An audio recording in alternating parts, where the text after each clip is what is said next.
Alright, welcome back everyone. 欢迎大家回来。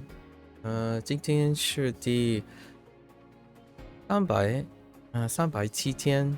Let's say 307. We're starting with HanziHero today because Wanikani's drift is getting a little insane for today. So we're waiting for some reviews to come up. Meanwhile, yesterday was a very rough day, HanziHero. So let's go over our stuff. We had 6 of note. I think I modified all of them. Yeah. So the first one is Chen, which ironically came up in HanziHero as well. I mean in Wanikani. Chen.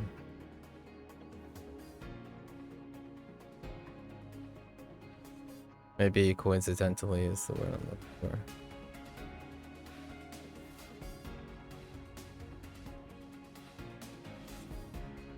Oh there, Mika.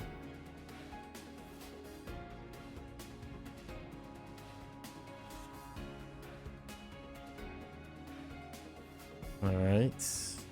So, yeah, tickets. Sai. Modified this to reflect the new stuff.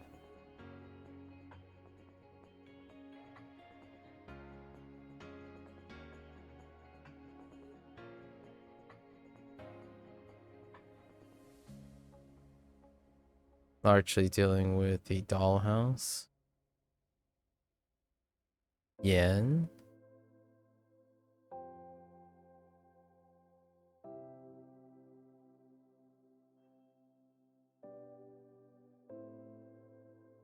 This one, body parts are now attached to the character. May.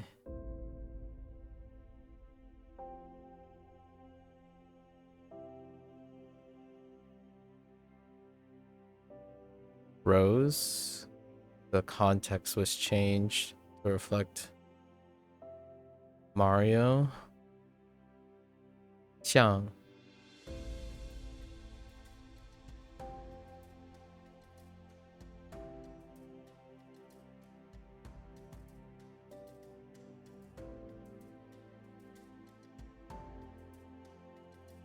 Item. Tried to rework it. This one's kind of rough still. And Fu.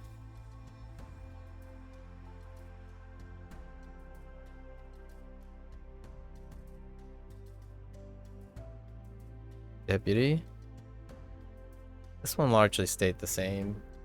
Kind of try to focus on the idea that the relationship between Frankenstein's monster and Dr. Frankenstein in order to get deputy. And also Fuku. Thinking about Fuku most of the time. Okay, let's get into our lessons. 潜艇 Yenting. That's submerge plus light boat. Yenting. Got submarine. I wonder the weight comparisons between a submarine and a ship. 潜艇逝世世世. Shi, pass away. Shi, generation. Pass away. That's interesting.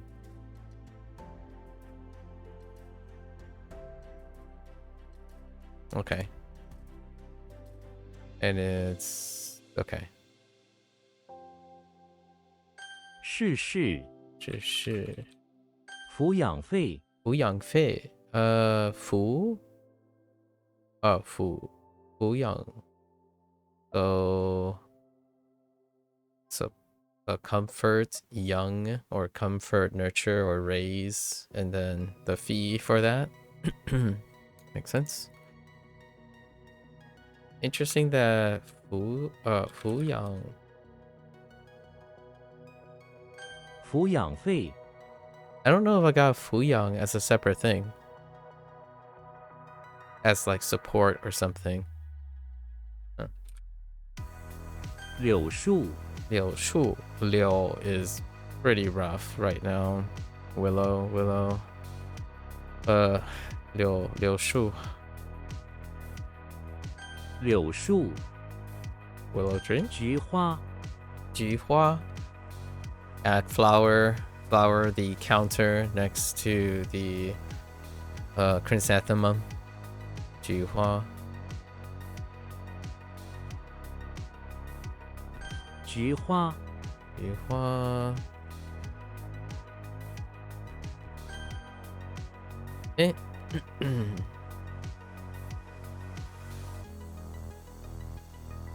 Heck.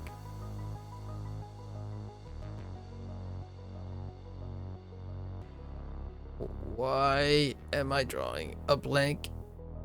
All right.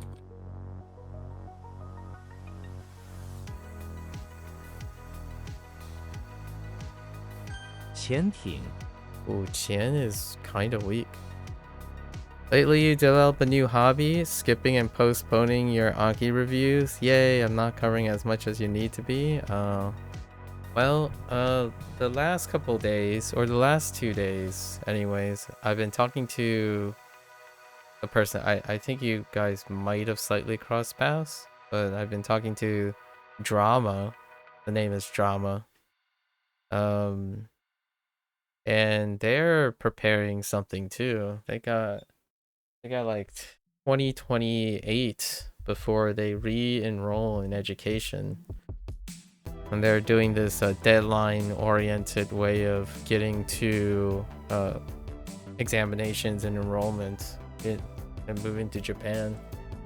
So you two kind of have some overlap in figuring out what it is that you're ironing out to get to a deadline.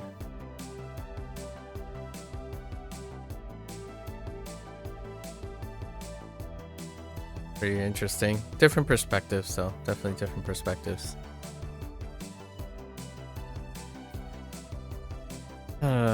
Why is Qian weak?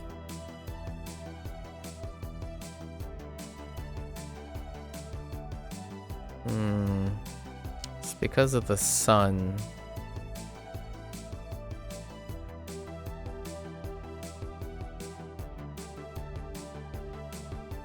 And you need to be able to read a certain level of text by January. Yep.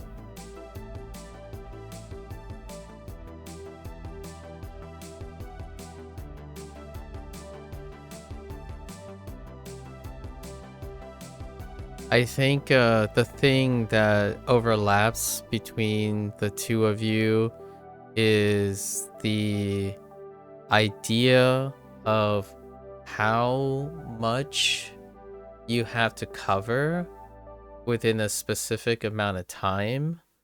However, while both of you have your own ways and perspectives on how to go about learning that content, you guys leave me asking how in a different way, like time-wise, like scheduling and habit formation. Neither of you talk about that stuff, while the Japanese stuff makes sense. So like you're going about it in your way.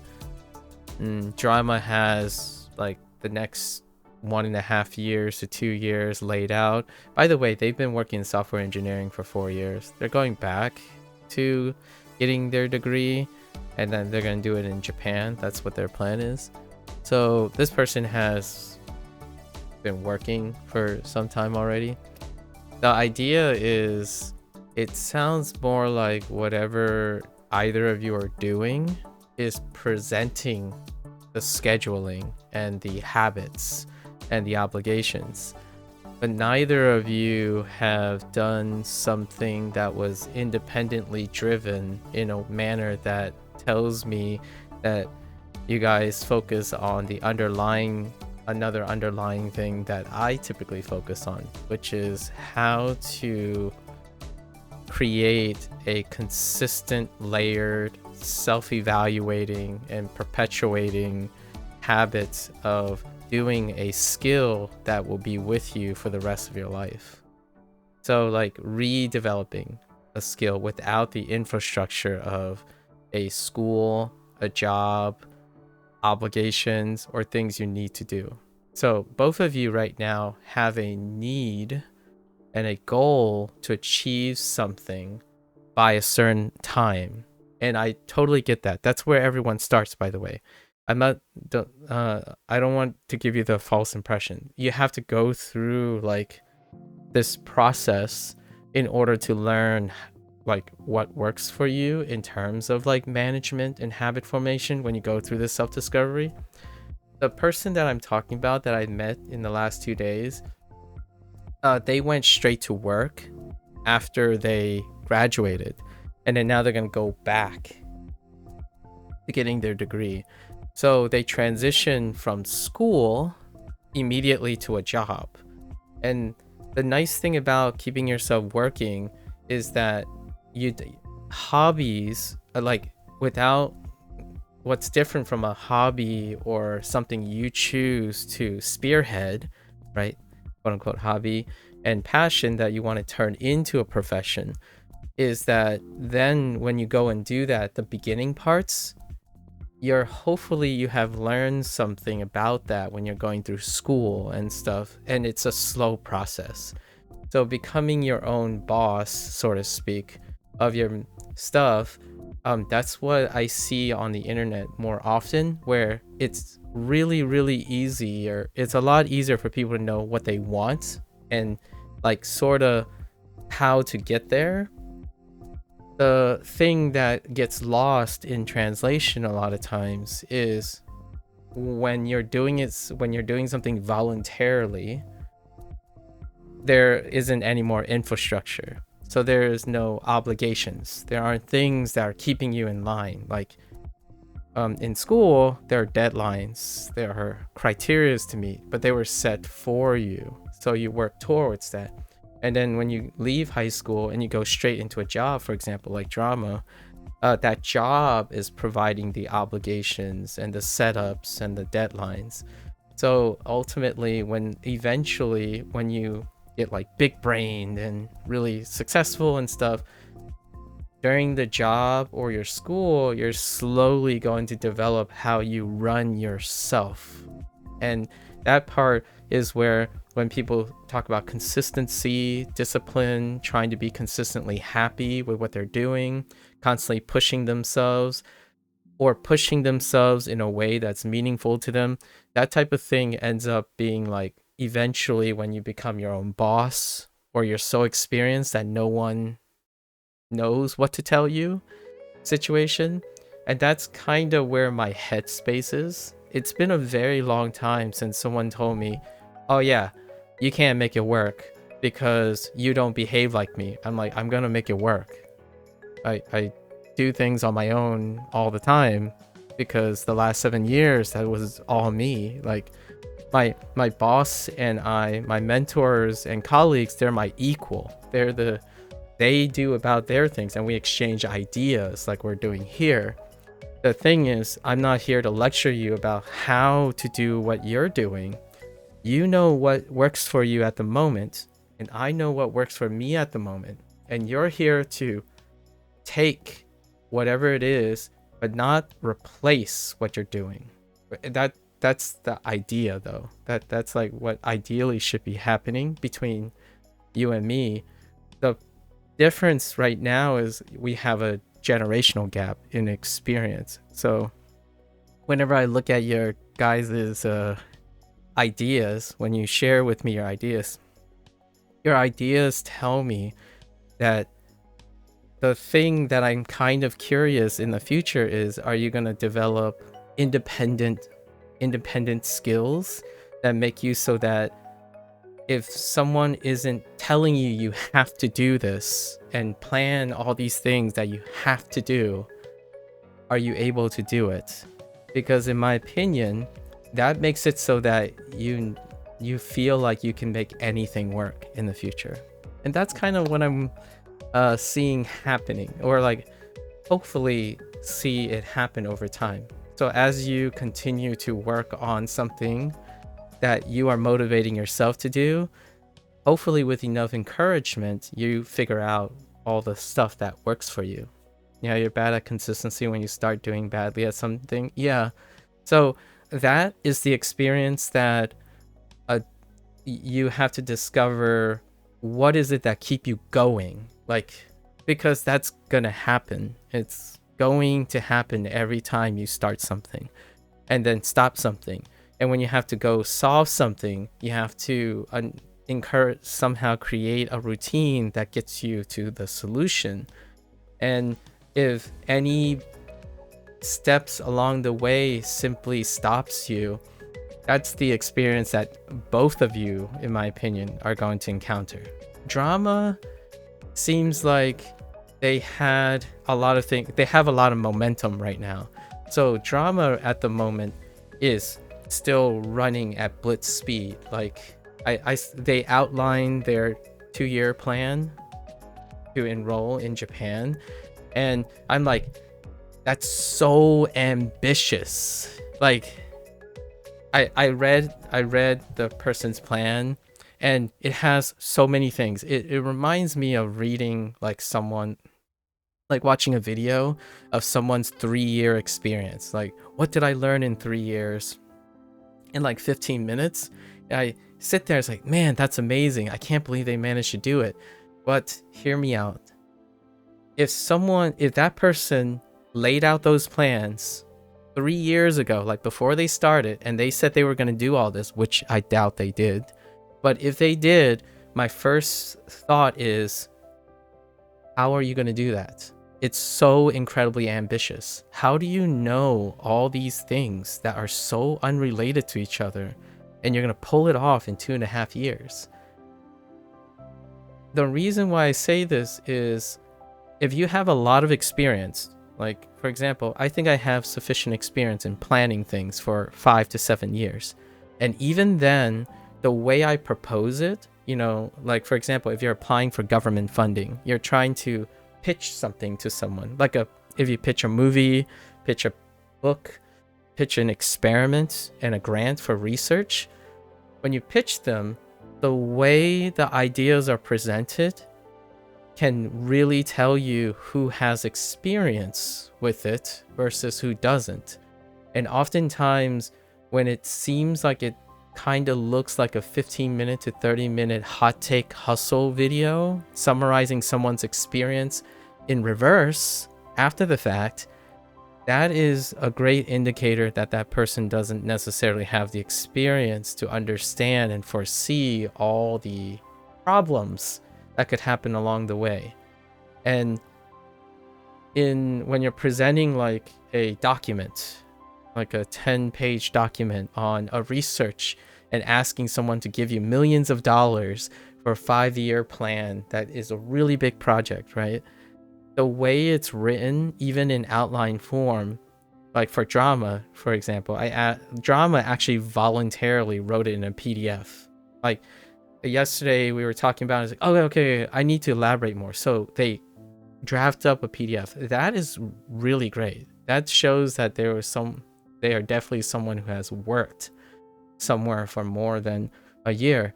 However, it is very difficult to see like the thing that they've written is gonna happen.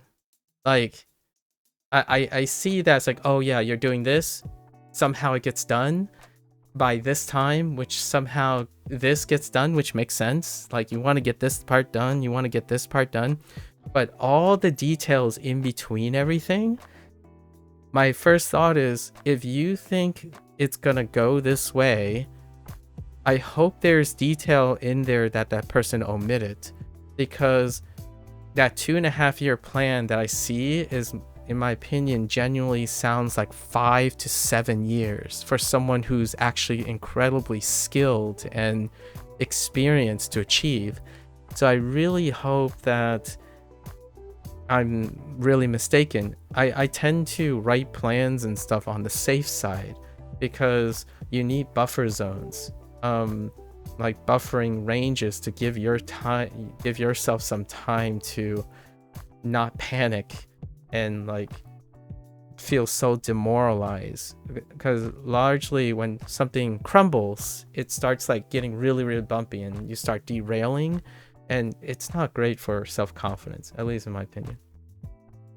But what keeps you consistent is getting at least most of where you need to be day to day, but that's not totally sustainable, is it? It really isn't. Like, take it with a grain of salt. I think you can find motivation elsewhere. So, like, hopefully you have motivation not entirely reliant on the one thing, and that can compensate. And then during that time, you can get most of the things you've done. But the thing is, you're trying to get all the things you've done and then a little bit more. And that's when you have bad days balancing out with the good days. So if you're constantly nearing your goal, but you're constantly below your goal, maybe rearranging what your goal is can make it feel like you're always slightly ahead of your goal. The idea is you want to be above and below your goal so that you have good days and bad days, because you will have, if you consistently have quote unquote in your mindset bad days, it drains you over time and that consistency goes away. So finding like something else, sometimes if you need time to let your process work, you can find something else outside of it to help you keep on going. Otherwise, it feels like eventually I'm going to have the same discussion with probably you and a lot of other people where they feel like it's a grind and they've lost their passion for it, and it always genuinely end up feeling like you never win. You never have like a positive day.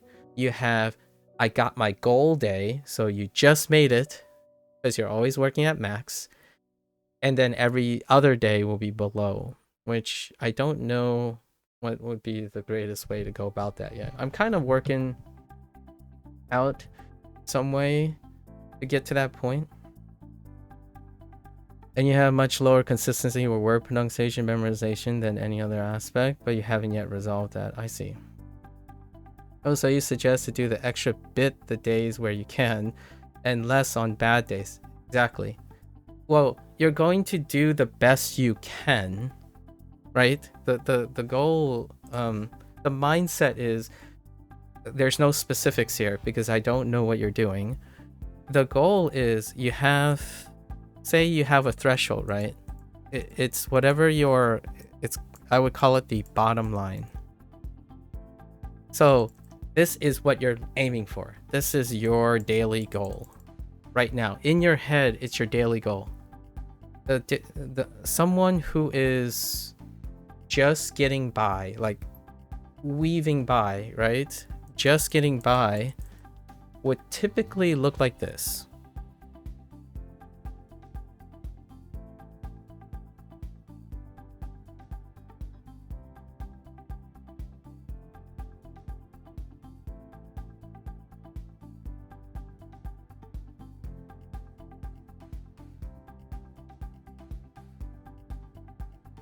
And over time, this begins to diminish. It starts kind of slightly teetering off. Now, this is, in my opinion, how people first start. And the nice thing is, if you can reach your ultimate goal, like your long-term goal, by the time you don't fall off too far, that's a W. It's a big W. So one way to get better at this is you set this goalpost close enough so you can keep going through this pattern until you kind of feel out all the different ways you can boost yourself up and boost yourself down, like kind of counteract the wiggle, right? When you become experienced, let's say the second time to the fifth time around, right? I'll use triangles this time. Someone would set the same bottom line. This is the same bottom line, but they would be doing this.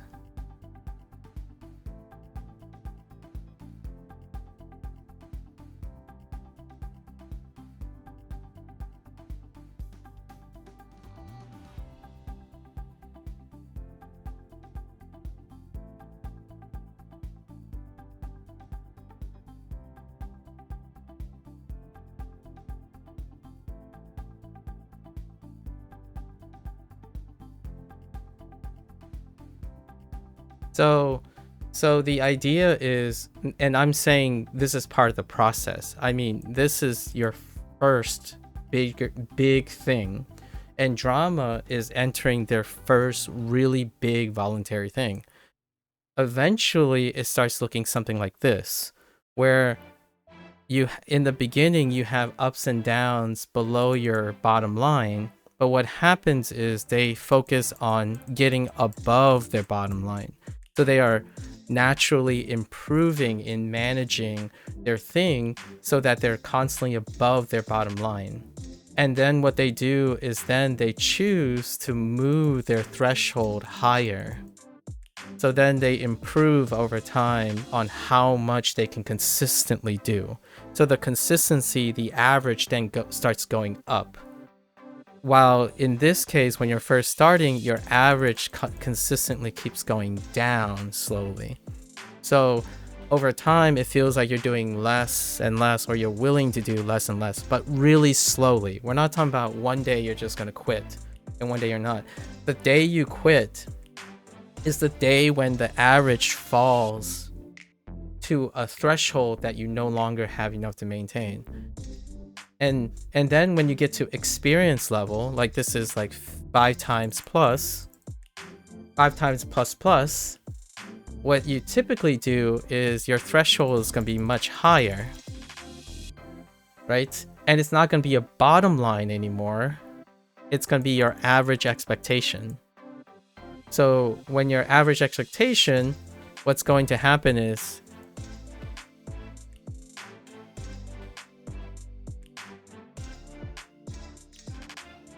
that's what you're going to operate at all times.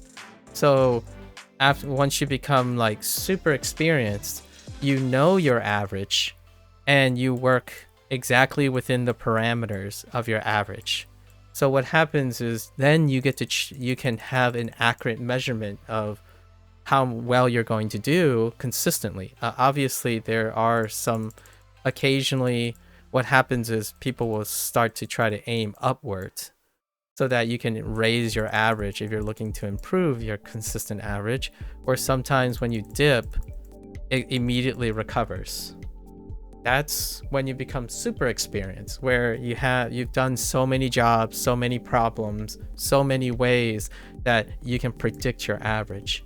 The difference here right now is I tend to encounter a lot of first people who know a lot of things. They know lots of things. Like they know it looks like this, it looks like that. The internet provides all these examples. But when you approach it, you're approaching it like you are a seasoned person, a person who can anticipate all their averages because they have a lot of experience. There is a luck factor to this. By chance, some people get lucky and they nail it. They nail their average, and it always seems like they always win.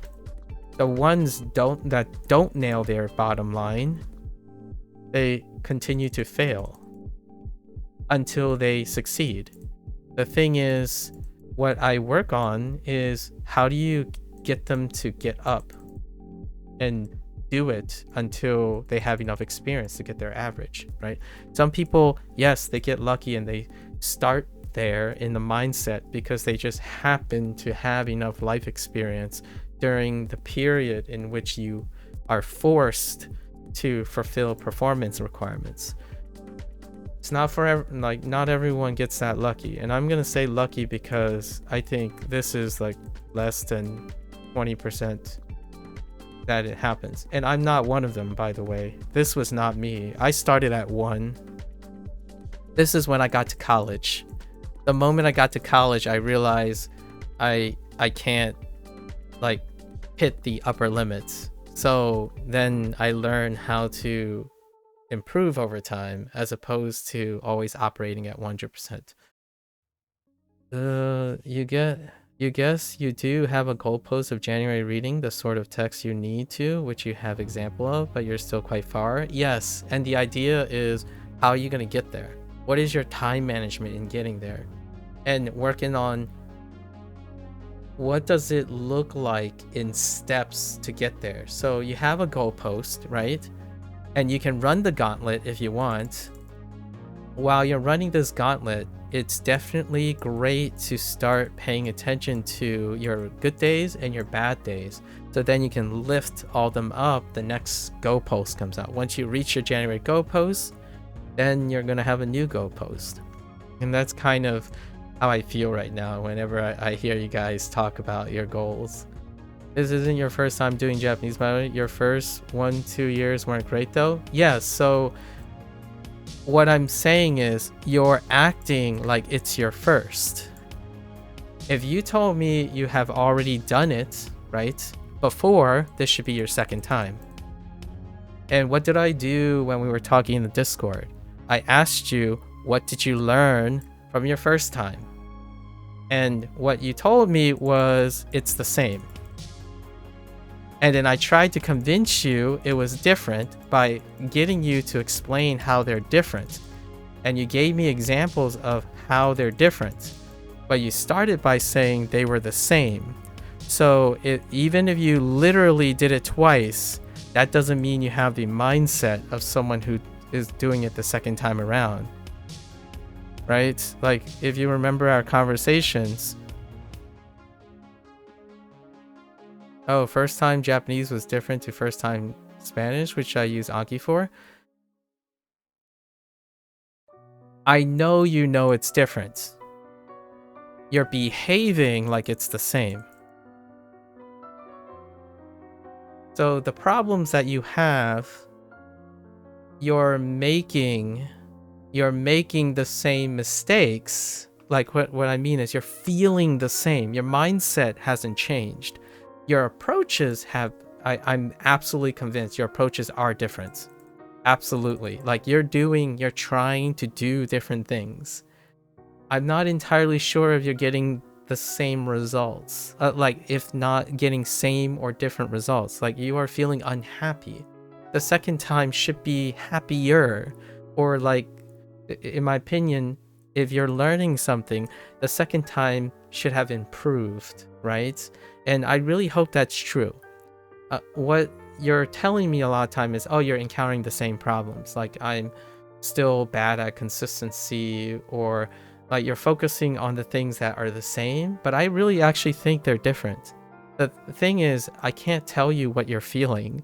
Like you have to know what they are, right? Second time is not happy. I know. See that? Well, is it happier though? Is it working better? Like the things you're doing that are different, or you are different, are you making note of those things? That's what makes someone's first experience a second experience. If you're having another first experience, that could happen. That is a person who consistently forgets or do and repeat the same thing. And hear me out. Again, there's a way around this. There's a way around this. If the first time, for example, you placed a goalpost and you didn't quite make it, right? You didn't quite make it. You can move the goalpost closer. You may not have to change anything about this, and you can try to hit your goal to get your W. Then you do it again, right? Then it's the second time, so now you have a W.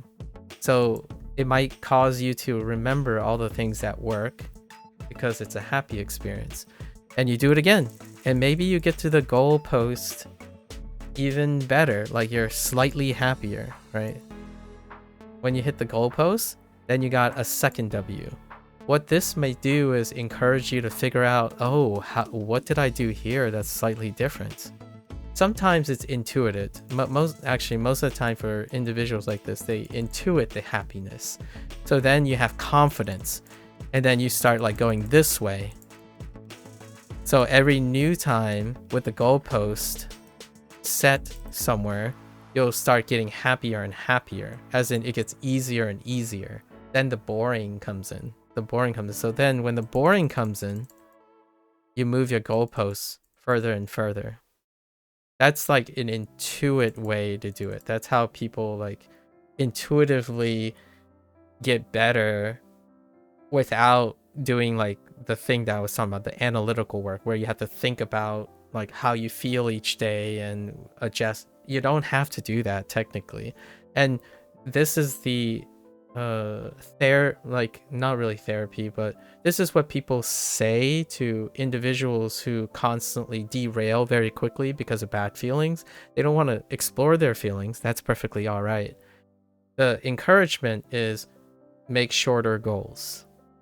And then you have a long-term goal for sure, but divide your long-term goals into shorter goals so that whenever you deflate, you're starting to get W's along the way, and then you rely on your intuition on how to get happier, right? More W's equal more confidence and more motivation, so then your goalposts can get longer and longer. Your smaller goals can be longer and longer goals in for your long-term goals. That's one of the strategies for alternative strategies that works in therapy too. Like, for example, someone with chronic depression. Chronic depression is a very long-term goal. It's gigantic. It has like multiple years of problems. But you focus on doing smaller goals to get to the larger goal so that every W you get makes the long-term goal more and more manageable. So that's kind of what drama is doing. Drama has a 2.5-year plan, and they're consistently creating markers along the way, and that's one way to go about it. The way I was describing, that's how I would go about it now, where you figure out where your consistency rate is, which requires experience, and then you know what's a bad day and what's a good day as you're going. So you're constantly helping your bad days while pushing on your good days and so on. And you can develop those experiences when you're trying to reach your goals over time. And then you can experience good days and bad days, and then you learn to intuit that, like, oh, this is definitely one of those bad days. That's okay. Let's get it through. Tomorrow's gonna be another opportunity at a good day, right? It can happen. Like, it can happen on your first try. It can happen on your second try. The idea is hopefully whenever you say this is your second time around, things are going better or likely more consistent and better than the first time. And that's not always true. Someone's second time can be pretty much negligibly the same as their first time, which is the impression you're giving me in terms of feeling, not in terms of your knowledge. Your knowledge is definitely increasing. Knowledge increases no matter how you feel, honestly, because no matter what, you're gaining experience. Experience and knowledge will consistently build up. Giving up and not using the experience and knowledge that you have, then you're back to square one, right? And encouraging people to extract from their past is how one day, in my opinion, when you get a W, you finish strong, not finish weak or squeezing on by. At least when I cross the finish line, I feel higher than my previous self, and I rarely ever feel lower than the days before. So at day 300, I feel better and higher, more confident, and also have even more things to do and willing to do than when I started. If you're asking yourself, you're getting to 150 and you're like, it just feels worse, then it's closer to the first time. You know, you're still looking for the whatever the magic sauce is for you. Obviously, I'm not your coach, I'm not your teacher. I don't have any way of monitoring your progress on a task over many years. That's what school, jobs, performance reviews, those are the things that I do for myself because someone isn't doing it for me anymore. When you're in school, school is doing that. When you're at work, work is doing that. Your employer is doing that. When you want to become your own boss, be independent, do everything yourself, choose to do things on your own, like your hobby, You only got you, right? And maybe some friends. I usually like to bring along friends if you can, because friends will give you inspiration on the journey. Not a stranger in a different position. Like for me, I'm going to be, if I am someone that tells you I know exactly what you should do, I would be worried, because that's a hustle. That's likely a grift. I can't tell you how to get to that position anymore, because you and I have differences, large differences in experience. But the general idea is still there that I can talk about. So this is a general idea. So maybe if January is your goal, break it up into what's your November goal, what's your December goal that takes you closer to your January goal, and then get your W's however you can, right? Well, you want to get to the level of text below by 1 month from now. Oh man. So maybe weekly goals, right? Weekly goals. I know you're already working on daily goals. You mentioned that you get most of the things you want to get done by the day, and you're kind of barely meeting those. Yeah, it's tough. You have a lot. You want a lot from yourself, and that's perfectly fine. That's really ambitious. Honestly, I don't really have the highest expectation of myself. I usually play it safe, right? So being a little bit more modest with your goal might help you feel better. I don't know. That's that's something to keep in mind, I think. This isn't, let's see. Oh, first time, okay, same point. Second time is not happy. You're getting more done, but it's equally depressing. Yeah, see, that's what I'm worried about. If I can say anything, the reason why I am very aggressive when I become progressively aggressive when someone is sharing their plans with me is, if they are getting more done, but they are getting progressively unhappier, that's, to me, is somewhat dysfunctional. And it's not dysfunctional yet. I usually focus on the word sustainability, right? And you mentioned that it's not sustainable. That's true. So when you're getting more done, whatever you're doing, the mood should be going up, not down. So I don't know what it is that you need to unpack, or what it is that is keeping your mood down. The thing is, I hope you find it.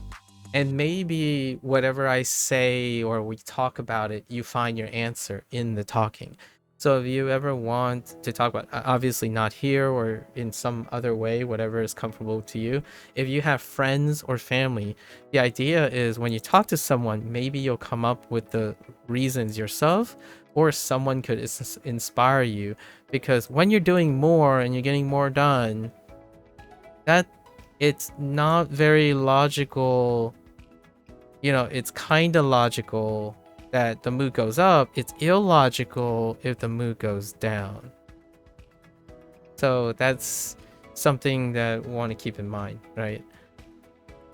My mood doesn't go down with every day. It sometimes it goes down, sometimes it goes up, but over a long period it goes up because I'm doing more. I'm constantly progressively doing more, learning more, and seeking more. And I hope you know that I'm not sure if this is going to be interpreted as bad or good.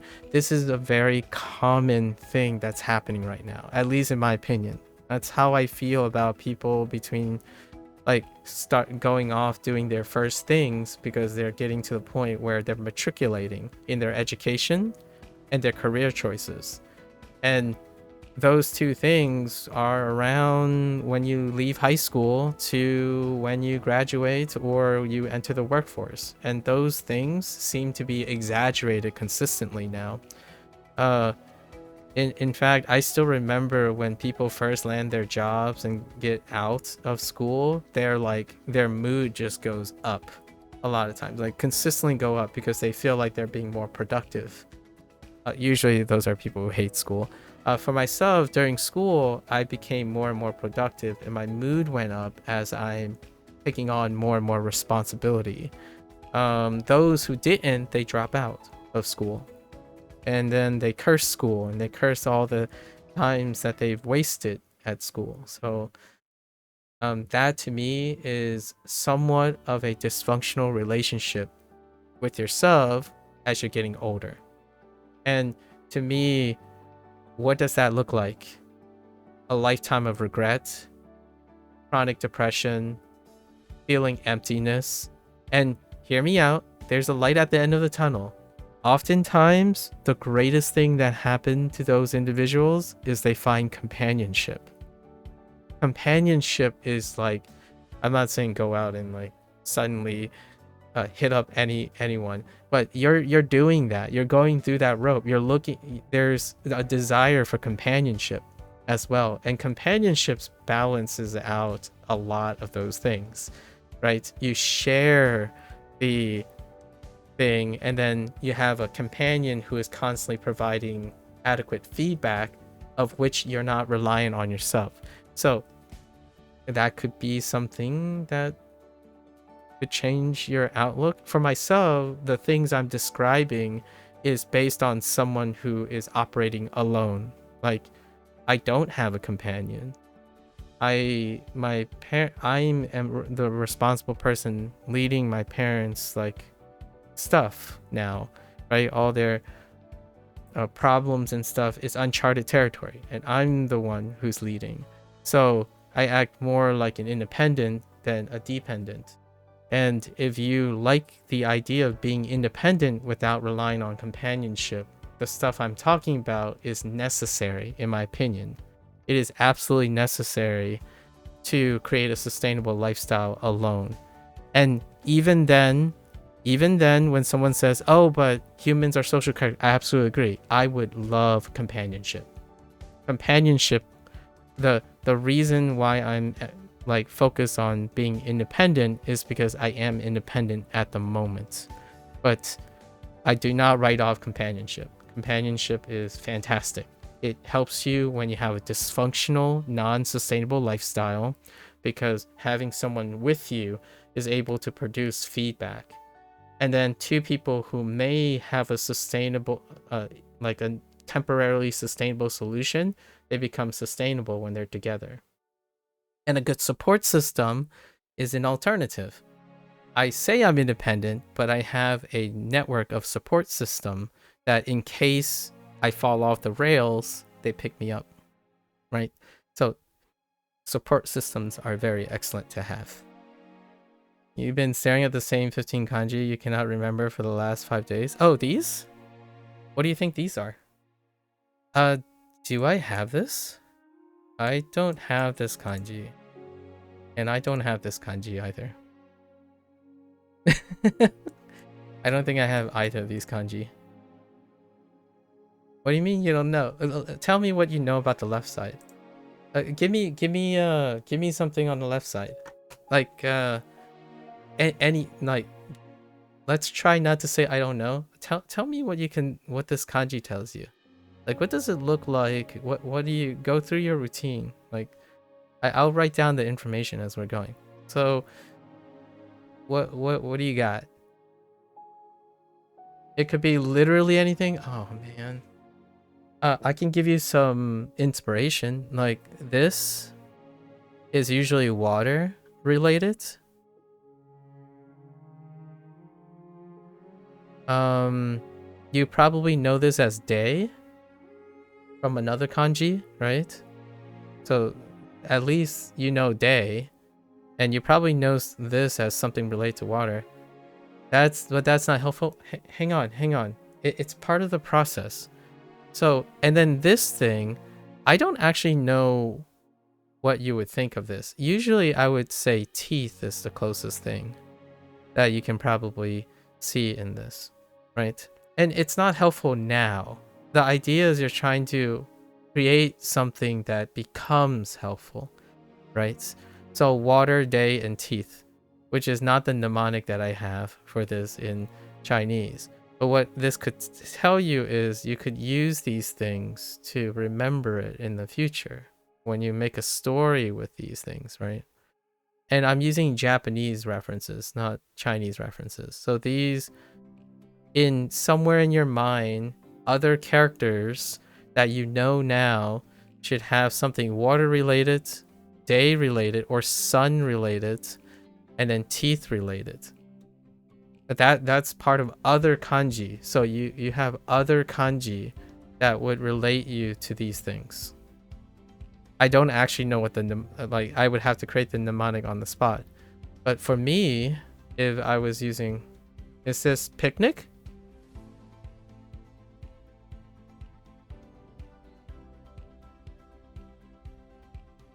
No. Well, actually, I don't know. Actually, I don't know the Japanese meaning. Like, I have no idea what the Japanese meaning is. Can it be picnic? But hang on. Can it be picnic? No. Wait. But the question is, can it be picnic?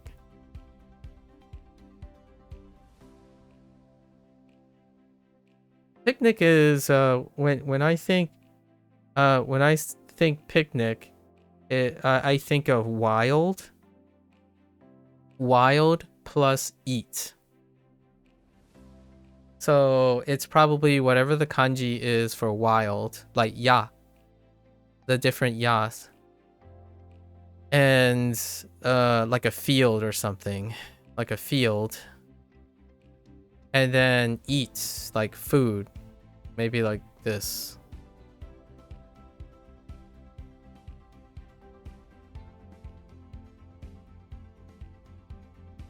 That's probably what I would think picnic is. Or I guess you could use katakana, but this is, well, I could try to G-show it, but I don't have any point of reference for it. But let's go look at, you're talking about entering picnic as the word. It's pikniku. That's how I would say picnic in Japanese, but that would be katakana. So yeah, it uses outside. They use outside. Oh, here's one. Yeah, outdoor picnic. It is using wild. You enter picnic and also the kanji. Okay. So it uses wild and trip. Yeah. So noasobi would be the closest to the picnic that uses two forms. That would be kind of reminding me of what this is. The reason why I chose noasobi, like wild and trip, is because the structure is the structure has a road in it, which can remind you of this, and it has something here. And then on the left side, you have a component that looks like this and a component that is boxed out like this. So it's two components next to each other. If we were to use like soto, like soto gohan, right, which is outside eat, like meal, outside meal, soto gohan, right? It wouldn't look like this. So the idea that I'm trying to do right now is, what is it about the current thing that you're seeing reminds you of picnic? And why do I think that's important is that if you know why you think this is picnic, you can use that to get to the actual answer. That's what a mnemonic is. The mnemonic, you told me, I don't know, picnic. Like, okay, define picnic and link it to what it actually is. In this case, this is submerge. It just has picnic-like stuff. Well, you gotta answer that. Why it has picnics. This is submerge and light boat, by the way. So submerge plus light boat. That gives you submarine. In Chinese. I don't actually know what submarine is. Let's go G-show it. Submarine. It uses this is traditional, so instead Japanese use these two characters up here, and then they modify this. Oh, they actually use ship, so it's different. They use a deep water ship. Deep water ship. So it's deep or depth. Or maybe that's being used as displacement.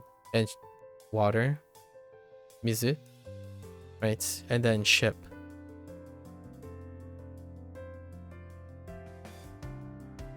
Right. Yes. That should be Jian. Yeah.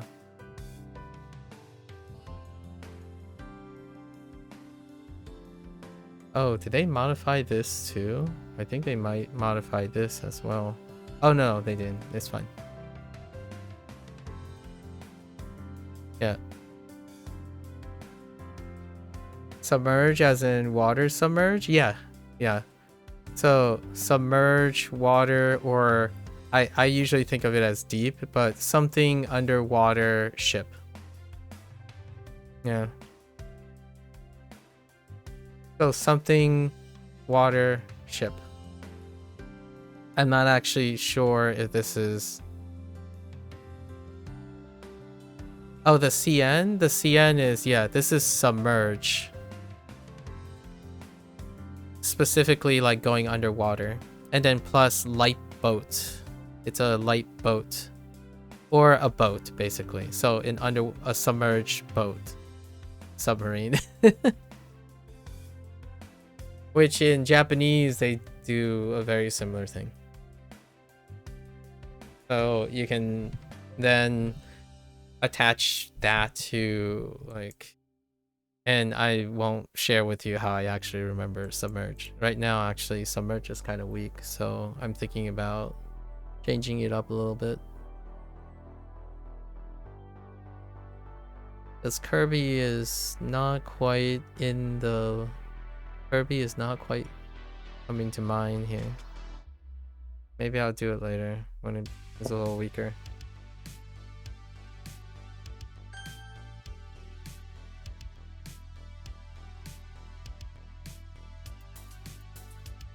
Shi.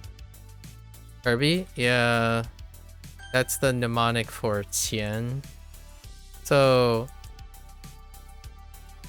how do I know the read? T is Kirby.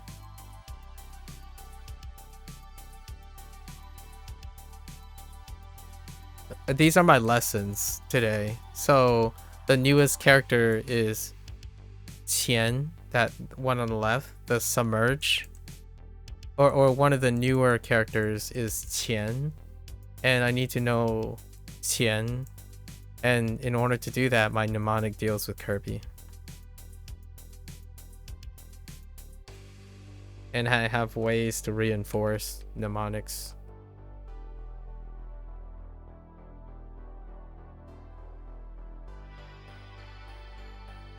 Fu Yang Fei. It takes me less than a second to recall the mnemonic. So all of that is happening right now. Like Fu is the newest one. Fu. And I just learned it 2 days ago. And it takes, you know, less than 3 seconds, if that, to acquire the new mnemonic. And then these two are repeats. So I don't even trigger. They don't trigger mnemonics at all. We don't need to trigger anything, any aid for these two. You might have these characters actually. These two, this one and this one is pretty early. Pretty early. This one, I don't know where it is in Japanese. And this one might actually be... Oh, no. Yeah, this one might be different in Japanese. It could be like aid. Aid, support, like in, something like that, end or in.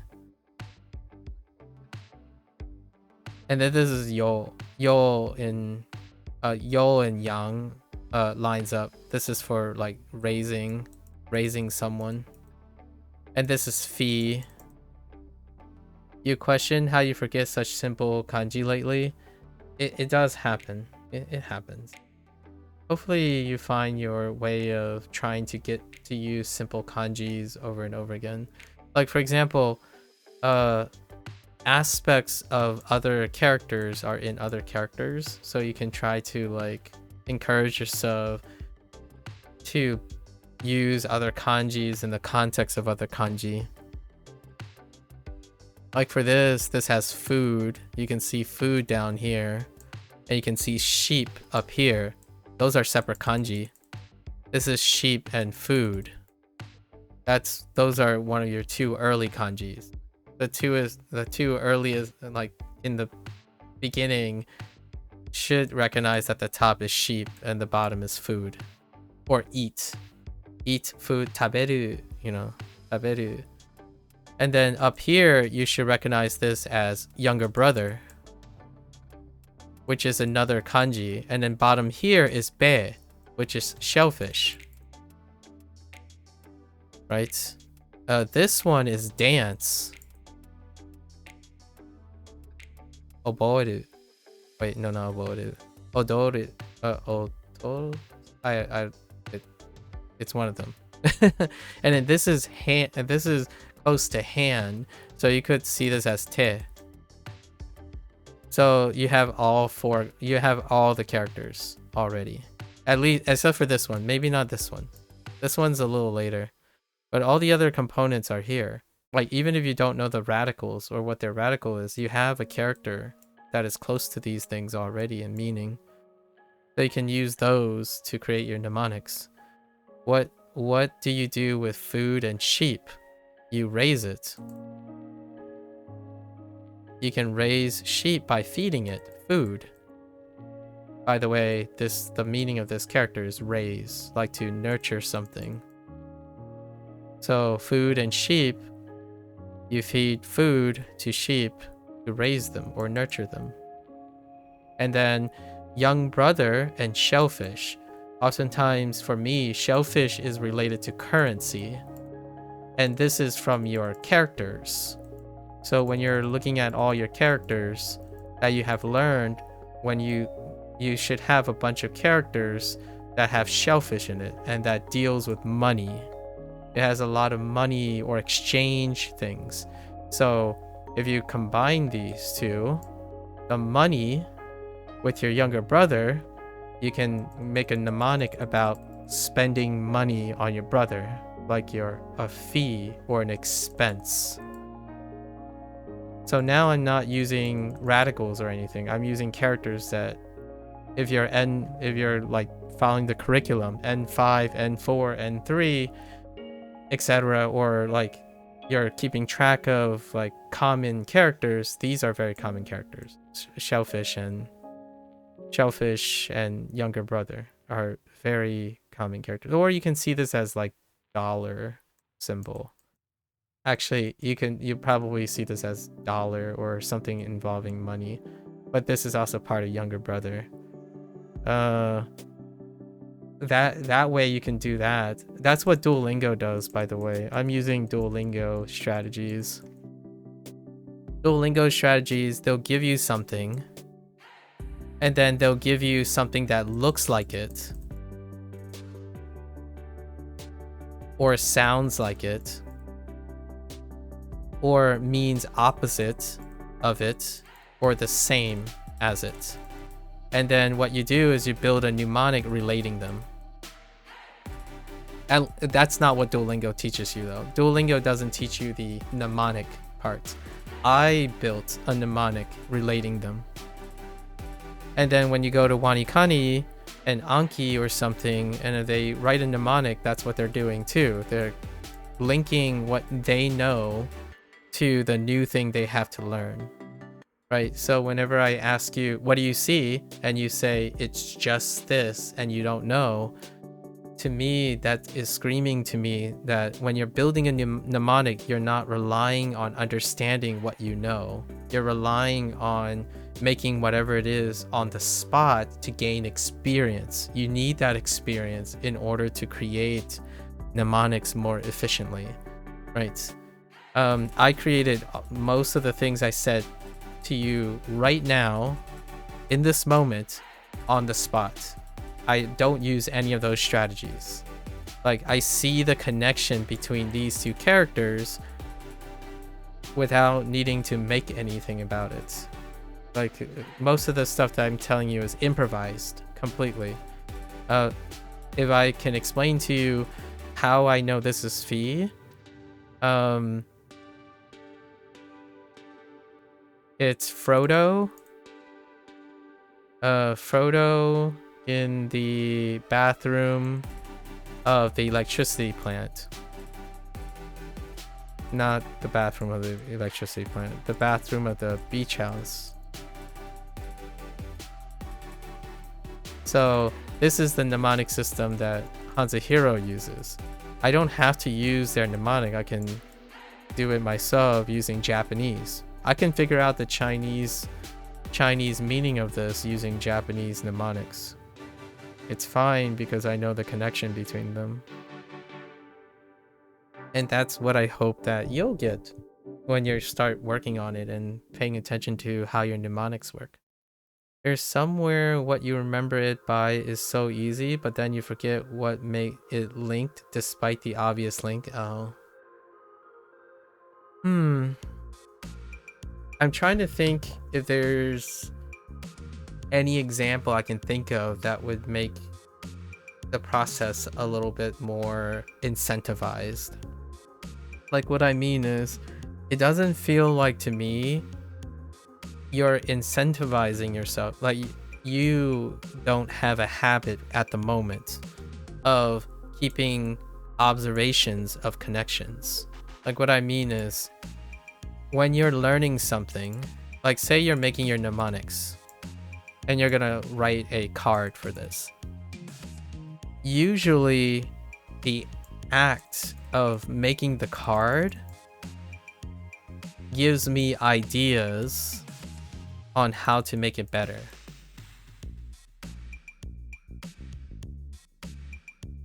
Right? So I'm not going through the motions. Right? Like here, you can go through the motions. You can keep doing this, but I won't get better at doing it. I will remember more things, but I'm not getting better at doing it. Right? So when you're making a card, when you're doing something, if you're actively doing it, this is me and Drama, the person I met, we don't agree on this mindset either. Oftentimes people think that when you're doing something, you're learning the thing, right? You're learning the info. And that info helps you understand something else. That's the focus you have. You want to acquire Japanese in order to use Japanese. The thing that makes mnemonics better, like despite the obvious links that you keep forgetting or remembering, that is part of this part. It's the learning part that is deficient, that you're upset about, or maybe it's frustrating. And to me, I focus on this part because it's 90% of what you do. When you're learning, once you learn the information, you don't need it anymore until you need it. So what's happening here is you learned a way to remember the info, right? And then you ditch it. And then you relearn it again. And then you ditch it. So every new thing you learn, you forgot how you learned it in the first place. And then when you have problems and you forget, that is no longer there anymore. Like, you can no longer retrieve it. So yes, cards are going to feel like a waste of time because it doesn't teach you anything new. You're not doing anything new. It's not new. It's new temporarily, and then when you learn the info, you ditch it, and then it becomes new again. And then you learn the info, and then you ditch it. And to me, that's what drama is doing too. My conversation with drama is the same way, where they are learning the info, but they never learn anything new from how they learn. They're learning to use something for something else. So you're learning Japanese to speak Japanese. You're not learning about how you learn. So you forget things over and over again.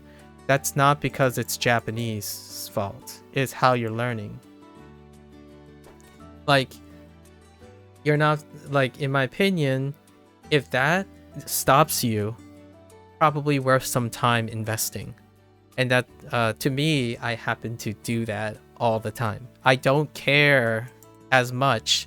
Like, to me, I don't care as much if Japanese has like 3,000 kanji. I will learn it eventually because I know how to learn things well and consistently learn things well. I can choose never to learn the rest of Japanese. I can go and learn something else, but I wouldn't be dissatisfied and constantly fighting myself when I'm learning Japanese. So my learning strategies are always positive. They tend to be 99% of the time positive. That makes me so that I'm not a specialist in Japanese. I'm more concerned about how I'm learning things than I am what I'm learning. And I feel drama has the same perspective right now. They have a deadline and they constantly focus on what type of information they need to get fast by using methods that they read. But they haven't used those methods yet. So, and they haven't talked about those methods in a detail that would tell me that they want to learn how those methods work. I spend, in my opinion, most of my time learning how the methods work for me. If it doesn't work for me, I need to figure out how to make it better. Not fix it, make it better. The method already works for someone else. Otherwise, you wouldn't have came across that method. The idea is it might not work well for you until you try to figure out a way that it works for you, which I don't know, by the way. I have no idea. We talked about, in the last couple of days, we spent hours and I kept asking different questions and providing different shares, but it feels like there's something you're looking for. You're looking for something. And of course, I don't know what it is. I clearly didn't provide any form of inspiration for that. And that is admitting the reality. Whatever I'm saying is not something you're looking for. One of your, you just delete the hint field content because it wasn't working and you try a few now. And the current one is a bunch of swearing and showing how much I despise the car. Yeah, so that is a good way to do something. But instead of erasing your previous one, right? Say you have a hint section. I haven't erased things. I built on top of them. So right now you have a specific amount of experience, right? Say you don't know this, but you're gonna try. Try to write what you think is here, right? What this thing is, okay? When you come back to this in the future, you're gonna think slightly different. You're likely going to think slightly different. If you're trying to think of it as the same, like you always think you're going to think same, I think this is unrealistic. The reason why is if you're focusing on improving, the likelihood is you're going to have more things to add to this. So there's going to be other knowledge that might make it harder to remember this. The idea then is whatever you wrote first, you're going to connect it with the second thing. And then when you come back, it might be even closer to the second thing now, right? It'll still be slightly different, but when it's slightly different, the third time, you're going to connect it back to the second time, which then connects back to the first time. So then you will have a journal, a log of your learning experience. Why is that important to you or me? Is that then in the future you can see the changes. You can literally see how your mind is changing it. It gives you enough information. When you do this, that's learning. That's learning about learning. You get to learn how your mind changes over time between different exposures of the same card. So when I spent 300 days using HanziHero, whenever a mistake comes up, I add to my mnemonic. I add it to the point that I don't forget. But it's built on my mistakes. Like, I'm not trying to remove my mistakes. I'm trying to take my mistakes to the right answer. So for this one, Fei, you could get lucky and say that's all you need. That's good. You know, the 50%, the top 50%, right? Where you're like, it's just memorable. It's instantaneously memorable. Then you don't have to work on those.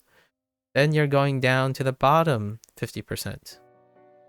And then the bottom 25%. What happens is, as you get further and further to the bottom, your time you need to invest in terms of how to understand why you make those mistakes goes up. And the content goes up too. The more mistakes you make, the more information you have. The characters that I remember the most are the characters that have the most content and data with. So, like yesterday's character that I had, this one. What have I done to make these easier? Well, originally any body part was not good with the character of my mnemonic, or basically Kevin's mnemonic system. So now, in order to attach it, every time I look at a body part, it's like, I don't know whose body part it is.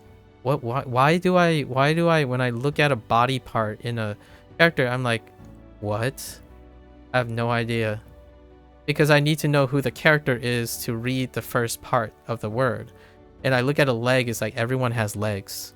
Popeye has legs, SpongeBob has legs, Kirby has sort of legs. Like, it could be anyone. So because I know this, I decided that's a common problem. So now I describe the body parts in my mnemonics characteristic of the character. So how do I remember that this is Yoshi? Because my mnemonic is him running around on his little tiny feet with a towel, wiping the ground. Wiping all along the ground. What's the meaning of this word? It's along. And the only way I would know that this works is because I saw that every time a body part comes up. So if a mouth is here, a finger, right? A finger is here, it's bad.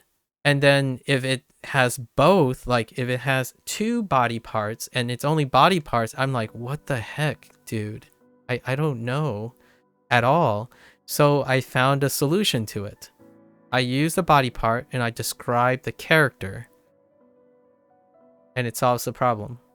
So now I use this technique to go back, and I don't go back immediately. I don't like go back and change everything. I only go back and change it when it is a problem. So now I wait whenever there's a new body part. If it works, it works. That's fine. If it doesn't, I go back, I change it. I change the body part to relate to the character, and I'm done. I have learned how to solve a workflow learning problem with my routine. And you do that over and over again, and you eventually refine and plug up all the weak spots. So your errors might get you angry, or you forget things that might frustrate you. To me, when I say I forgot something, I ask myself, what can I work on? What if I have this problem? When did I have this problem before? Like, if I get stuck on this, right? I don't know this bottom thing. By the way, shellfish, terrifying. In the beginning, maybe like the first 100 days, I had more than 100 days, and shellfish is a problem. It is horrendous. Every time I see a shellfish in a character, my mind blanks. So after 100 days of working on shellfish, now I found out that consistently, instead of thinking of shellfish like the literal thing, which is convenient when it is, but it's like 20% of the time. What I think of shellfish is I think of it as currency. And that solves like nearly 70% of other uses of shellfish. There's another 10% usage where shellfish deals with the act of exchange of something. So then I plugged it up. So now I think of shellfish as all three things. Now you're saying, so what happens if, why would this work? Why would this help? When I think of exchange, I pull currency. When I think of currency, I pull shellfish. When I think of exchange, I pull shellfish, and vice versa. So what happens then is you're not wasting effort relearning something. You know all of them. All of it is connected. So when you think exchange, when I think exchange, I think currency and shellfish all at the same time. So I'm not relearning things. And what happens in the future is then whenever shellfish comes up, I can use any three. So it's so consistent that I no longer have to even think about making a mnemonic for them. Like, what I mean is, I can write the mnemonic down because I practice all these things regardless of what the character is. They're all connected now. You're not abandoning something and then relearning it. You're practicing a skill that you carry to everything. So, at least in my opinion, that's how it works on paper. For me, the way I'm describing things. It's neuronal connections, right? If you're looking to reinforce something, the idea is everything is connected. So all your tasks that you're looking at, all that information, I don't recall just one thing. And long enough to know the info, as in detached. I learn all of it and how it's connected, and I practice all of it to constantly reinforce it. This is why I disagree with people who says abstraction is a waste of time.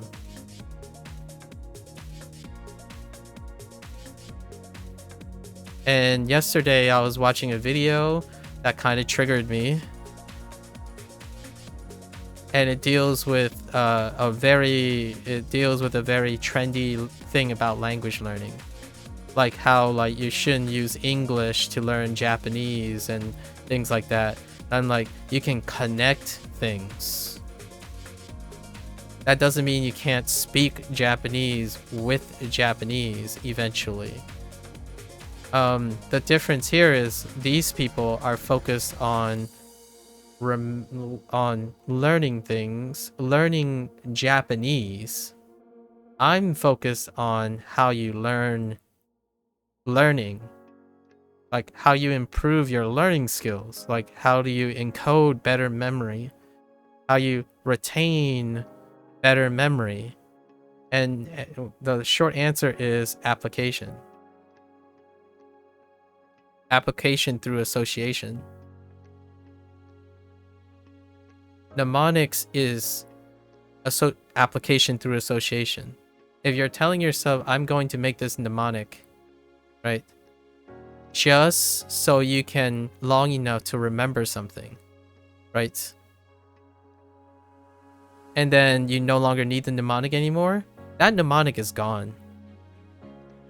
So the next time you go and make the new mnemonic, you hope maybe you can remember the thing you decide to forget. So what is the solution to these people? Immersion only. Why does immersion only sound so attractive and trendy right now? Is because you want the shortest distance. You want the shortest distance to the actual thing. And what is the shortest distance to immersion only? Rote memory.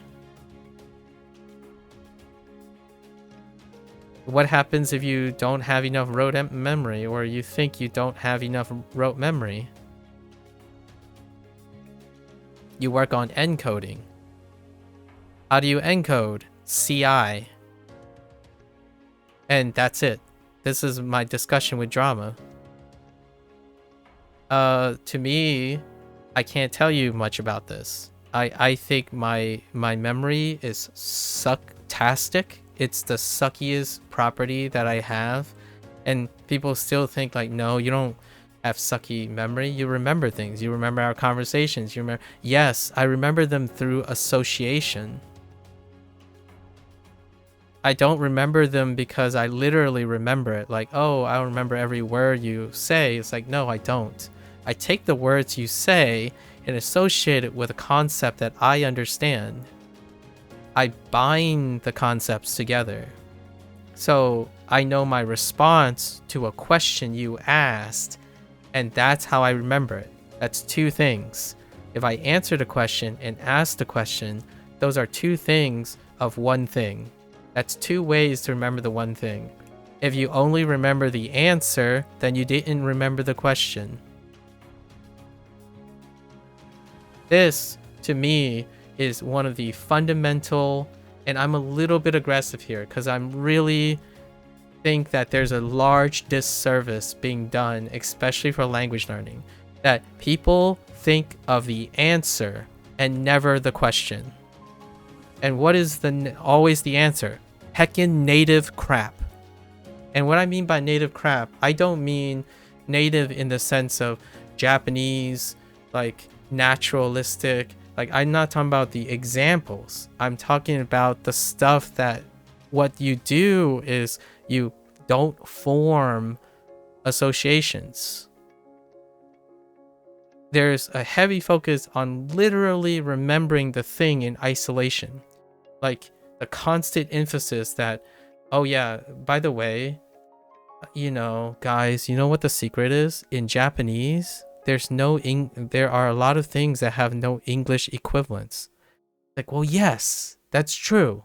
Like, that's literally true. But how do you remember that? Like, how do you encode that? You encode it through abstraction. You encode it through association. So if you're gonna say abandon English because there's no literal equivalence, where do you start? You start with rote memory. You literally force yourself to remember those things. And that's not what everyone's trying to do. Well, it's kind of. That's what, in my opinion, that's what immersion only is. Like the trendy immersion only. You blast yourself, you keep repeating, rely on mere exposure, right? If you see it enough times, you're going to remember. That is absolutely fallacious. It's incredibly misleading. It actually, and even then, it can lead to forgetfulness. Like if you saw, I don't know, so like a movie 10 different times, do you think that if you didn't remember it the first time and you didn't care about it the first time, you formed zero association, you will remember it better the next 200 times? Grain of salt. Yes, you do. Because of rote memory. The other percentage, and I don't know how much contribution. For me, I think my memory is sucktastic, so I think rote memory contributes like 20% of my memory. So if I watch a movie like 10 times over, right? I watch the same movie 10 times over, I might remember equivalent to the 20% of my rote memory. Where does the other 80% come from? Meaning, sounds, emotions. All of this is association. They are abstractions of what you're observing. You are solving something. You are looking at application of your memory.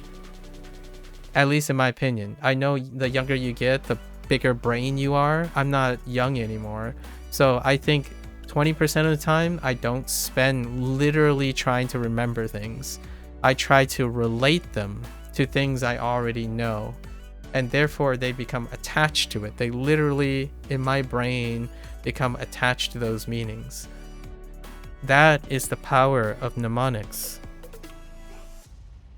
That's how you want, in my opinion, that's the way to remember what mnemonics are. You look at something, what do you see? What do you feel? And then those are the things that you're going to attach the right answers to. And then tomorrow you might feel different.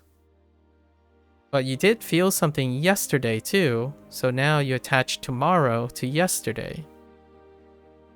And eventually, if you're not into analytical things, you're going to be able to intuitively constantly attach to the next day, and the next day, and the next day. And it'll be like riding a bike. So I ask a question, for example, because it helps me remember. I answer a question because it helps me remember. I lead a conversation because it helps me remember. So now most of my task, this, and there's more. I lead, and what I do, I lead by explaining because it helps me remember. So pretty much all my tasks that I'm doing is helping me remember what I need to remember on a daily basis. I mean, I remember things without wanting to remember them, really. And it's not because I memorized some sort of secret hack to some native only strategy that only applies to certain things and it must be done in that way. No, that's a salesman's pitch. Someone is trying to sell you something that is, in my opinion, sounds too good to be true. They're selling you a silver bullet. Or snake oil, really. This, in my opinion, I think the most people have this already. Like the salesman does this. all the people you talk to, read about their fancy like context specific methods, many of them end up doing association. And that's like CI. CI is association. Like, how do you read a sentence and figure out the thing you're missing? All of this stuff is association. And you associate this stuff to the thing that's missing. And then you end up, quote unquote, figuring it out. Right? But what happens when you don't figure it out? You do it even more. And even more. And now that you have even more detail, did you figure it out yet? If not, you look at why this is hard and associate it with the things around it. How do you use rote memory? You can recruit rote memory by saying, oh, I've seen this before. I've seen all of this stuff before so many times. The thing that I remember is it must be this. And you get the right answer. That's rote memory. That's like seeing a pattern enough times, but you're still associating things to remember the thing. One part of rote memory is legitimately memorizing from left to right without an understanding of how they're related to each other. But association is what I call CI. And what I mean by CI is the very specific part that people focus on about figuring out something because you know everything else. The other CI part is understanding how to push yourself so that there's something unknown all the time and how many unknowns you are, right? Before the comprehension. And then there's other people's hot takes. But generally speaking, if you're erasing your mistakes,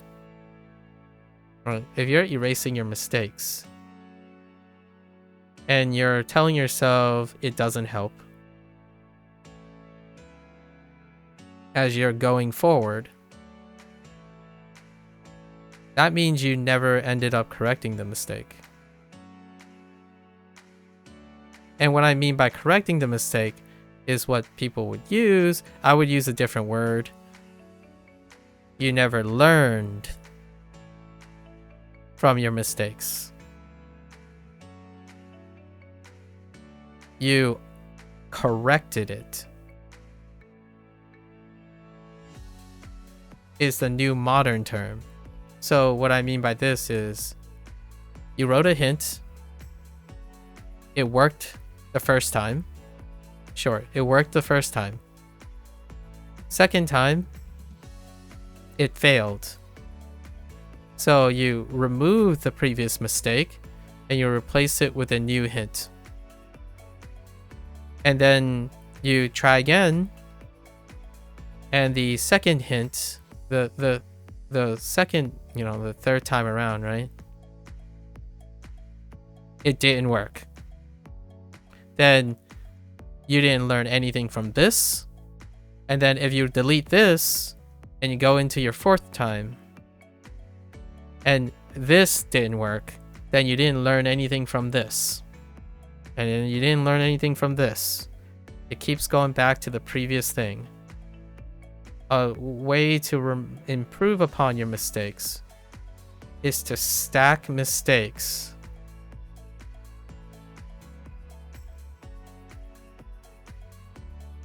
So if you're not into remembering what your mistakes are, you can write all the mistakes down through your hints. You can see it as your hints, your stack of hints. Maybe hint 1, hint 2. Hint 1 is addressing something about mistake 1. Hint 2 is about mistake 2.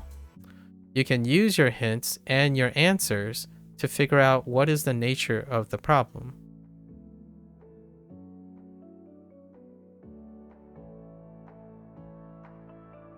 And normally, I would say this is what I do every single time when someone says they have a problem.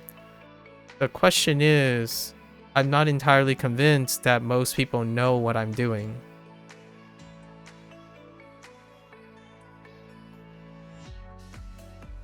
If I want someone to solve their own problems, they have to understand what their problem is.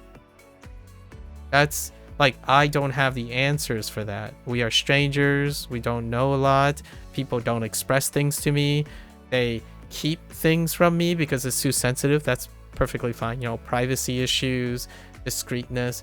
All of that means is I can't help you with the answer. I can lead you in and guide you and encourage you to find what the problem is. However, if you're telling me that what you're doing is you're forgetting the stuff you work on, then rarely will you ever understand the nature of your problem. And then when I ask you a question and you respond with, I can't help you with that. Like, it's really difficult to help you with that because there's no information. What teachers can do, and like, I don't know, therapists and doctors and like coaches can help you with is they can record you. So eventually they can see your mistakes piling up. And then they can try to see what the patterns are. So, hey, you know, I noticed that on some days, like on Mondays, you kind of do this a lot more than this. And then on Wednesdays, you kind of do this more than this. Can you tell me what's the difference between Monday and Wednesday? And they're asking you literally to recount what you have done instead of trying to encourage you to figure out what they're trying to do. When I ask, what do you see? That's probably the easiest question I can ask because you're literally thinking of something. What I'm trying to get to is to understand the nature of your problem. Like, why do cards suck? If you understand why cards suck, they can end up sucking less. If you want cards to work, if you think they suck so much, you can also choose to do something else and see if they suck less, right?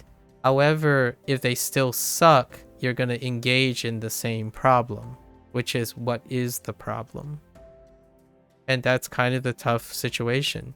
I think drama hasn't encountered their problem yet, but I'm gonna be real. I'm concerned, largely because that outline that drama had lots of potential problems, and it didn't outline how that person is gonna solve those problems, or learn what the problems are, or detect what the problems are. This is the difference between someone who is a professional, experienced in something. When you write a plan to do something for a couple years, like 3 years, 10 years, the outline tells you what you want to do with how, why, and contingencies. They are built on the idea that if something goes wrong, it is self-evaluating. Unfortunately, to me, I think the other way, which is ironic because one of these language learners that was these quote-unquote language experts, they aren't experts. They just happen to be very influential. These language experts who are not learners, they are expert because they're good. Good experts, like, you know, a native speaker, for example. I'm not saying everyone, but if you're good at native speaking or you're good at fluency, doesn't make you a learning expert. The idea is, how can you tell? Obviously, there are good speakers who are great learning experts too. How can you tell? When they present their method, they don't talk about pros and cons. They don't talk about how problem shooting works. Different limitations and benefits, right? They don't talk about these things. They talk about the ideal scenario. And the irony here is whenever they talk about like formal education and their opponents, they criticize their opponents for not doing these things. Like, for example, in the end, they would say something, oh yeah, my opponents, they just rely on brute force. And in my opinion, one of the most ironic things about brute force is anything without a problem-solving component. If you have no problem-solving ability, no critical thinking loop, like workflow, part of your workflow, it's brute force, in my opinion. And I'm like, that's a hot take, but you will feel like you are brute forcing through something if you cannot solve your problems and you're unable to characterize your problems and improve the method. It will constantly feel like brute force in a more trendier way. In a more trendier way to say this, it's gonna feel like grinding. You are not improving over time. You are learning more information, so you're making progress. No matter what you do, you're making progress with your knowledge. So you are learning more about the topic you are doing. Your feelings are going to get worse. Or likely to get worse. Because that's brute forcing. That's how you brute force things. You try A, it works 30% of the time, you drop it for something better. You go to B, and now you're getting 50% of your goal to your goal. You drop that, you're getting to C, and now you're 70% way to your goal. You go to D, and it gets, you finally get to your goal. How many times you're going to have to start over? You have to ask yourself, how hard do you want to brute force? And to me, that's what I saw when I was reading Drama's outline. And you know what's humorous about that? Instead of calling it brute force, we'll call it something else. And Drama introduced me a new term yesterday that I didn't know was called mass input. Or like massive amount of input. Like method. That is, in my head, brute force. That's literally brute force. So if you have the guts, the motivation, the feelings, the willpower, this is the way to go. It's fast, it's efficient, it's brutal. Absolutely brutal. And how does this relate to the digression about your cards? When I'm like trying to ask you about how you're making the cards and whatnot, it sounds like brute force. What happens when you don't have enough? When you don't have enough stamina, rote memory, time, effort. I really don't know. I stare away. I personally, in my thing, I rarely ever resort to brute force. Brute force is my last resort. If I really, really need to get something done and I have to brute force it because there's a deadline, I'll do it. And immersion is brute forcing. Immersion only, anything that says only is brute forcing too. So I sit here so many times when someone says like, oh yeah, you gotta immerse, you gotta read so many things, you gotta sit down and keep on bashing it into your brain. Like, and my first thought is, yeah, it works really, really well. Works really, really well when the person you're talking about has all the consistency, problem-solving skills, in my opinion, problem-solving skills for their emotions, and maybe their lack of consistency and lack of discipline. All these things, right? And it's a true tester. I think the brute force method is what kids do, what younger people do, because they have a lot of strength, vitality, vigor, and whatnot. If you don't have these things, it's time to try something else. It's not brute force, in my opinion. And I feel the internet has two fundamental problems. You expect results fast, like very fast. That's the one problem. And it's in contradiction to consistency. These things are fundamentally contradictory to each other, in my opinion. The things that get you fast results do not produce consistency. That's the whole point, in my opinion.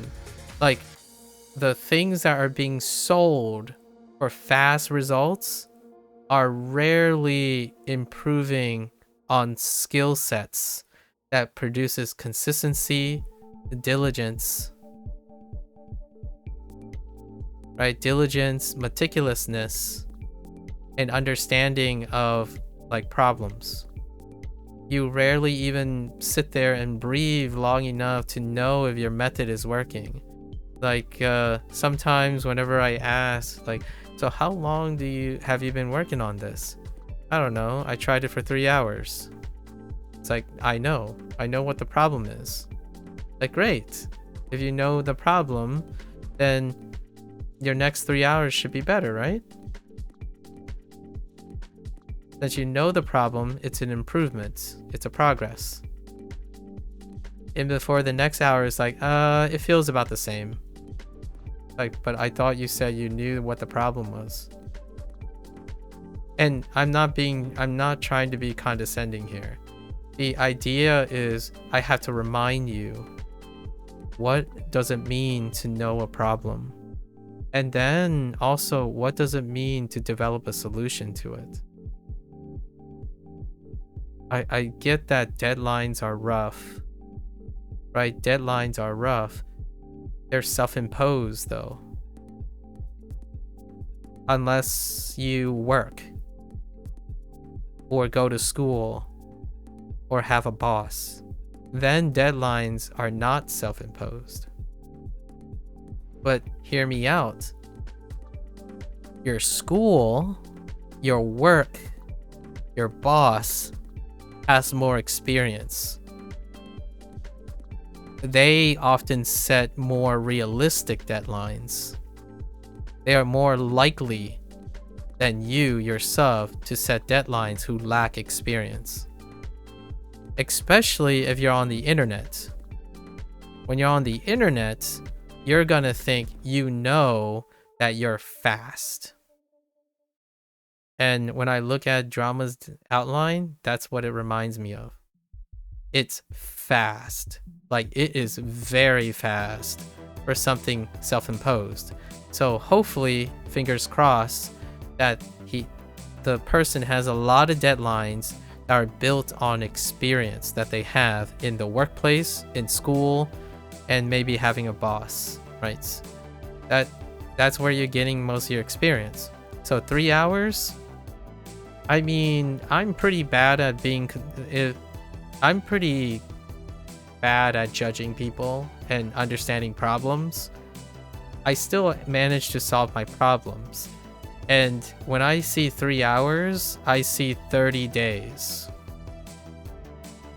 When I see someone have a problem that recur, I see months. At least a few months. And then when I see someone who quit and came back, I see years. So if you quit something for a year and you think coming back, right, after a year's break, that it'd be better the second time, I'm going to say you're going to need 2 years. We're talking about trying to overcome a 1-year deficit. Like something kept you away for a year. The next time it's going to be 2 years if you quit again, or maybe forever. So to me, proportionally, or even realistically, fast is trying to recover in months. So like, you know, you learn something for 1 year and you quit for say 6 months. Then to get a good idea of where you are, you would require at least 6 months of time. It has to be somewhat proportional to the time you are absent and the amount of time you spent. And yet, that doesn't stop people from thinking that it takes me a few hours to make one mistake to suddenly understand what the problem is.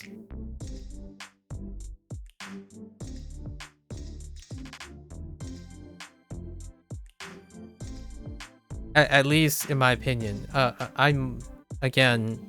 I think my abilities are pretty average. I mean, some people might call me out and say, no, I'm not average. It's like, okay, well, maybe I'm not average. The thing is, what I can tell you is, if you think it takes you a few hours from one mistake to suddenly know what the problem is, I am hecka dumb.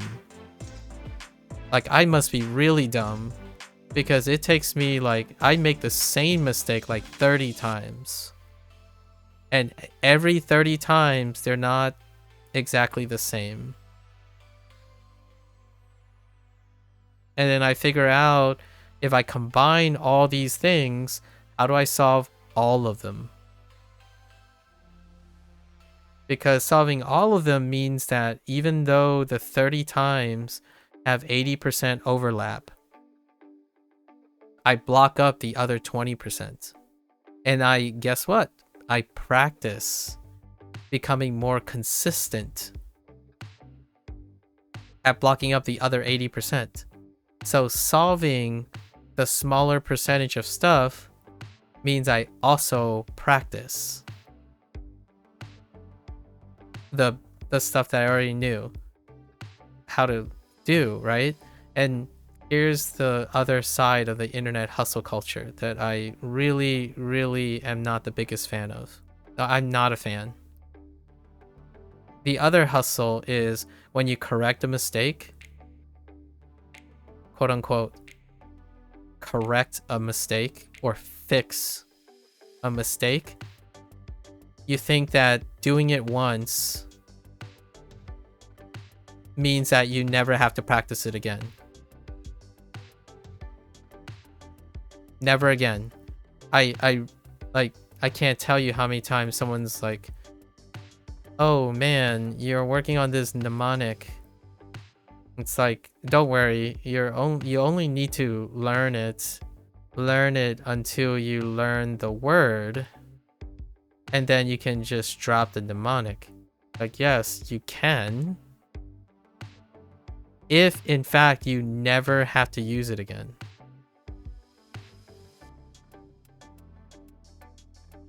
And that's true for those people. The people who are now fluent, quote unquote, fluent in Japanese, They're never gonna have to use this mnemonic again, right? Like they really don't. What happens if you're not fluent and you have to go back to this? Well, you have to know it long enough until you actually know that you don't need it anymore. Do you know you're never going to use it? I think the vast majority of people assume that's the case. And I actually agree with them. I agree. That's an accurate assessment. Now, here's the difference. I don't make mnemonics to discard them.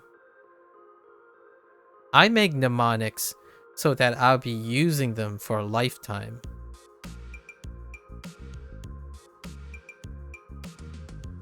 So, no, it's not the context of the mnemonic.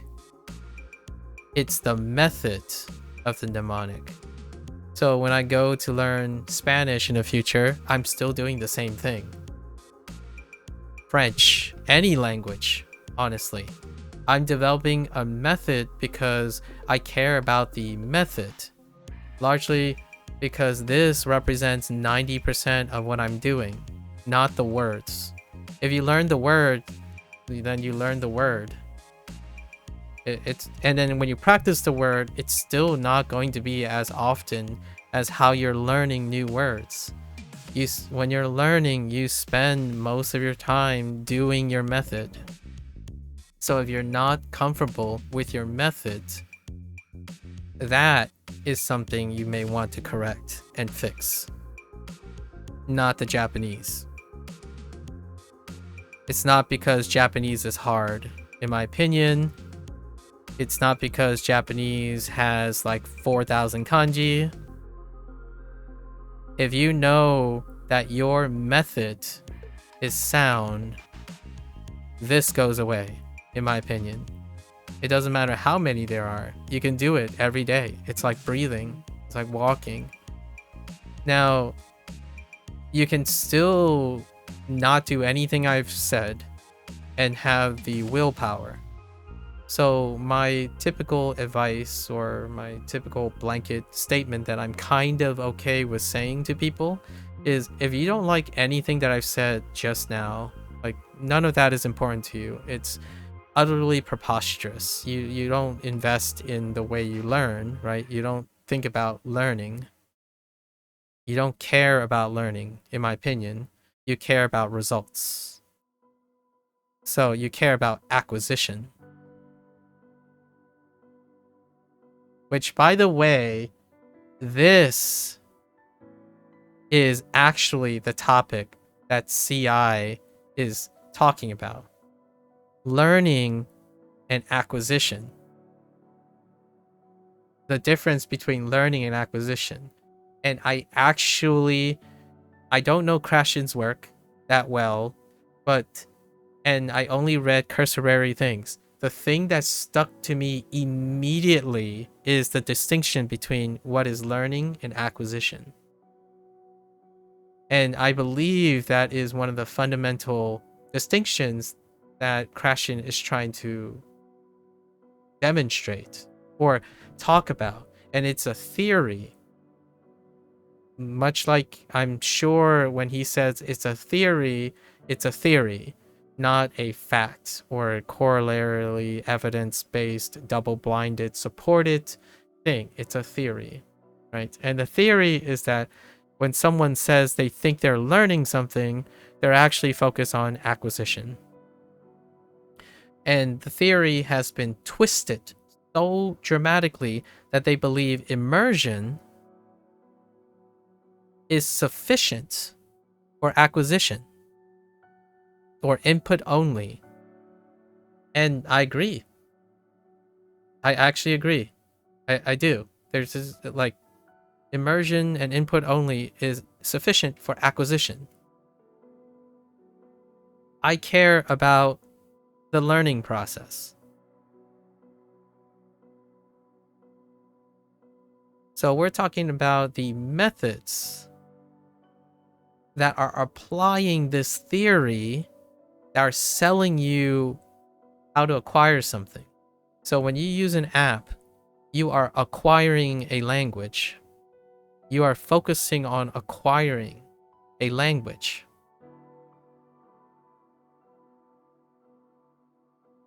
When you are making something and trying to construct something, there's a learning process involved.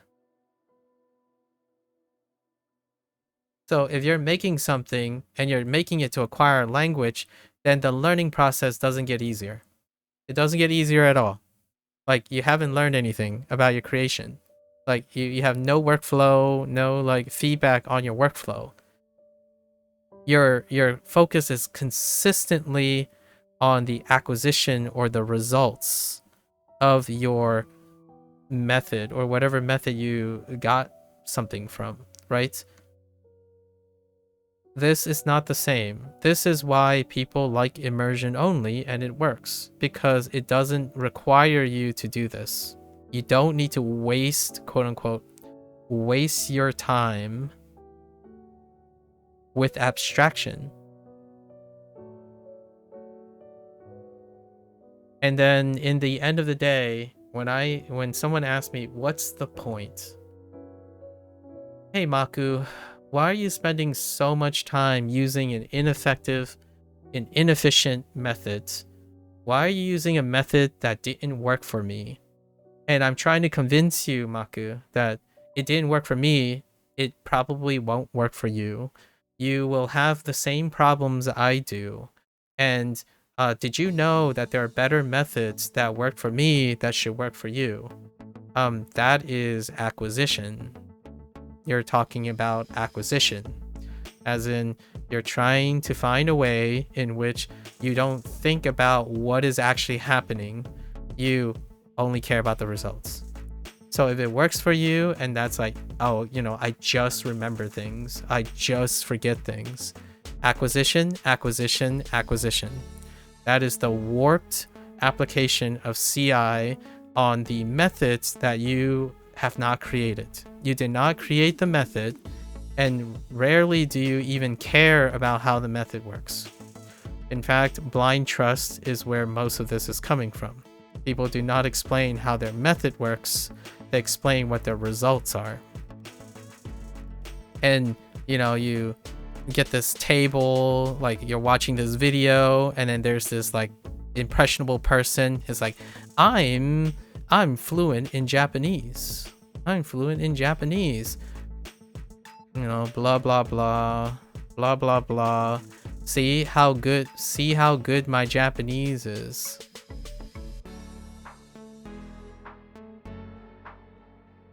And then tell you how to acquire it.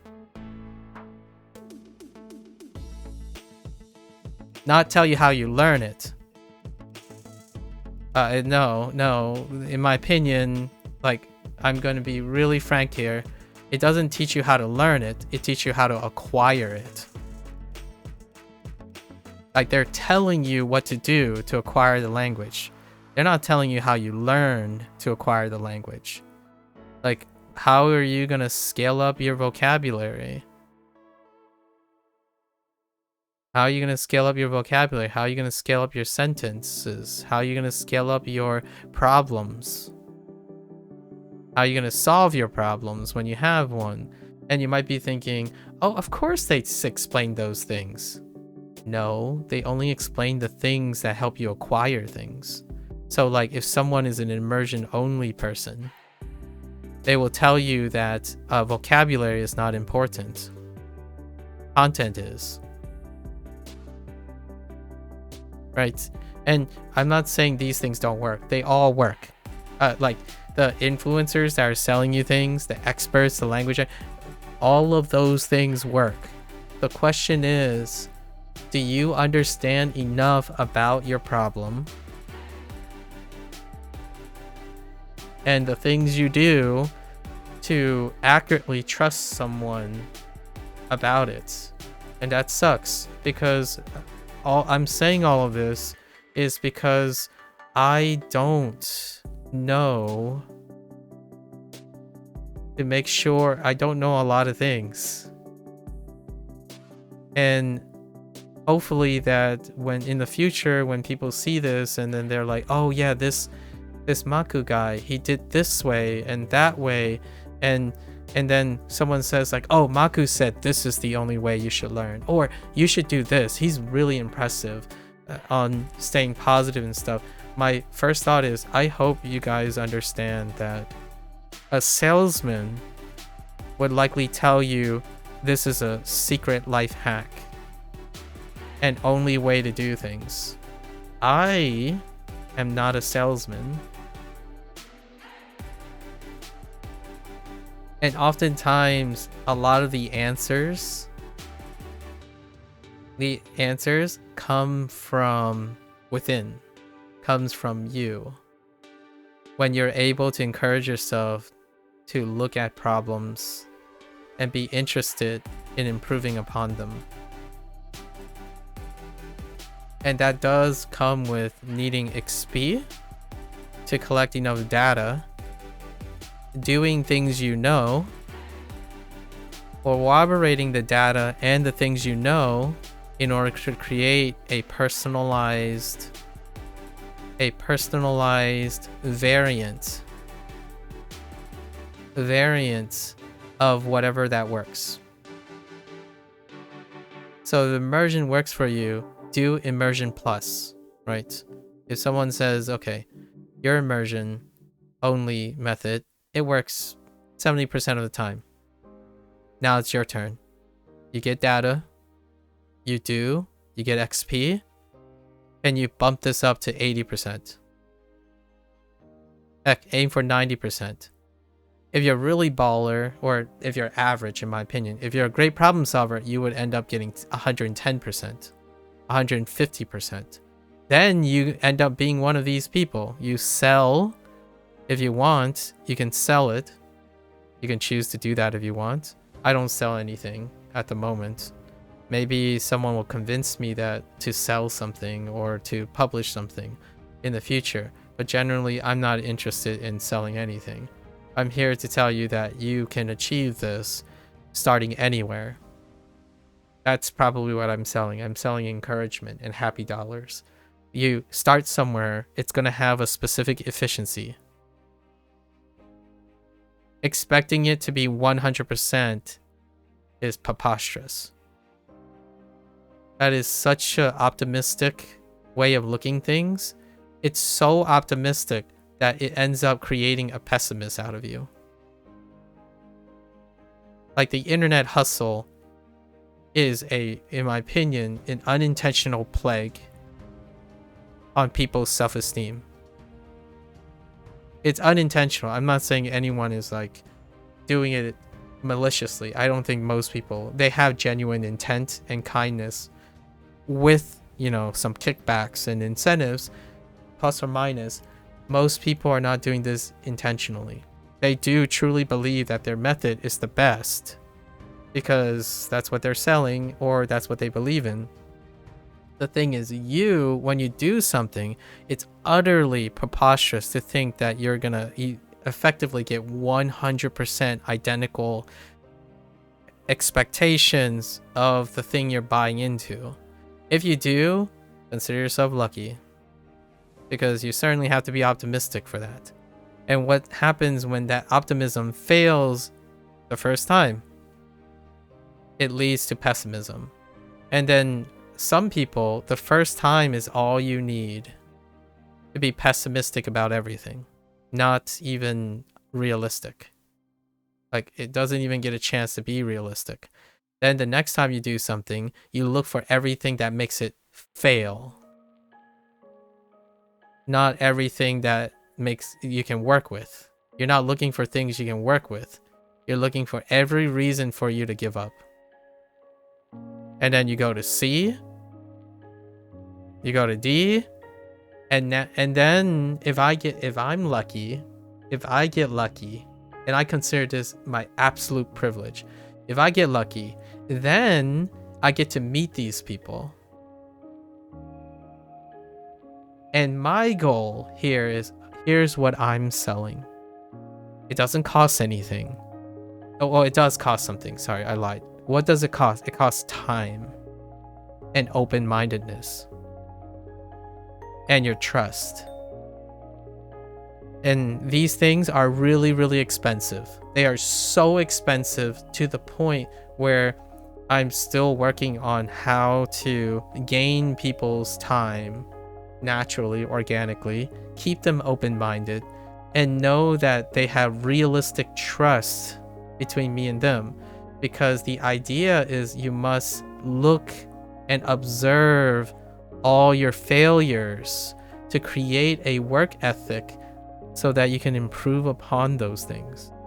And so most, in my opinion, I think, and this is a privilege, by the way, I think this is a gift for me because it allows me to improve upon things that I, quite frankly, I have a high failure rate, an entirely high failure rate, which is keeping someone engaged for a long enough time to allow them to stay open-minded and then develop a level of trust enough that when I say, what happened with D? Why did D fail? They would be encouraged to stay open and spend the time to investigate why D failed. And then why C failed. How does C and D relate to each other in your failures? B and C, the first time. And then what can we do about it? Let's go sit down, talk together, evaluate how they overlap with each other, and let's go and try something for a long enough time that offsets all of this pessimism that you build up before you met me. And what does that sound like, in my opinion? It sounds like a therapist or your financial supervisor, the agent that you hired for your public assistance, your HR, your public representative person. They need to know all this information as fast as possible. But I'm not here to sell, so it's not like you're paying me to do anything. So this is a privilege. When people give me their time and they try to stay open-minded, sometimes I see them fail in the process while they're talking to me, and I try my best to pick them up. That type of thing. Just having them come back after failing over and over again, that is the level of trust that's a gift. The way to make this stuff not a privilege is when you pay for it. So if you paid me $300, then you are obligated to use time, open-mindedness, and trust because you obligated yourself for the value of the cost. And you know what's harder, in my opinion? Like, I know I don't usually talk about competition too often, but this is an objective truth about the human condition. When you pay for something, so if you're selling a master course, ultimately those individuals will self-select themselves into such a strong commitment that you will see better results than doing it for free at the mercy of the other person. So for individuals who say like what I do is ineffective and it rarely get results, it's like, yeah, because I'm lacking one thing. I'm lacking a fundamental human condition. When you do things for free, quote unquote free out of generosity, and again, I don't think anything is free because time is not free. But for those individuals who criticize me for saying like I don't have a lot of time in the world and all that stuff, because it's free. But if you paid me $500 per hour to get a crash course in some silver bullet snake oil scheme to make you a fluent Japanese person, speaker in like 3 months, then you yourself have already committed this. And you know how powerful it is? It's the same thing as saying you're going to decide to move to Japan one day. Same thing as signing up for that N1 exam. Before you're prepared, you're committed. And that's a super powerful tool. That's so powerful that you can brute force through anything. Or you hope. The hope is you can brute force. And to me, when I see that, If it succeeds, you will probably end up selling a product.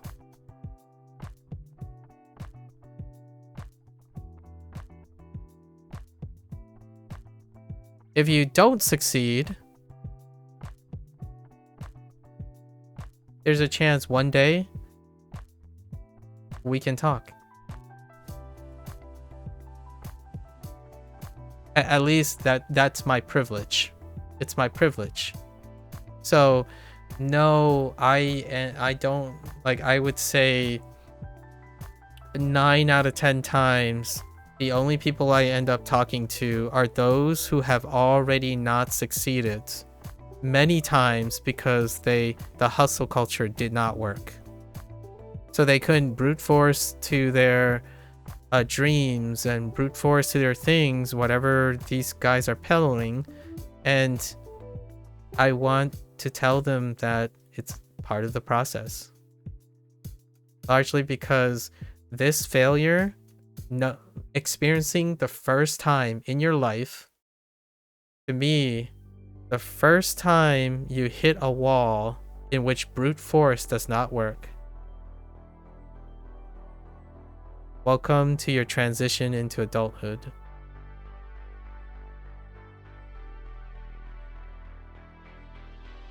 Or if people don't like the idea of age, welcome to your transition into professionalism and independence. This is where you start working on this thing.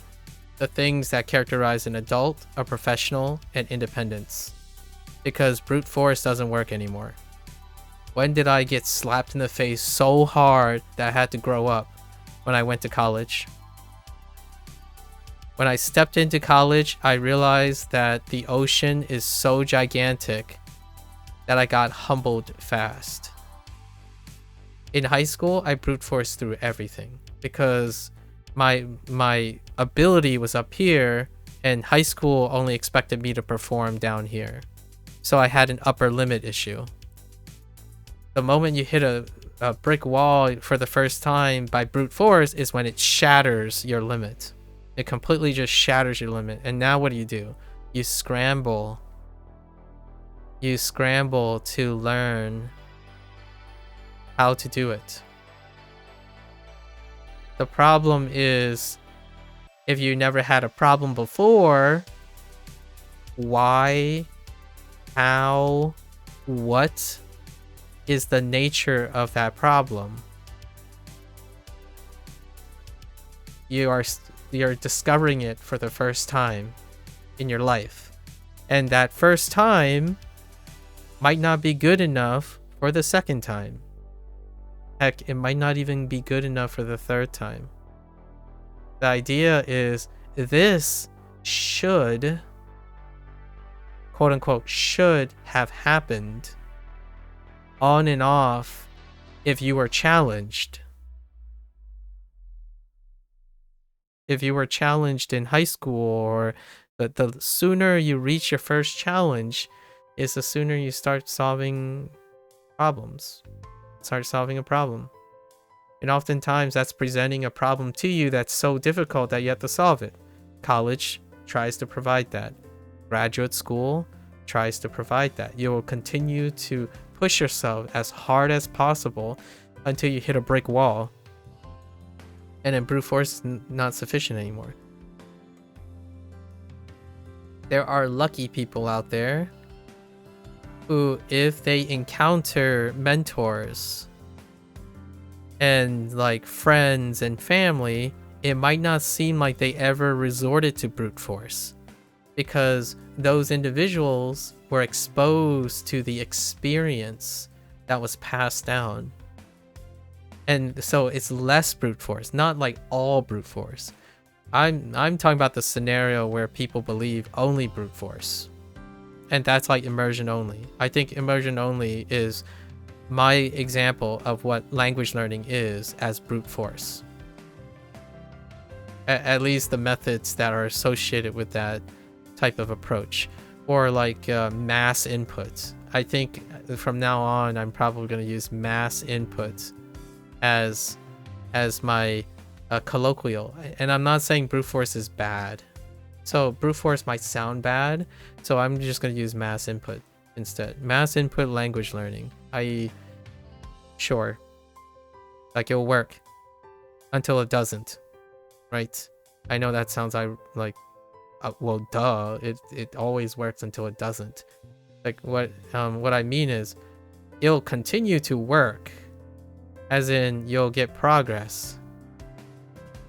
What can fail is not about the progress.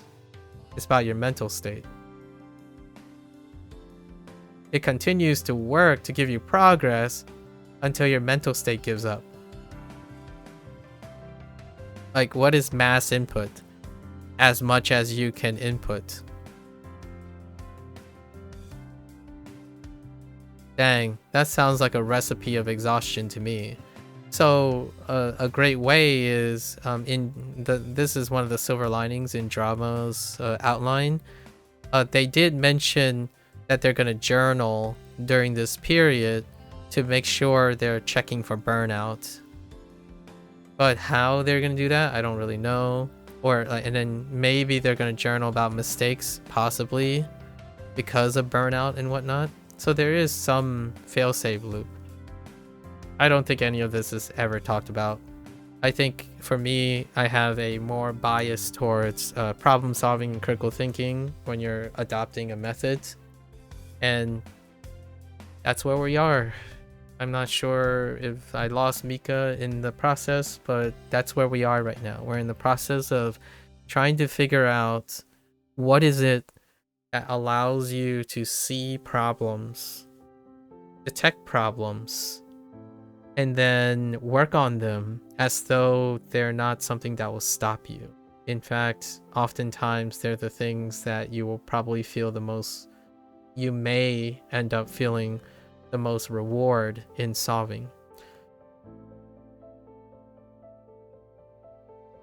You still haven't passed a single review session? I'm not even sure what passing a review session means. Interesting. Anyways, there you go. That's the digression for today.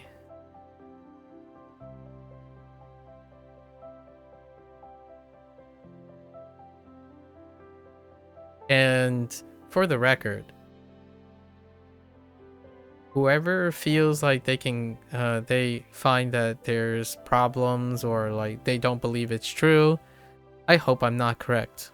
I genuinely think that if you can make an argument that doing something, getting the results, matter the most than how you did it and why you did it along the way, and you can prove that, I love to hear about it and welcome anyone with a counter argument, because then I can have, if I meet people like that, I will throw them your way. Like, I will lead them to your guidance, because I genuinely do not believe that is an accurate statement about learning. The idea of brute forcing is like the antithesis of learning. When you brute force through something, you're literally trying to learn as little as possible. That is the whole point. The internet hustle culture is the whole point is you're trying to learn as little as possible to get the greatest progress and results as you can. You want to become fluent in Japanese with the least amount of effort. Immersion only. Just keep telling yourself that if you see it enough, you'll intuit all those things, right? That's what they advertise anyways. My life told me that no matter how many times my parents tell me a specific phrase over and over again, if I am not actively understanding why I'm not remembering those things and paying attention to those things without having any stake or emotional care for it, actively, then I don't care if I be immersing the rest of my life, I probably still won't remember it. I might temporarily recall something and then forget it and then dump it again and then constantly relearn it for the rest of my life until I end up using it. So it's absolutely ridiculous, in my opinion, this segregation and compartmentalization of learning. And what strikes me as a great disservice is that the learning part is the thing that is underrepresented, not the acquisition part. The acquisition part is overstated and overrepresented, at least for now. And they're both very important. They're both incredibly important, and knowing how to combine them is fantastic. It doesn't sell products though, and it doesn't sell masterclasses. It doesn't sell books and life hacks. I mean, frankly, it can seem incredibly arguably even more overwhelming than people focusing on acquisition all the time. Like, oh yeah, okay, I'm gonna acquire vocabulary using this tool. Oh yeah, and then I'm gonna acquire grammar using this tool, and then I'm gonna acquire native speech and pitch accent with this tool. My first thought is, okay, so you're gonna acquire vocabulary of which is connected to these sentences you're learning grammar about, in which you use the grammar and sentence structure to decipher paragraphs from this book, in which you then can draw parallelisms to that native speaker that you like listening to. That is focusing on learning, not acquisition. If you keep on focusing on acquisition, then you rarely ever learn how to connect or associate those things, or even be encouraged to look for those things. So whenever someone speaks like, oh yeah, you know, formal education, they never end up actually talking about the native state or native condition or situation that they're in. And like, yeah, some people watch those native situations a billion times over, and they can't still seem to form the observational capacity to find the association in the first place. Because when you're talking like that, you already know the association, and it's ironic because a lot of times these people explain the association despite saying there isn't an association. Like, oh yeah, you know, this Japanese concept, it just doesn't exist in English. Proceeds 5 minutes to explain the association in an indirect way of the association that they're using to remind themselves of how they remembered the inherent Japanese feeling in the first place. That is so hypocritical, and I still find it hard to believe that the vast majority of people say, oh yeah, that makes sense. There's no English equivalent to this Japanese concept because I just watched someone speak English explaining that there's no equivalent to this Japanese concept while explaining the Japanese concept in English. So asinine, I swear. Like, that triggered me. Like, that stuff triggers me a lot. Where, like, yeah, there's no literal, there's no literal connection. And then the whole video is about how abstraction is useless. It doesn't help you with anything. Meanwhile, this person is deploying abstraction in order to sell their product. That is absolutely asinine. Almost suspiciously and triggering. And if you're wondering who I might be referring to, or maybe in general or stuff, it's up to you. Can you see those things? Because when someone says immersion only is the way to be sufficient, you require those observational skills to make those connections and associations in order for it to be fruitful. Otherwise, brute force it. Memorize it and say, oh yeah, people always say this phrase in this context. That's fine. But when you say in this context, you're making an association. You're creating an abstraction about the thing you're observing. You're observing patterns and connections when you're literally looking at something. If you're passively like in your ear and not paying attention, that's what I feel like most people think is immersion. They think that it doesn't require any active process. You don't need to form associations. You can just literally see the thing happen 100 times and it'll stick with you. I absolutely disagree with that. If I show you the flashcard 100 times, you're going to have varying qualities of memory. And all those people, the defining differences between them is how well they form observational skills about associations. Because if you're not solving your problems, then you don't have to use your observational skills. You never practice them. If you say, I just have a problem, this just feels bad, you're not practicing observational skills. Right? And that's what immersion is supposed to try to solve. Like, you hope, oh, if you're in a bad situation enough times, you'll remember what to say. Like, yeah, it worked when you were a kid and you had nothing else to worry about, nothing else to talk about and whatnot. As you grow older, I would love to meet an adult who learns by that. I really am genuinely curious if there's an adult outside, like a very well-educated adult who's consistently learning something, that approaches learning by not using any form of contextual association. And I'm saying that word a lot because that is what memory is built upon. If you want to retain something and not forget it, you have to use it somehow.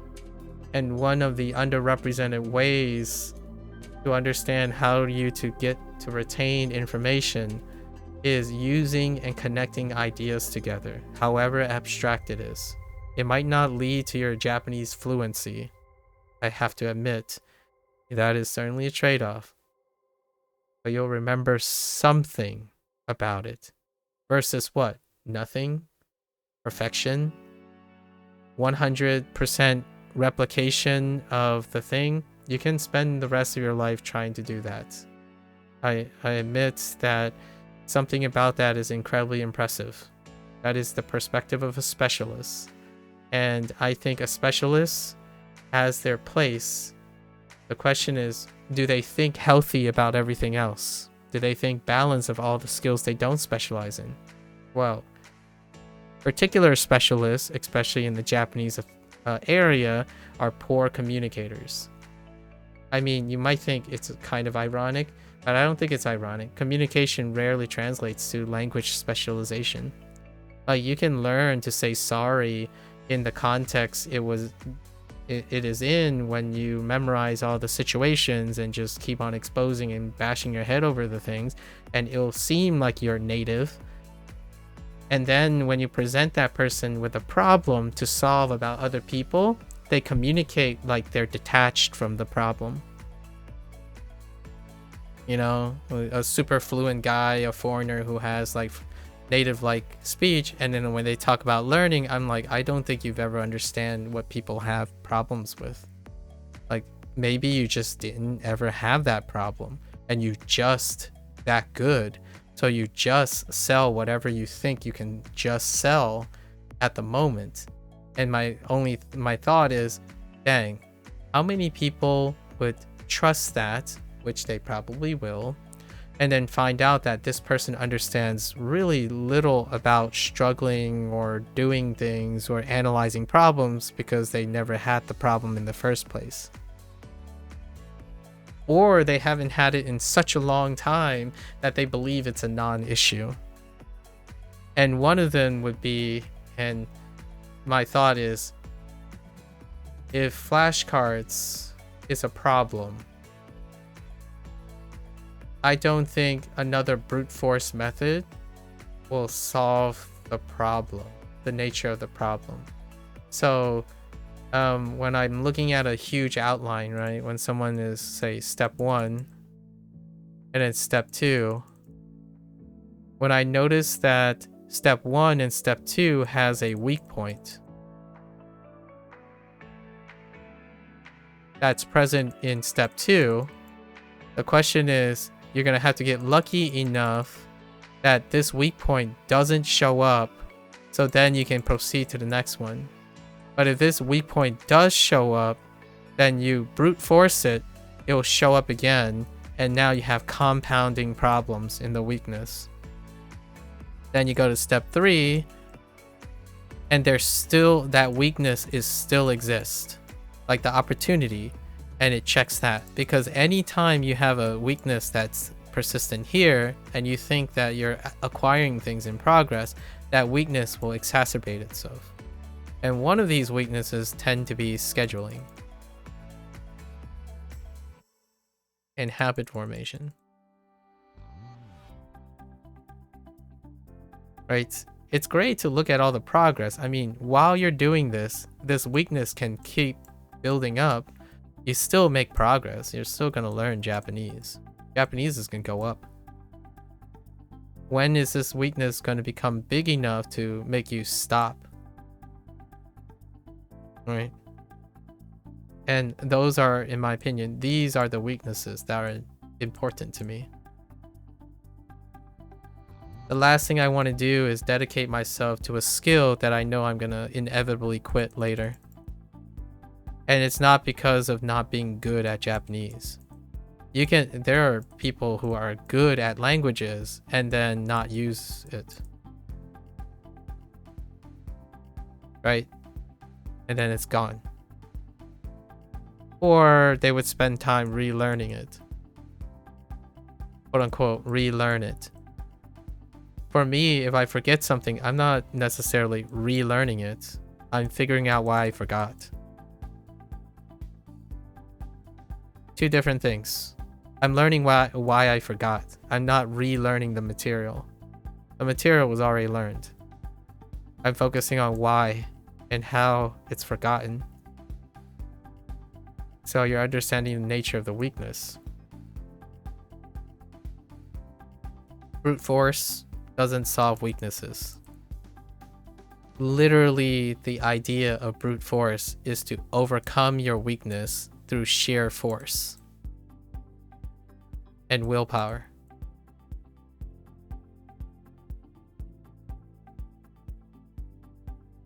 Call me a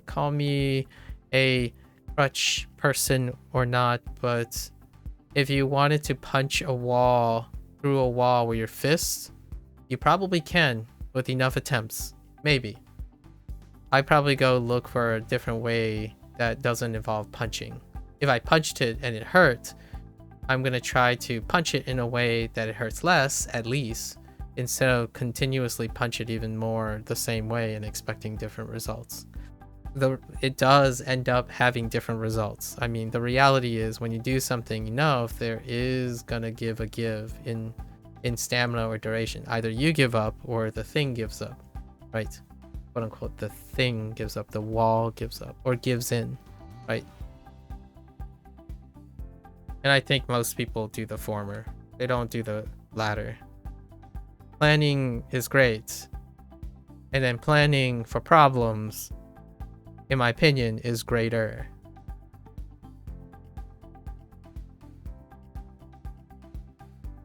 All right, let's see. Oh, whoops, child support.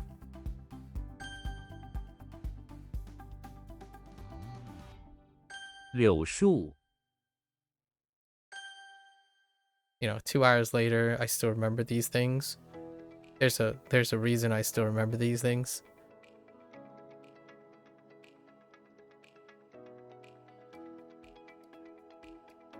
Or maybe not. Maybe not this one.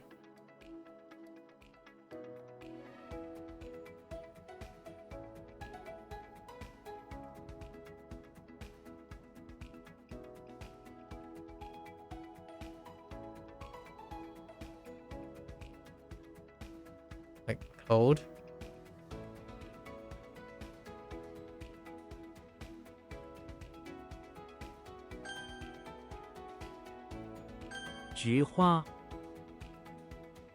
Anfu. Placate is to like calm down or to comfort, basically. And does to comfort, to pacify? I think to comfort is okay.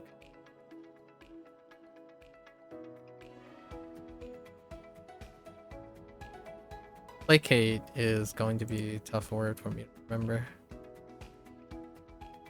安抚。邓小平。Deng Xiaoping. Okay, we got the guy's name at least. Deng Xiaoping. Okay. Deng Xiaoping. 邓小平。洋甘菊。洋甘菊. Oh no. Chamomile.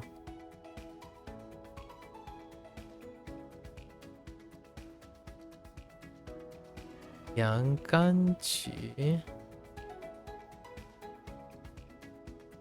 You're gonna have to help me out here.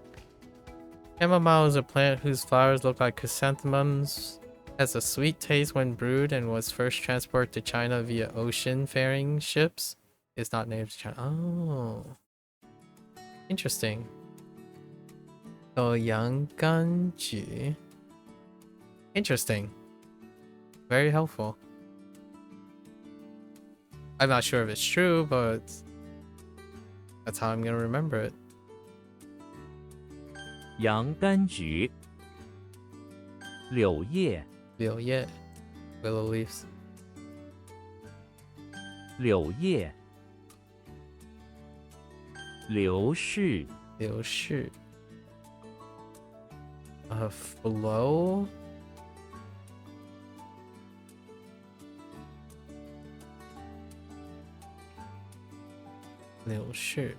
Sure is rough. Okay. Stubby green fingers right cleaning off the dirt. Okay. So that's pass away. So flow and pass away. Okay. 8 laps or to pass. Fair enough. I was like half past 8 laps. Oops. 流逝。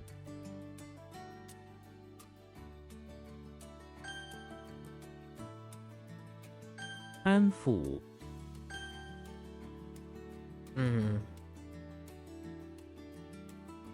洋甘菊。柑橘。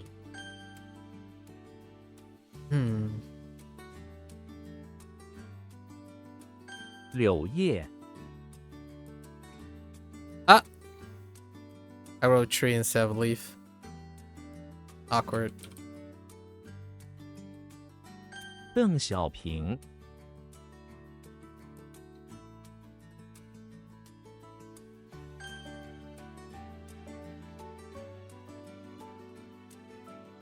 流逝。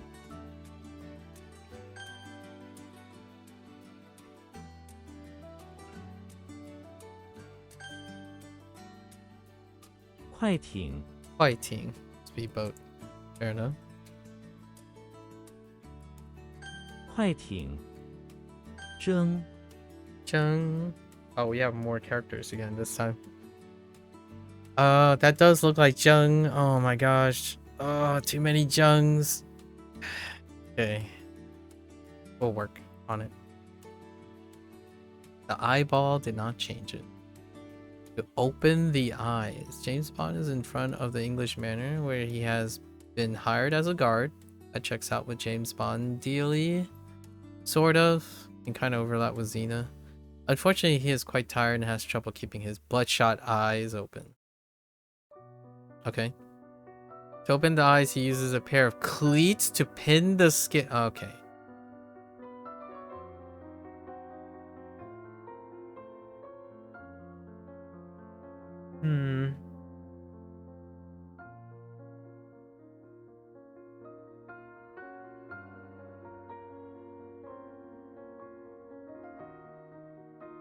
We're gonna make it about the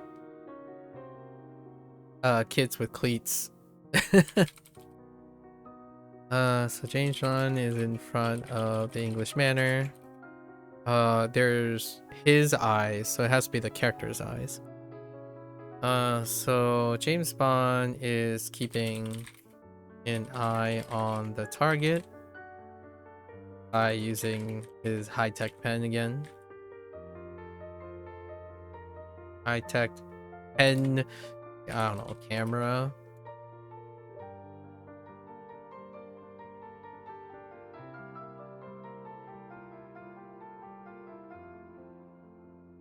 Okay. He's keeping an eye on the target. Sometimes.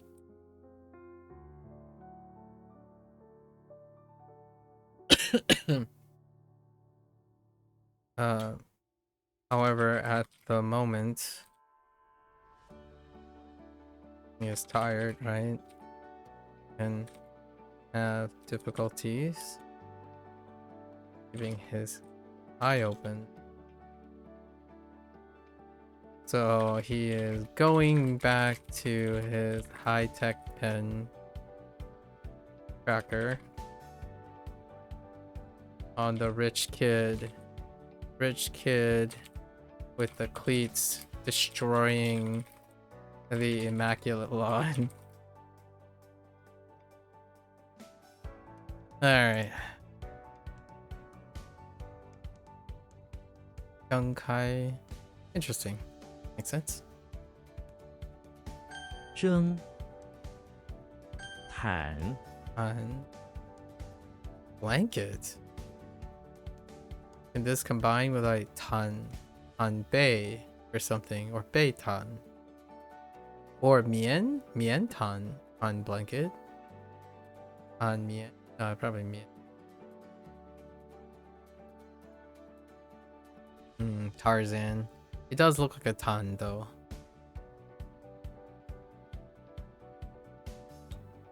Yeah, instead of a what, yen? Tarzan is in the basement of the pawn shop where he finds a vintage fur blanket on sale. Oh, he wraps himself in it to try it out. He's so used to being half naked that the warm fur blanket is too much for him. So he bursts into an inflammation of flames because he's...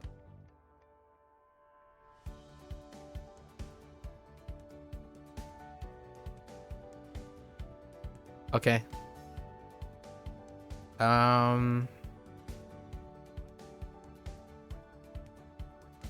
think it's good. A D-tan. Oh, that type of blanket. Interesting.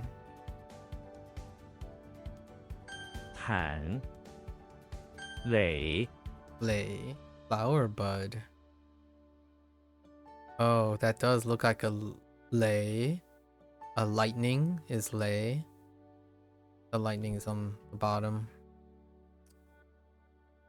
I wonder if I can get away with lightning. How often does lightning or thunder, I mean. Thunder. No. Thunder doesn't show up that much. Yeah. Not frequently. Okay, Legolas is in the basement of the beach house by the bay, where he's making a rice field in the sandy soil there. A basement?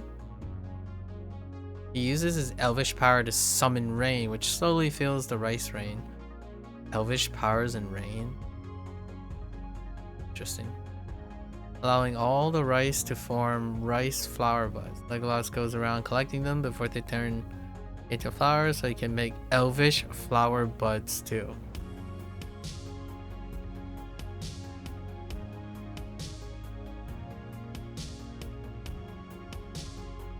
I mean, sure.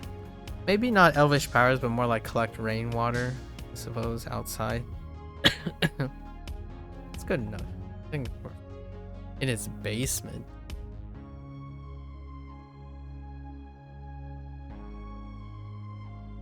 Sand.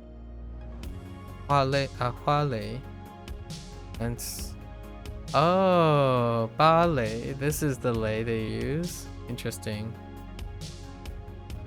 That's kind of funny because that could be misinterpreted as fragrance flower bud. Like, that's a coincidence that these things complement each other. Ballet. This is like a fragrant plant-ish, and then that's flower bud. It's a very poetic way to describe ballet, coincidentally. 垒，巢， Chao. Remember if I have a nest. And that's kind of one of the rare, that's one of the first ones where flood is used to accommodate this one. Does this look like a chow? No, it doesn't. Oh no. Wait. No. This character looks more like a ke. Yeah, it looks much more like a ke or a guo.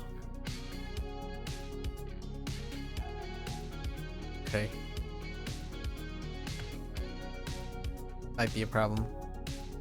Charlie Brown is inside the barn, which is currently experiencing a flood. Of course, Charlie. He has a bunch of fruit that he's trying to save from being washed away, so he uses some hay to create a nest and puts each of the fruit inside the nest as the floodwater raises up to his chest and the cows moo in panic. That's Charlie Brown. Niao Chao. Yeah, Niao Chao. Oh. Fun Chao beehive. Oh, that's kind of cute. A bee's nest. 朝 Oh.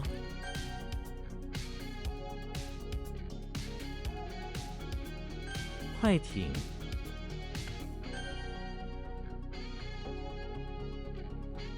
And flame thing though.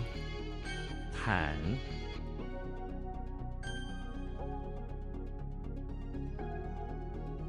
垒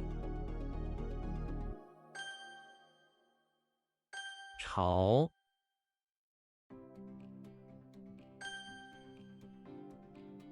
蒸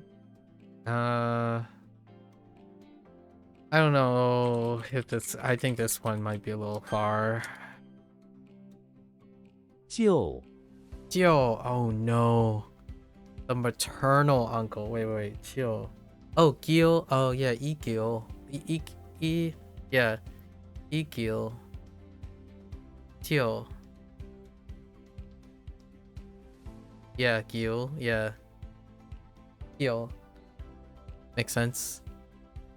The only way I'm gonna remember maternal aunt and maternal uncle is probably to connect it with Fujani.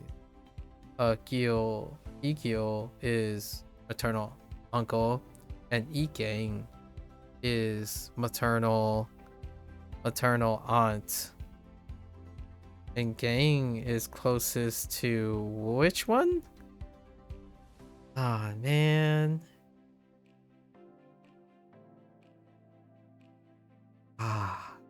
Family members.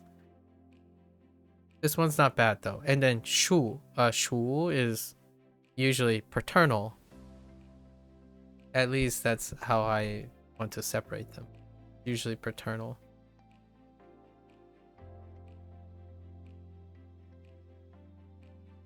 Or it kind of defaults, like, sort of.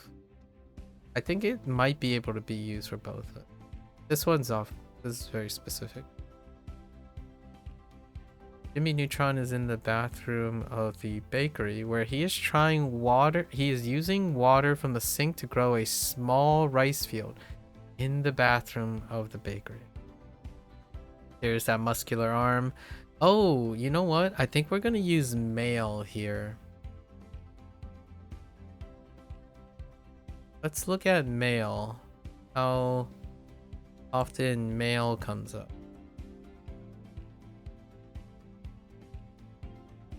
There's got to be a lot of these, right? Yes. Okay. So we do have male, right? That's our prototypic.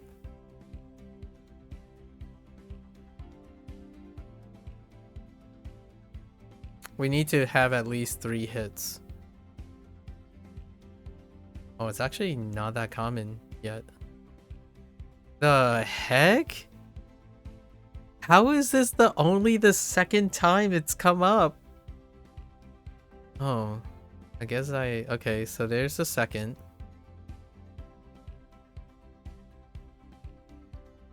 Oh, I really thought this was gonna be more common. Okay, there's sister's son. Okay, right. They're still kind of referring to the maternal, somewhat the maternal side. Really?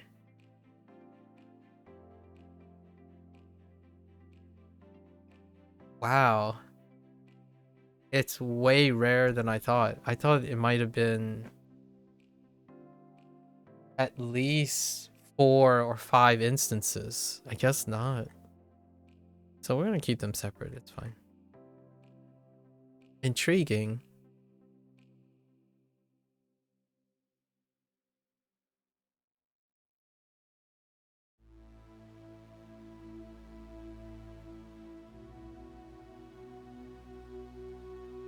All right.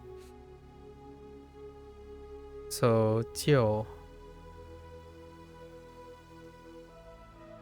We do have to do something about the muscular arm, though.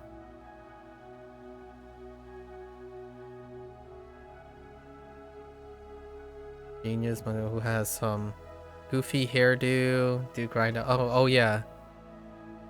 We could do the funny hairdo thing. Mortar. All right.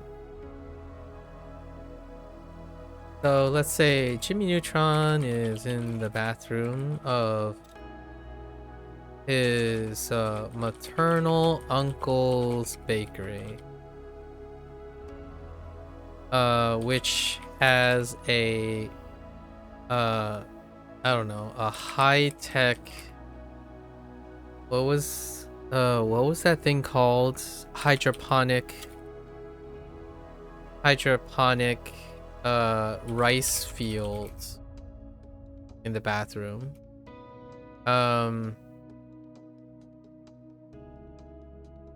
With his uncle, who unlike him is pretty have muscular arms, right?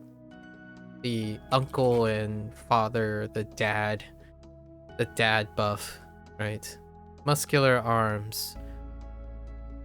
They were able to process, I don't know, special rice grains with a high-tech mortar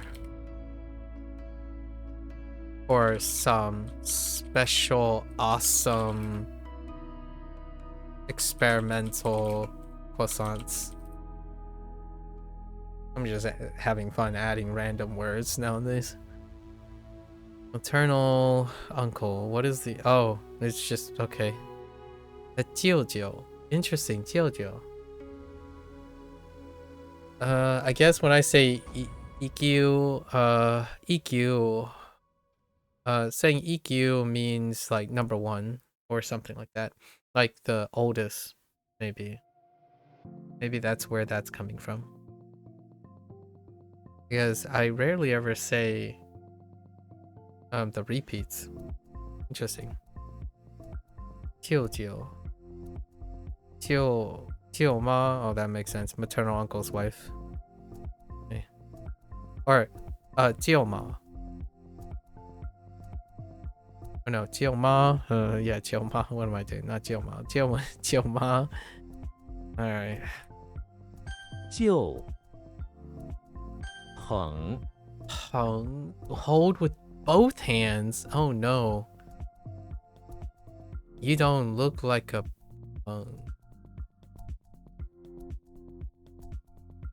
you look like a Qing. Wait, isn't this Qing? Oh no, it's not Qing. What was the right hand thing? The barrister wig stuff is gonna require some help. Barrister wig gets a little wild. Oh, it's bang. So, it was fung. Dang it. Yeah, these ones are rough. Fung. Yeah, zhou. Which is kind of related. A little bit rough. And then there's qing. Yeah, you have qing and zhou. Like, look at this. Qing, zhou. These were really recent too. Qing, tai, zhou, bang. Only chun was like way back. But man, this is devastating. These things are evil. Pretty. And now we have another initial switch for Peng. So now we have to be wary of bang and peng. Bang and peng. Despite the first thing I thought about was bang or peng. It's peng. And alright. So we gotta rely on our strategy of making the finger aspect of the character in order to make sure that I don't get the character mixed up. That was the example I used today. One of the weaknesses is that I needed to know Kirby, and then Mika asked Kirby ? The idea is that the character is what creates the initial change. The following change, the final, actually has a relative consistency than the initial. So while bang and feng, right? Bang and feng are slightly different. And are actually really close. And then again, right? We got again. So usually it's the initial that differentiates them. That's why I need to focus. And typically the initial that can be differentiated is often something nondescript, like fingers, making fingers. Or water. You kind of get the feeling what the left radical is in this type of structure. Alright. Patrick Starr is in the basement of the English Manor, sure, where he is wearing a barrister wig. English Manor, sure, and looking for something among the dusty statues. Sure enough, he finds it. A huge English corn stalk. Okay. He works with a finger to move it. Okay. Patrick holds with both hands the grain stalk, dragging it while little finger pushes. Oh man, you almost got me. All right, Patrick Starr is in the basement of the English Manor, goofing around, cosplaying like a fancy person. He found some dusty barrister wig and some dried corn stalk. His finger, due to his lack of fingers, because he's a starfish.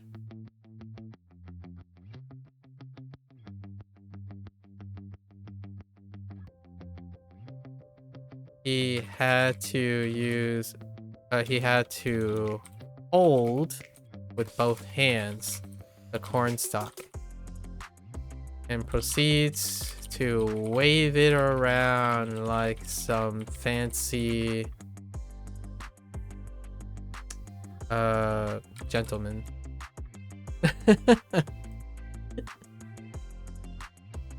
The flatter. Chui Peng.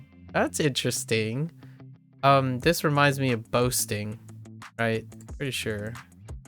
Trey deals with boasting.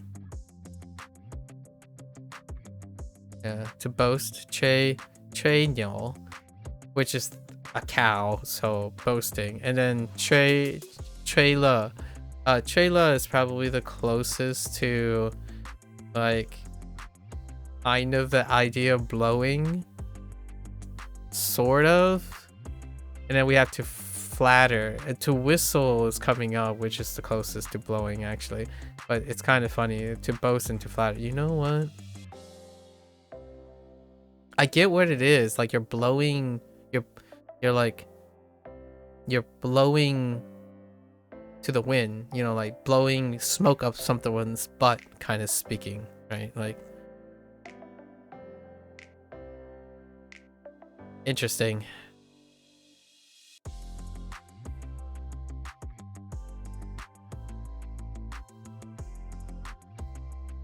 Peng, Hold with hands. This one's gonna be fen, very technical. Burn? To burn. Maybe like fen shao, maybe fen shao, or maybe you can get like explosion. in it? Like 焚or disaster? Like 焚灾? No, that's to burn. So yeah, maybe shall could combine with like fuel or something like fire and woods. Ling plus Hua Ling. Frodo is inside the infirmary where he's causing havoc. Frodo. In the corner grows some. Okay, we're out. That's already out. Okay. So Frodo is inside the infirmary, recovering from being burned by the fire in the nearby woods. That's it. It's Frodo. That's all you need. He's suffering from ordeals. That's Frodo in a nutshell.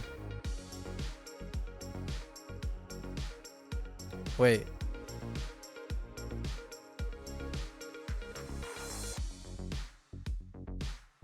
Oh no.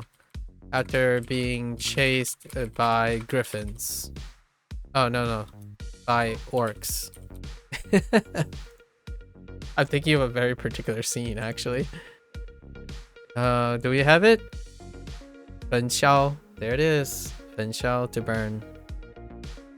And then I don't have anything else. What do we have? 心急. Ooh. 心急如焚. 如焚. Heart 心急 hurry. Or heart hurry, so that's anxiety. Anxiety 如焚. Enter burn, to burn with anxiety. Oh, interesting. Or just like anxiety, just like burn. Ah, so anxiety like burning. Burn with anxiety. Interesting. To self-immolate? Oh boy, howdy. So fun. Okay. 焚 翔 Xiang, to soar. Maybe like 翔飞, 飞翔, to fly and soar. Or it could be 跳. Ooh, 跳 would be something too, to leap. Because 跳 does have a essence of flying as well.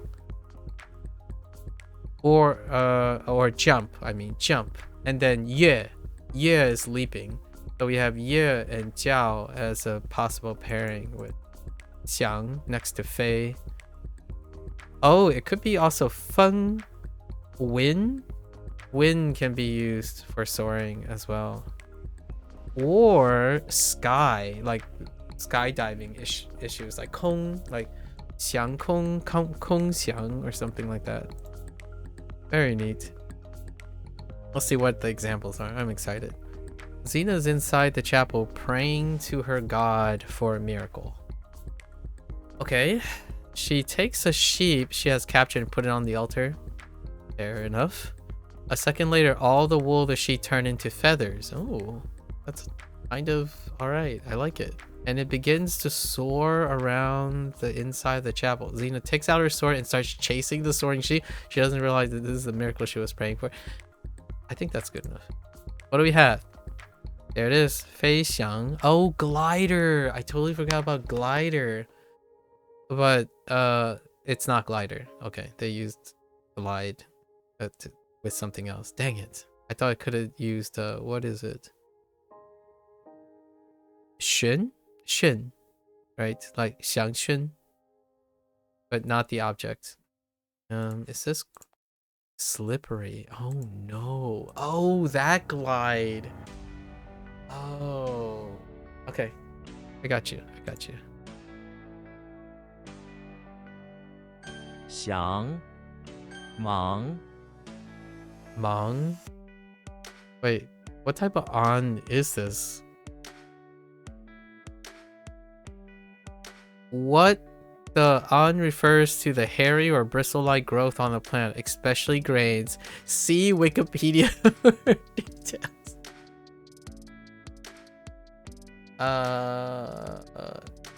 Is that on though? Is that how is it? Okay, mango bristles, hairy growth. Okay.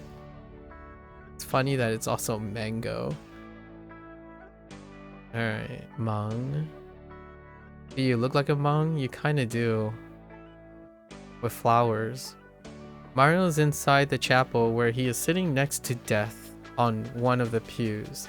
Death force feeds him a magical flower of death, which makes Mario die. And from his body grows a bunch of thin, light hairs known as Un. And like the hair or bristles at the head of wheat, the multicolored Un grew out of Mario's dead corpse and effect from the flower. What in the actual... what is going on?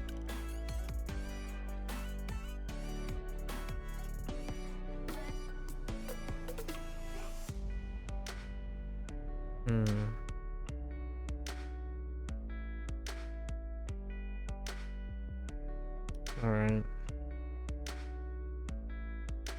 It's rough for Mario. Okay, so Mario is inside the chapel. Thwarting death, right? Thwarting death.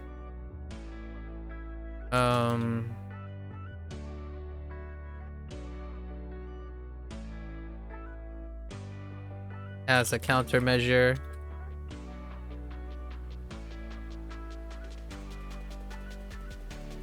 Kind of, I don't know. Let's just say protesting death.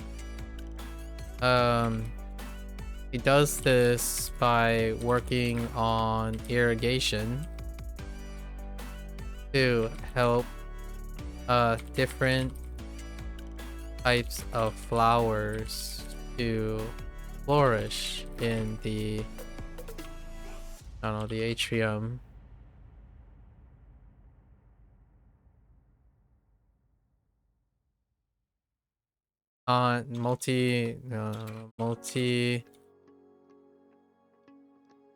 Multicolor uns begin to grow from the vast variety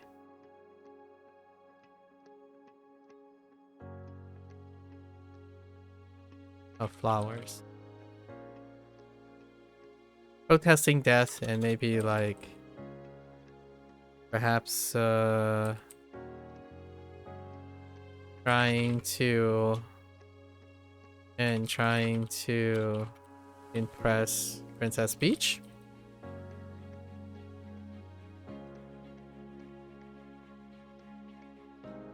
I'm kind of in that mood at the moment because I recently watched the trailer for a Mario Galaxy movie. Rays of Light. One Mung. Interesting. My Mung. Okay, my Mung is more on the nose. Quan Mung is kinda cute. Mong.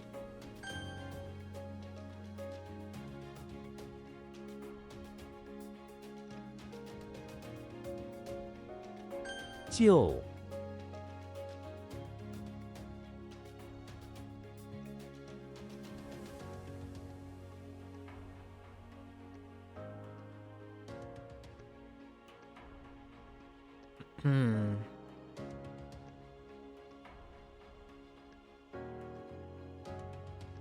I don't even remember what... I think I got a little carried away. I don't even remember what the thing is about anymore. Something about... No, I actually don't. Oh, it's literally about his uncle. Oh yeah, that's right. It's literally about his uncle. The first thing I thought about is the first thing I skipped. Dang. What a weird, awkward situation. 想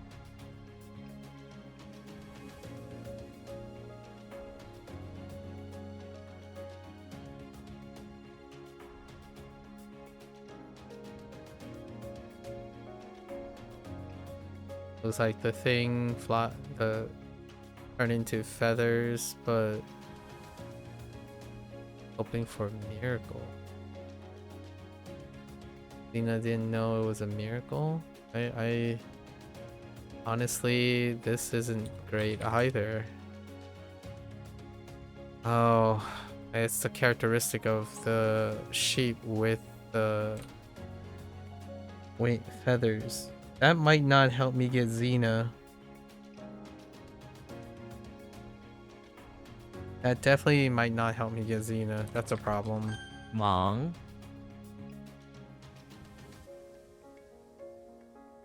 This one's kind of okay.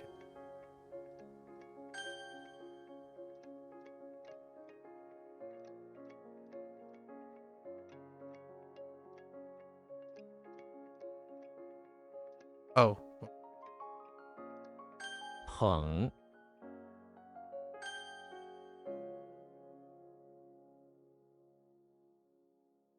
Okay.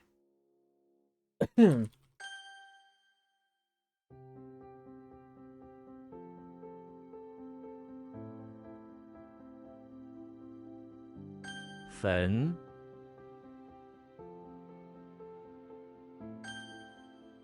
Okay. I have to take a quick bathroom break from a recent digression. I'll be back for the review.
Alright.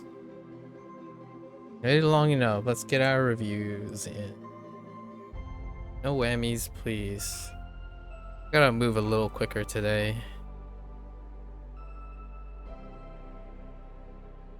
Dang it. 实惠实惠不是唯一重要的事情。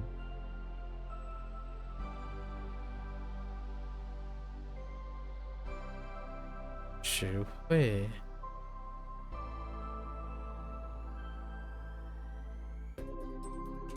不是。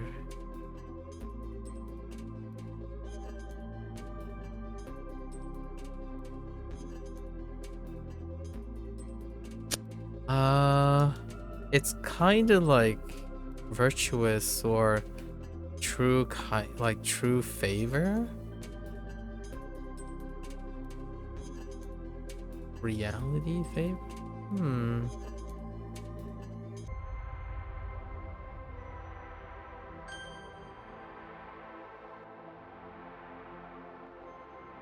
死刑，死刑在一些国家被废除了。 The heck? Oh.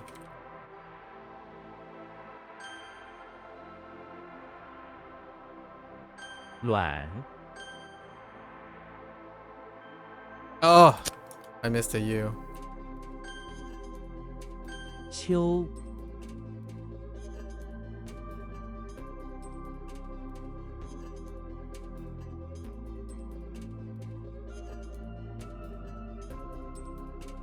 每逢， 每逢下雪的时候，孩子们都很开心。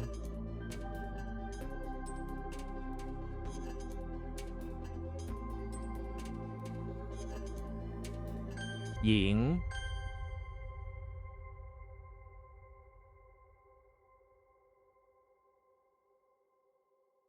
百万富翁，他的生意让他成为百万富翁。 刑事， 这是一个刑事案件。 婚姻， 他们的婚姻非常幸福。 米粒， 米粒很小但重要。 吴国， 吴国以武力强盛而闻名。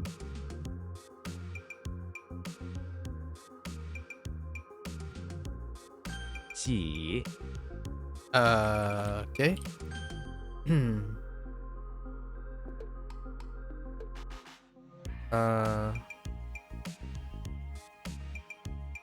Chain.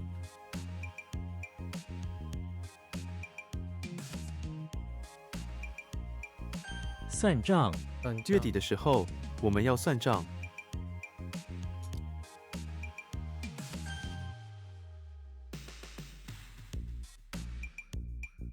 血淋淋， 他的手上有血淋淋的伤口。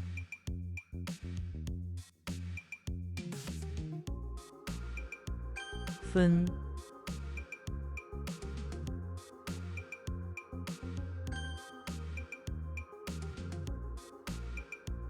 争，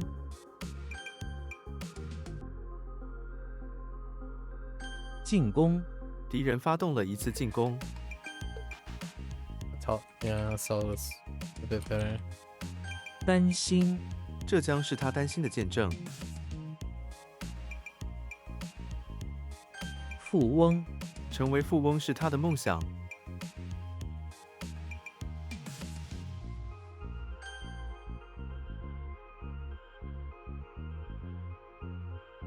修，卷，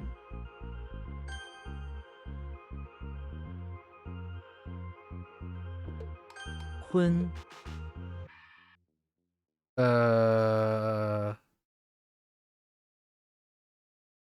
Heck.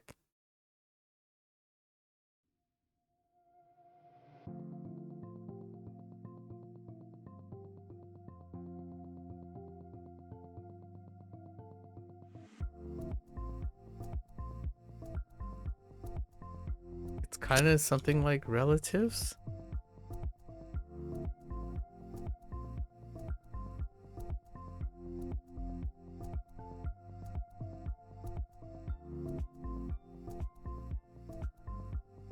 Huh. Hmm.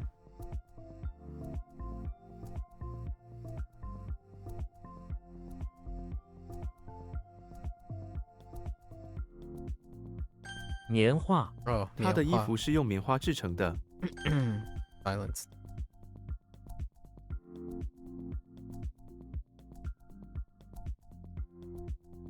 抹，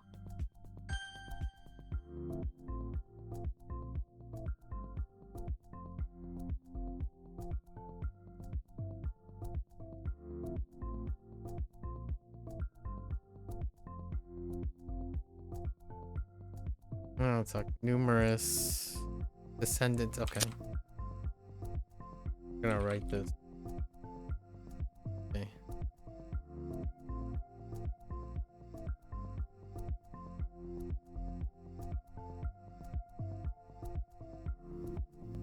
亲吻，她亲吻了丈夫，表达感谢。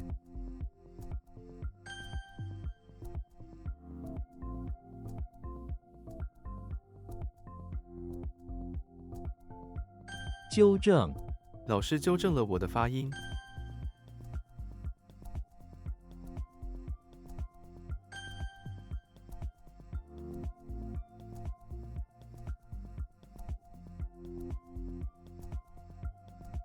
Heck, all I can think about is setsu. Wait. 接，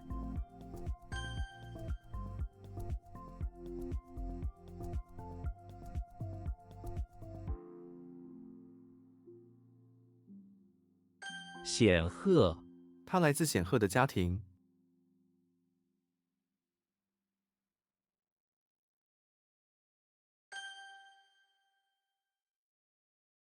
缩，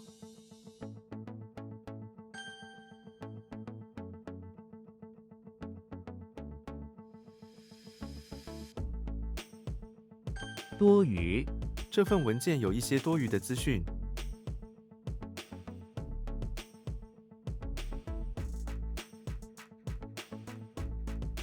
愤怒，她对这个结果感到愤怒。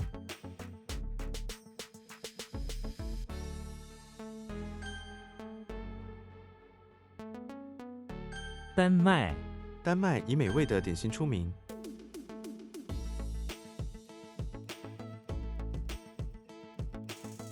猖狂，那群强盗猖狂地洗劫了商店。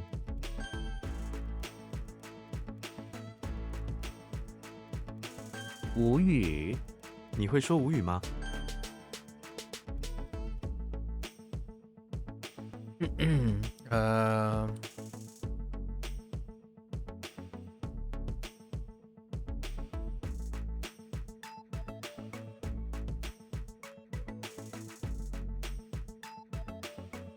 贸易，两国之间所有贸易已经停止。 That one's rough. Each and every time. I think it's gonna get rougher.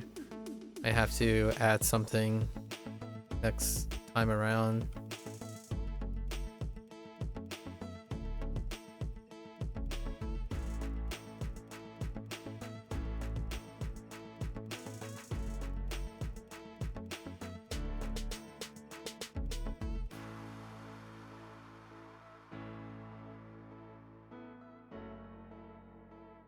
Oh, this one's rough too. Oh no, it's not what I think it is. Huh. Oh, my gut feeling failed there too.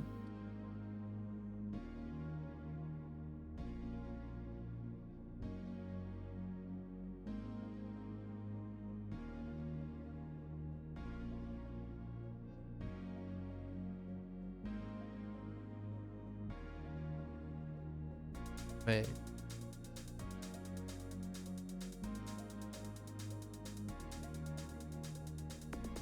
Why am I drawing a blank? Oh no! Wait.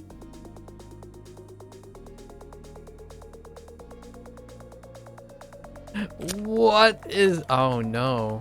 I don't know what's going on there. 截止，作品提交截止到下周一。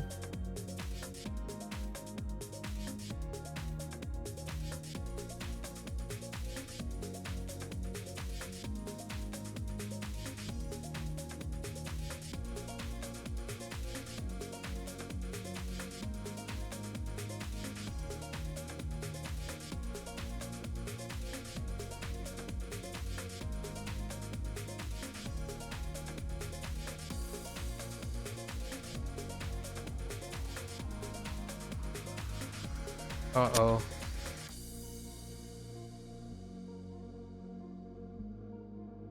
Uh-oh.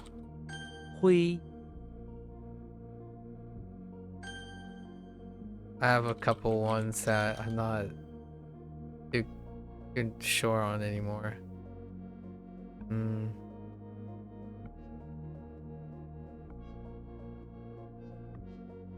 Uh-oh.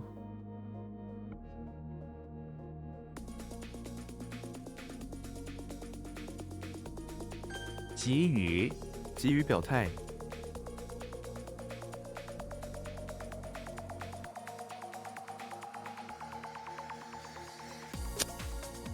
It's kind of like nervousness and anxious. Yeah. Okay. Okay. 认出 你能认出这个字吗？ And what's going on here?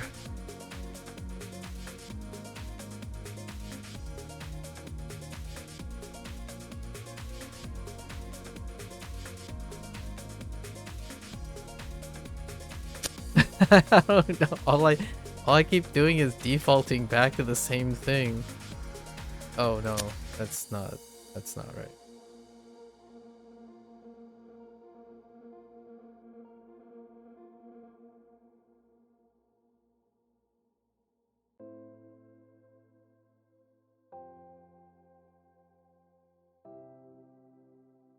Oh no. Okay, I see a problem. Yeah, I see what the problem is.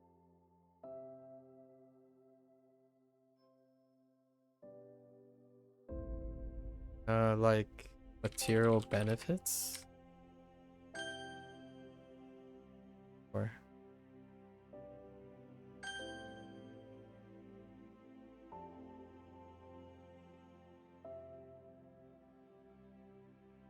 一级 他有一种能力，立即快速解决问题。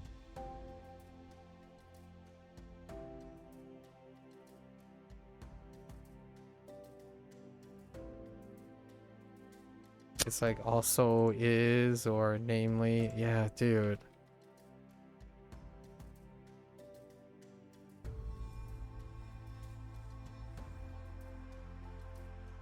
Namely is not how I feel that. 疾病 空传疾病，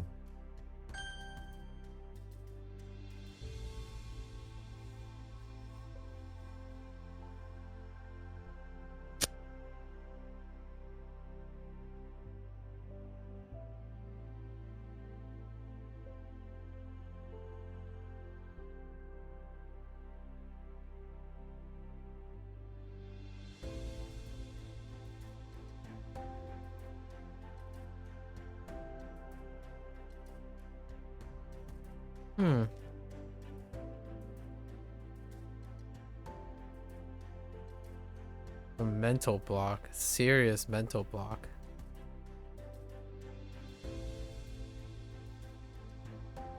This one's real tough too. 虫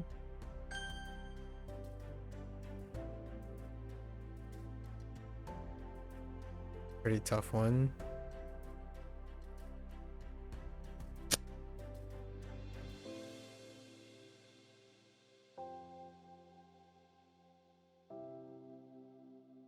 眼睛 我的眼睛好痒。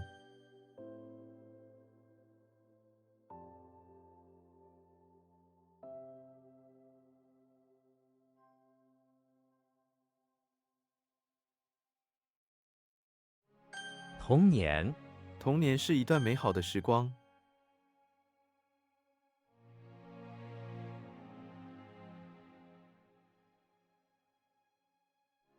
都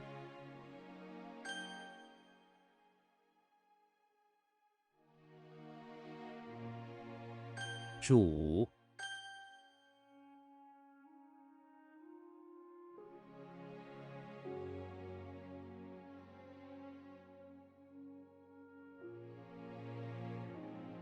Oh no. I know what it is.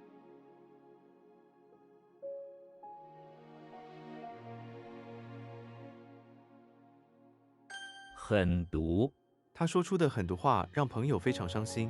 Or malicious. Malicious, malice, vicious. I was gonna say toxic, which is the same as venomous.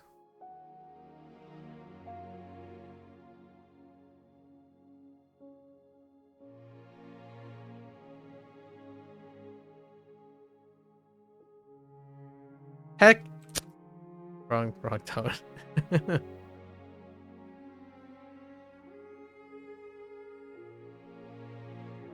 帮午，傍午时，我们开始吃午饭。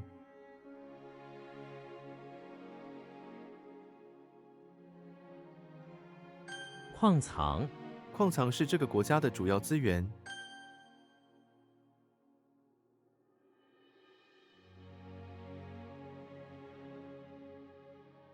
雨滴，花瓣上的雨滴很美丽。巩固，我们必须巩固成果。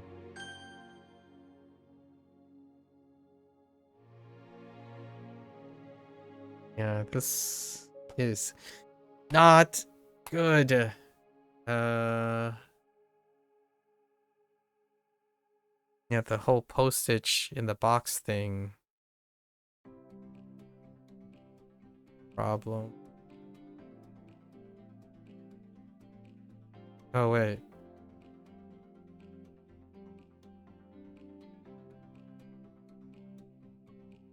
No.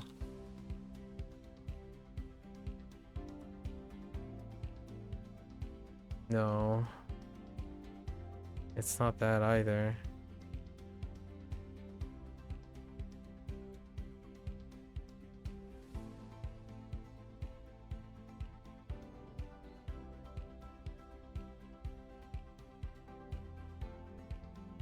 It wasn't that either. There are a lot of postage in boxes.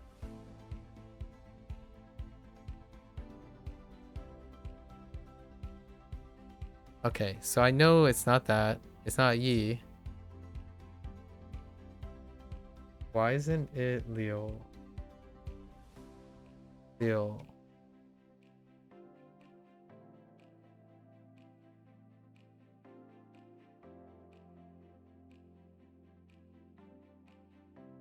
This gets a pass. It's new. Ang. Oh yeah. I couldn't get the Master Chief location. That sucks. That's a pass.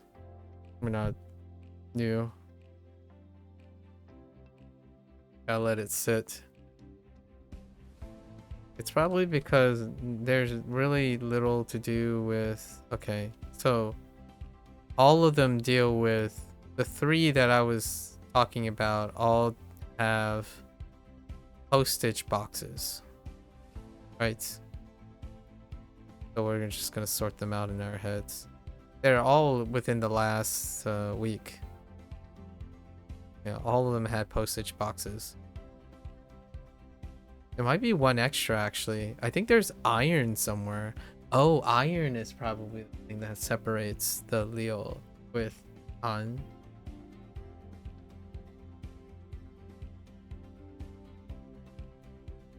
绝，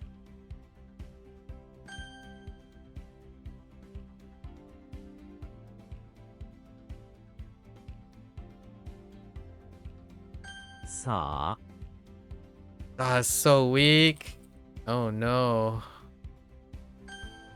That's pretty weak.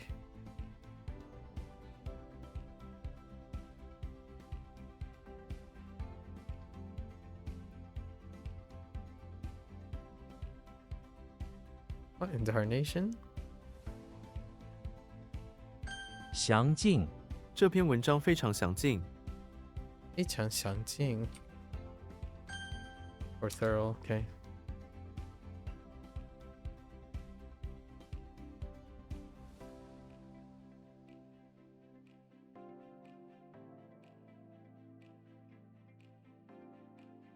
What in the world?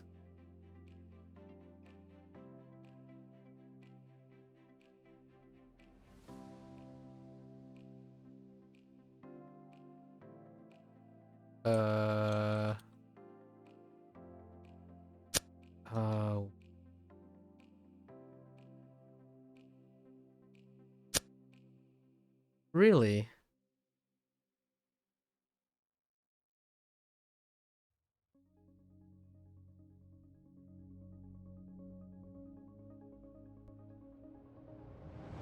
海龟，海龟会在沙滩上产卵。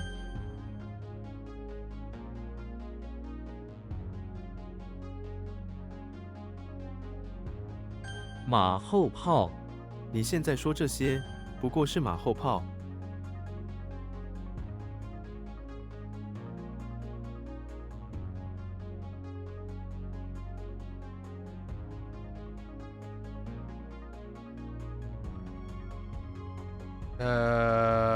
哦，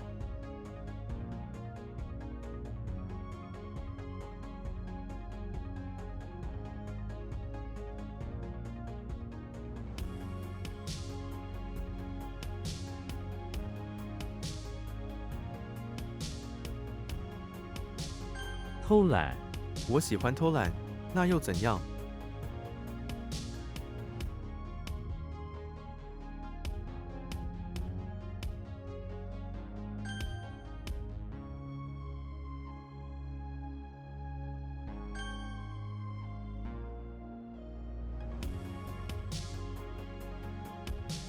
师傅，他是一位大厨师傅。昂，频率，这个字的频率是多少？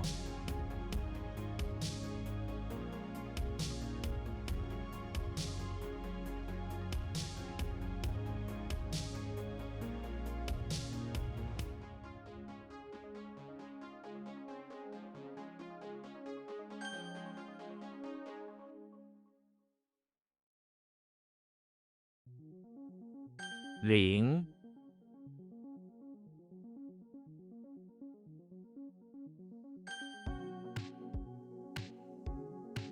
a lot of this is so rough. 北，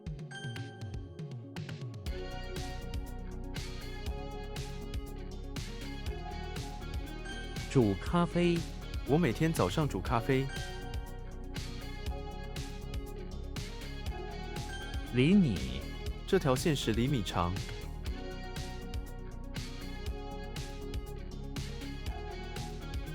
What?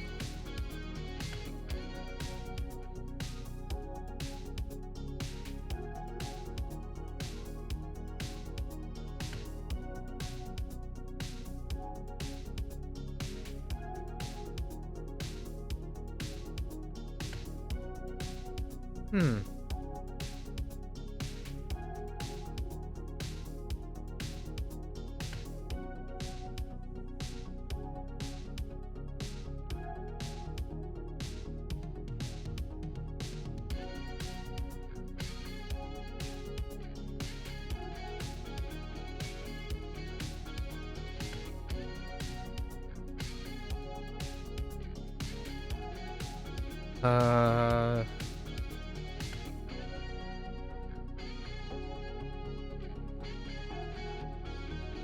Uh, I think I know it.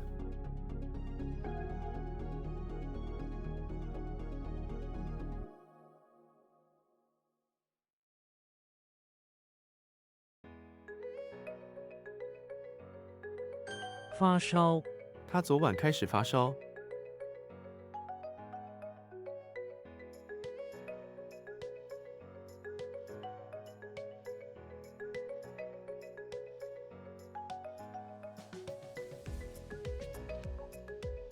What the? How does that make sense?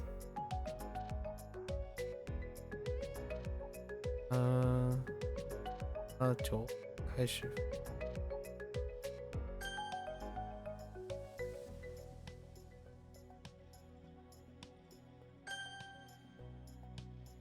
甜，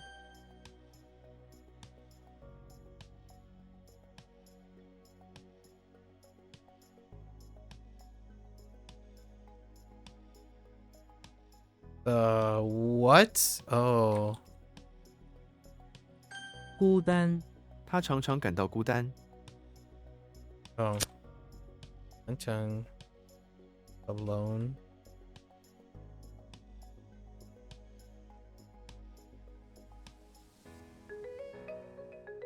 The dirt is throwing me off.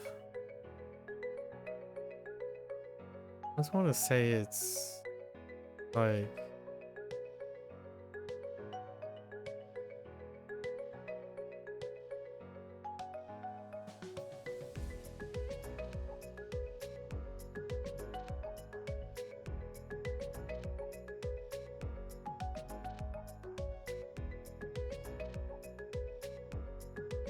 I don't know where the dirt is coming.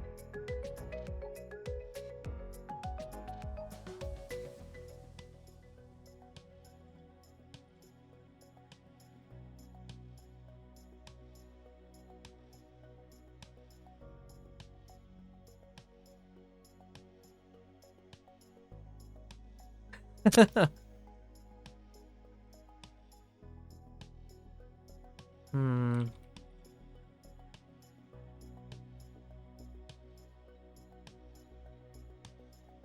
吃惊，突然传来的响声把我吃惊了。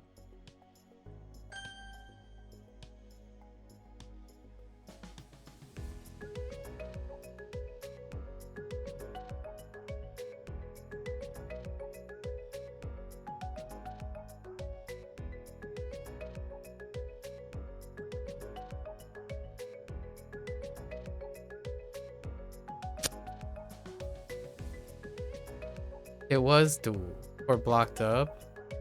What did I type? Do? Oh, I might have typed do. That's okay. I wrote off do because I thought I typed it.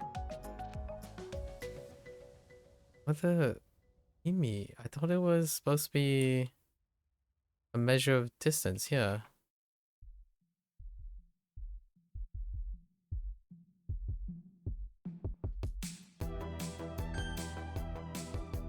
And what the heck is Haomi? It's millimeter. Millimeter, yeah. Yeah, dude. 赌 Didn't learn anything there. Actually, could I expand upon this? It's the dirt that's blocking, yeah.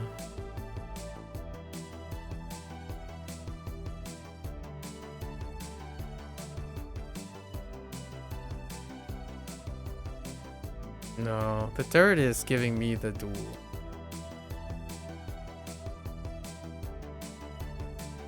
Oops, that's supposed to be 4.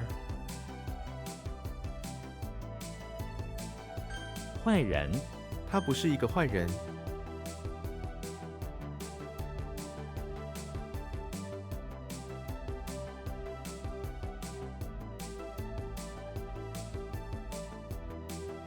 Heck, record!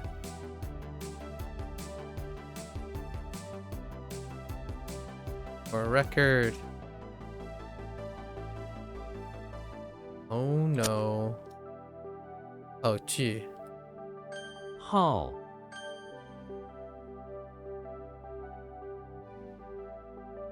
夫人，您夫人好吗？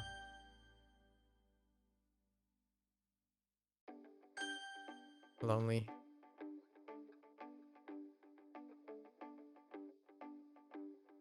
治疗，医生正在治疗病人。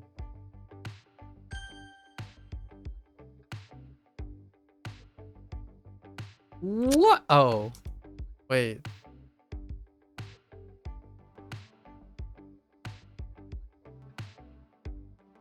Hmm. 玉米，玉米糖浆不健康， Freaking corn? Okay. Oh no. 忍受，我不能忍受他烦人的声音。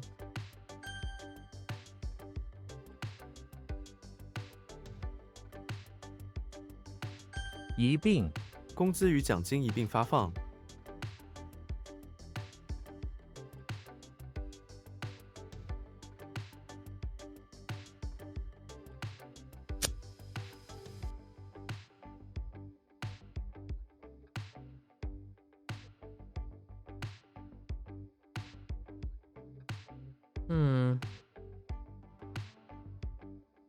盐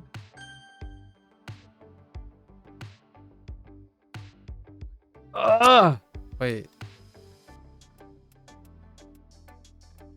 What? 大麻大麻在许多地方是非法的。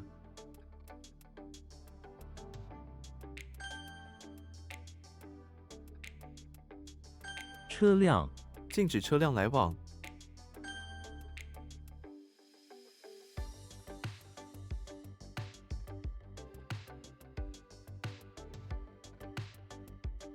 鉴定他们找了一位专家来鉴定古董。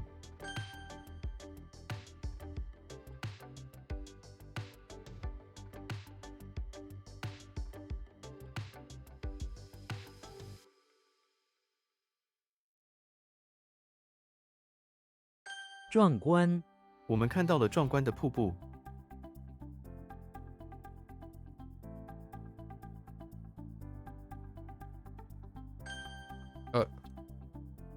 I meant to type straight or magnificent. Yeah. Gone.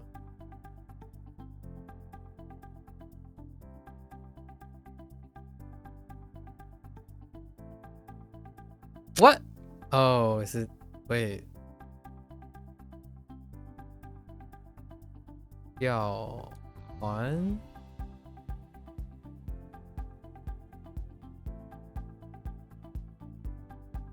宝可梦。宝可梦你抓到了多少宝可梦？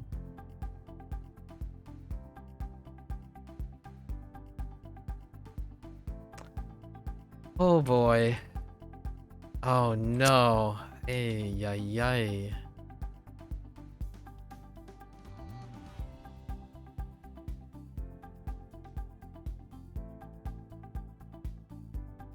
Huh.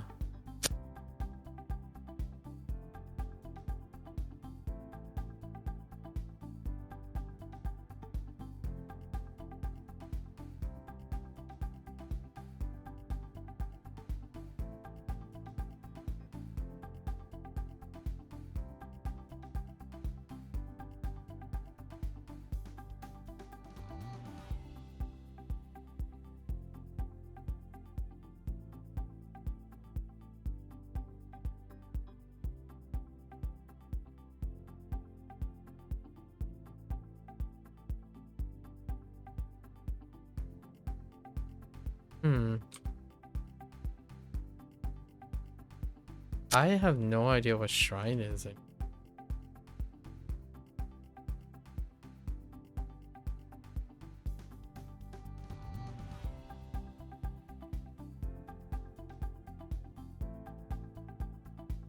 去一趟我想去一趟商店。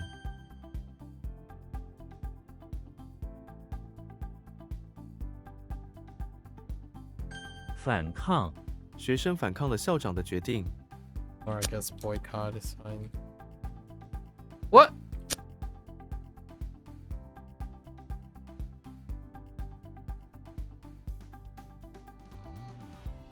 Oppose and detest.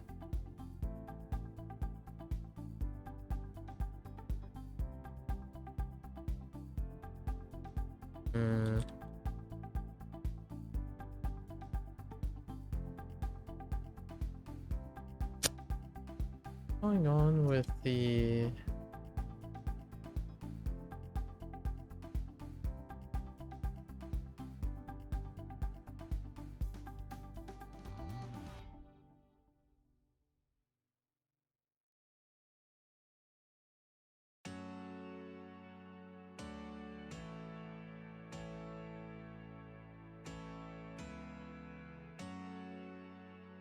Oh no, this is actually resist or revolt. Yeah, revolt or resist. “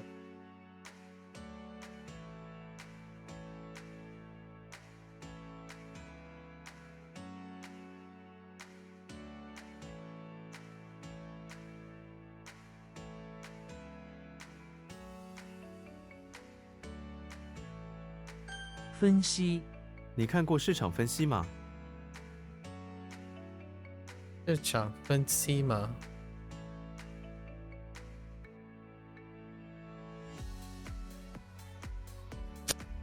分析 breakdown? Probably breakdown.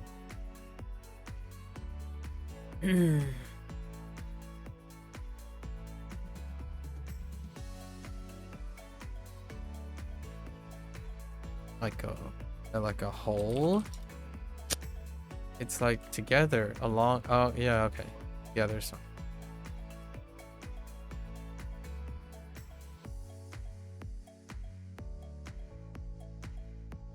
I swear this was the.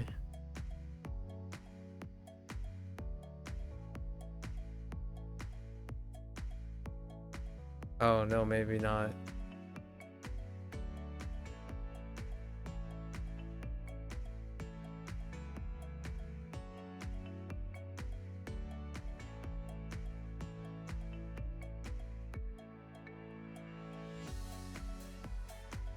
Yeah, that's definitely sound, right? Or voice. How does it complement voice?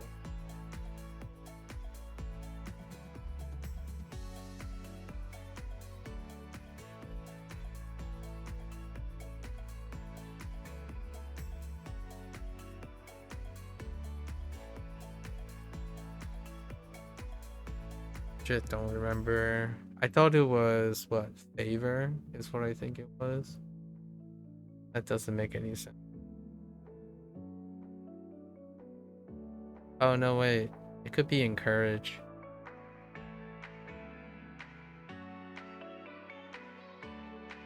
Nah, that's a loss. It's Lee, not Yi. Oh, stern voice. How do I make that more memorable for Lee? Oh, it's because Link is not stern most of the time. Let's work on that one.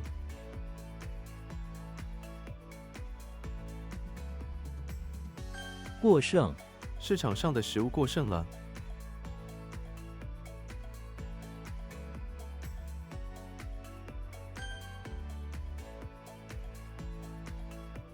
That's fine.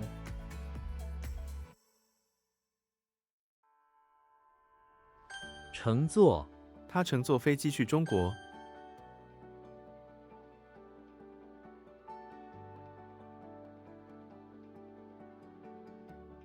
购，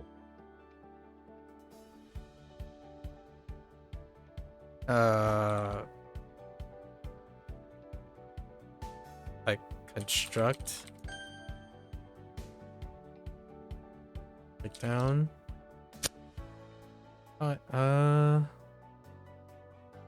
Yeah, analyses, breakdown. I mean, analyses. Analysis. I don't know what this is anymore. It only has shrine. The only thing I can work with is shrine. I feel like it deals with... Oh, no, wait. 想， Dang. Hey.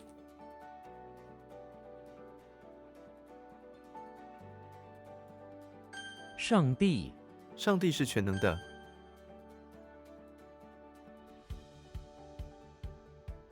What? 蛇，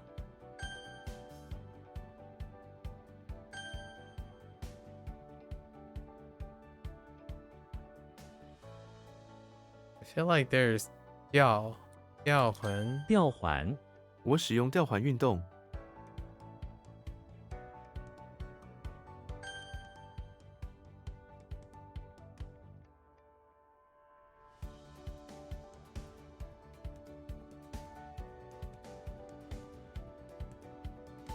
傲慢，他的傲慢让他失去了很多机会。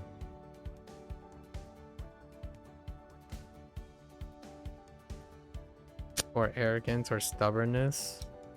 They're kind of mixed in there.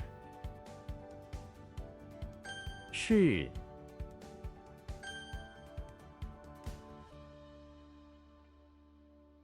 烤鸭，这家餐厅的烤鸭很好吃。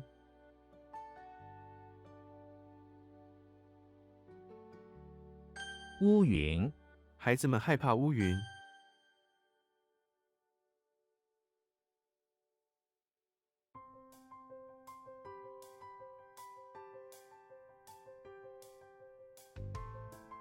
Say what? 活跃，公司内部氛围很活跃。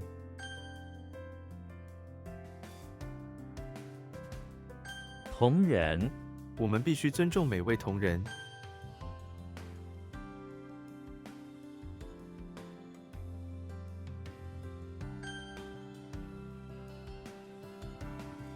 雅，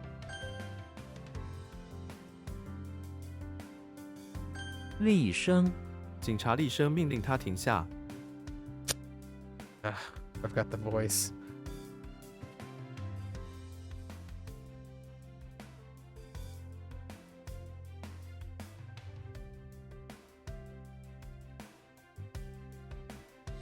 扑克，我喜欢玩扑克。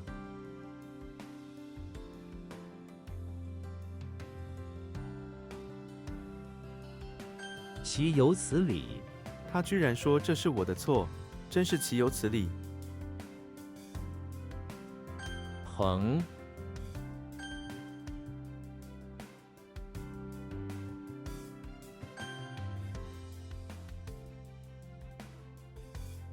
记录，护士把病人的体温记录下来。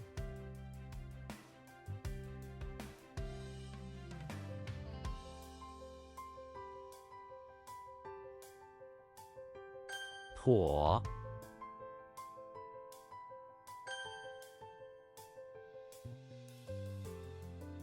引弓，他们引弓瞄准前方。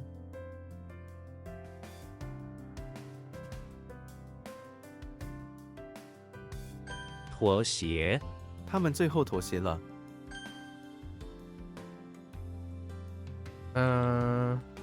度， Surprising how well that held up so far.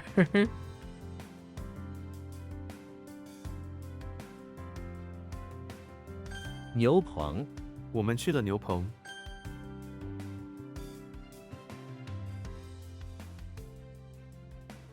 眼， That one held up pretty well too. Whoops, I had a knee.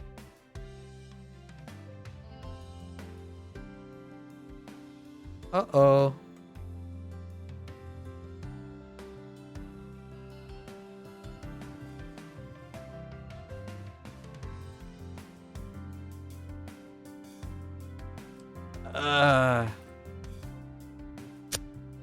Ooh, wait. Let's think about that for a moment. Okay.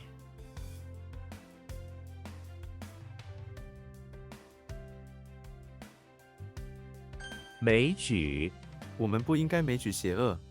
Oh man. This is gonna fall at some point.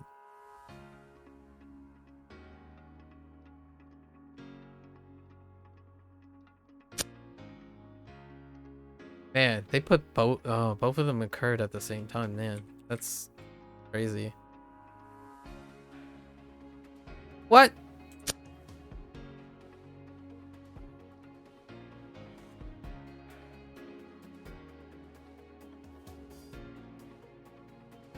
忌口，他因为过敏而忌口。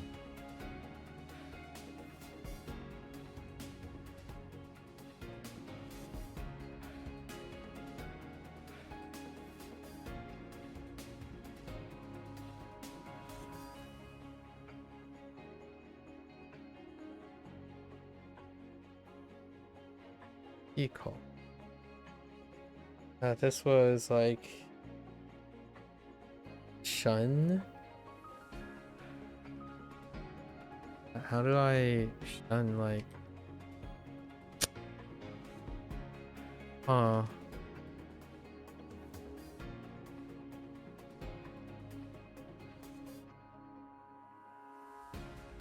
朝廷，朝廷决定改变政策。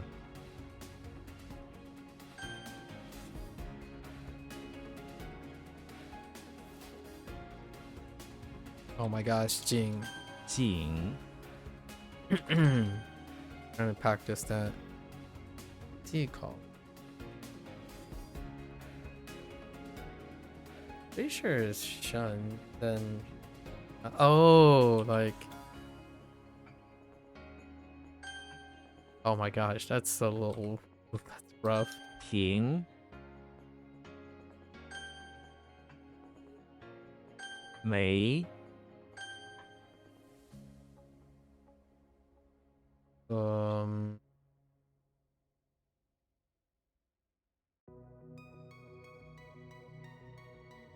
枉然他努力了很久，但结果却枉然。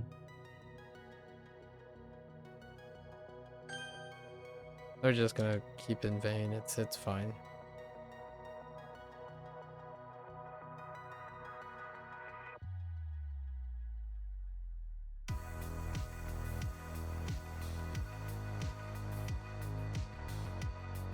起 Not gonna last very long.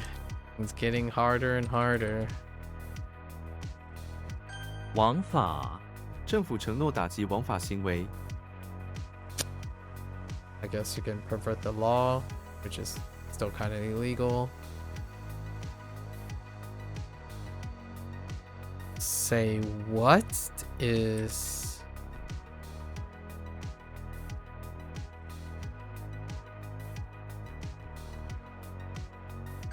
汉奸他被认为是历史上最有名的汉奸。 That's kind of loose.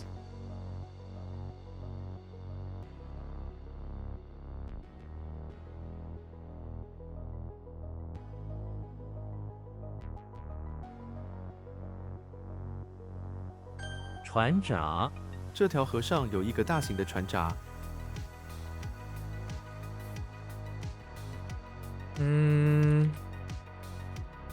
陈旧我们不应该依赖陈旧的思想。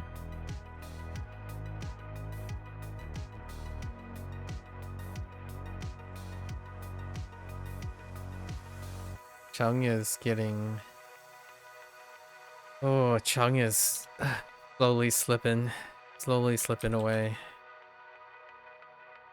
废弛如果纪律废弛，团队会混乱。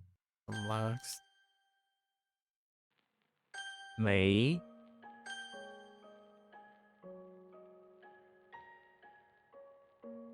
赢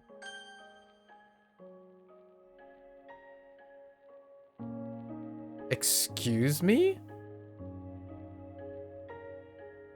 What in the world?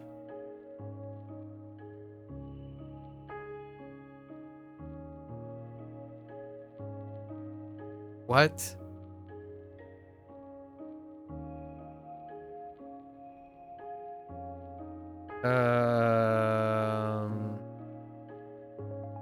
What is that? Oh man. Oh no. 火炬 I got 火炬 nothing. 在黑暗中燃烧，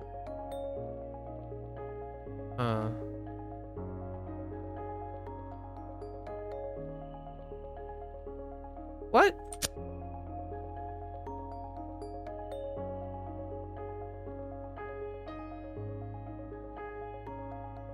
Something makes me want to type Chi. "chur," but I have no idea why it's "chur." Oh, right. Right. That's not great. I'm not sure how long that's gonna last. "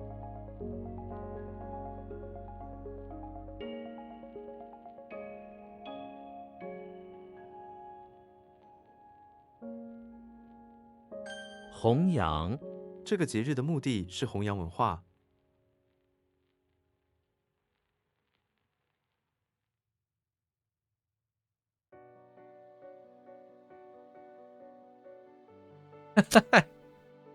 It's something like on a greater scale to kill. Right? Okay. It's fine. To make it greater scale. I'm okay with that. Uh, 崛起 那座山突然在我们面前崛起， It's not Quinn. It's the...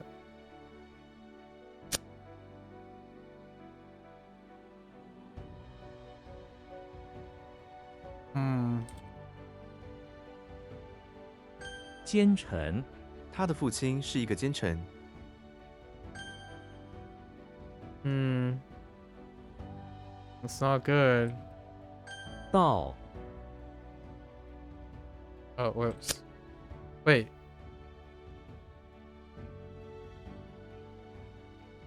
What? 庄 Oh no, wait, that's makeup.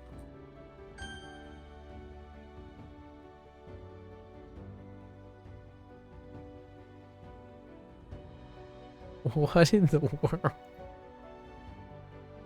Probably because the mouth is not attached to the character again.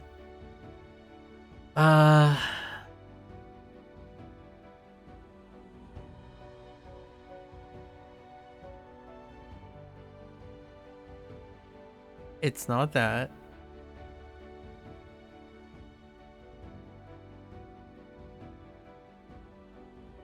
It's not that. Because that's big. I didn't think it was that because it requires double mouth.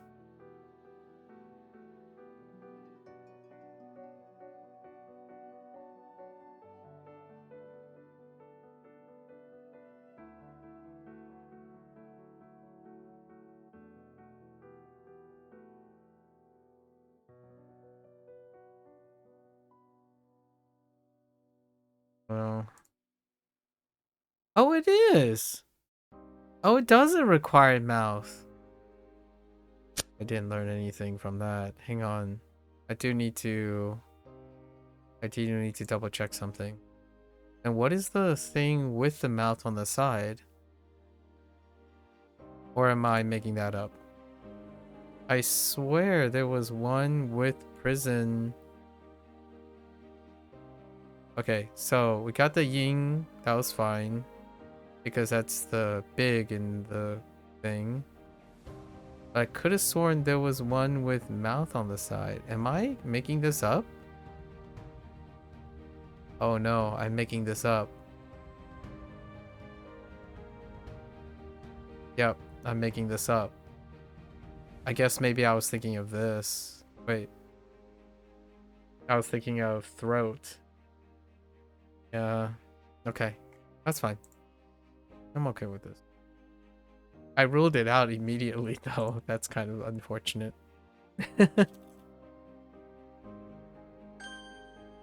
求 I should have tried it anyways. I thought this had... No, not that. Yeah, like where the heck does the water come from?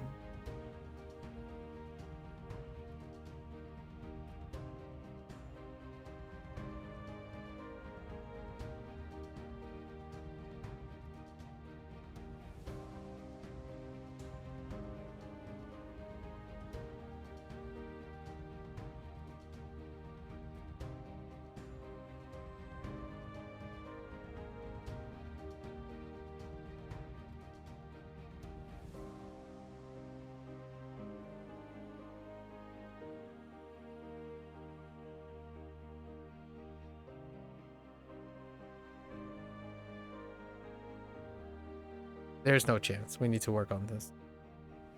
I can yell. Ugh. Yeah, of course. It's the stupid urine. It's Neo again. No, that doesn't work. No, sir. Is that the first time? That's the first time though. We didn't change it since the introduction.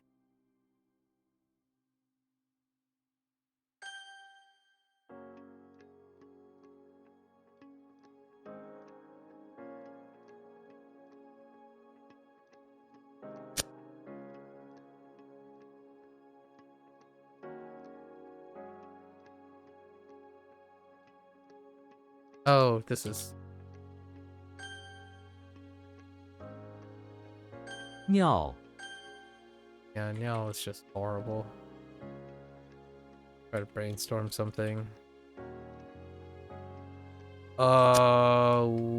What happened? Oh, whoops. That's a spelling error.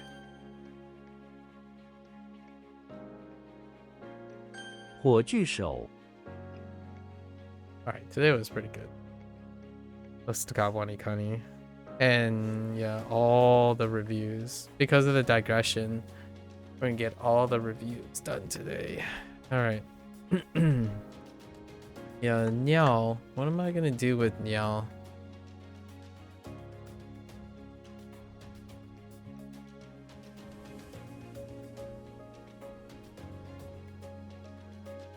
Feels like I'm brute forcing Niao.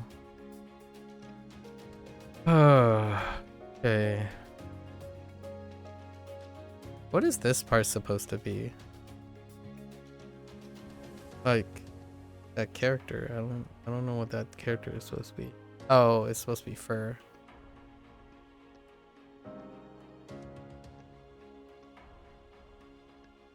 Um,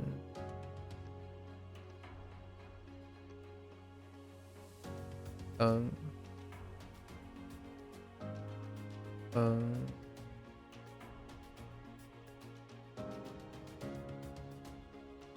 um,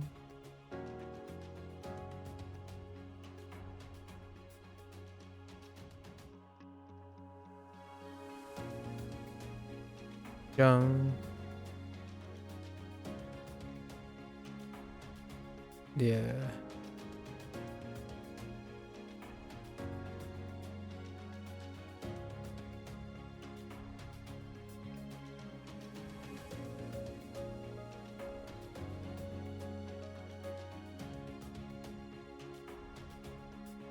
Qiao. Wait, is this Qiao? Yes.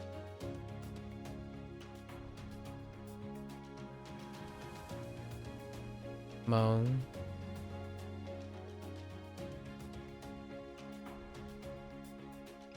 Jiu.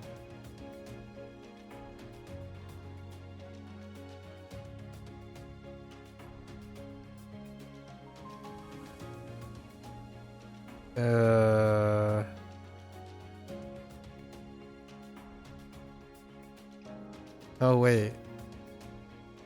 I have two things confused.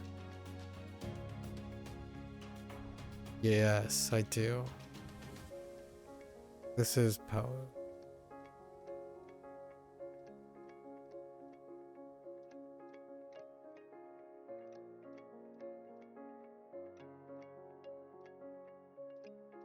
And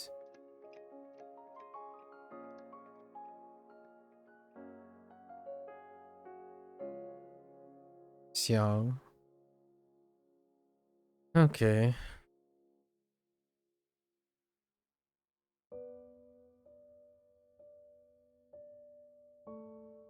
试试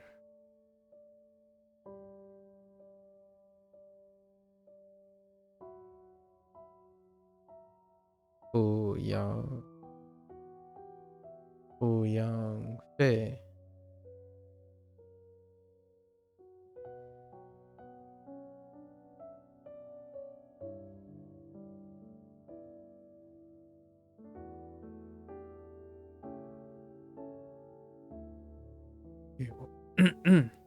Excuse me. 菊花。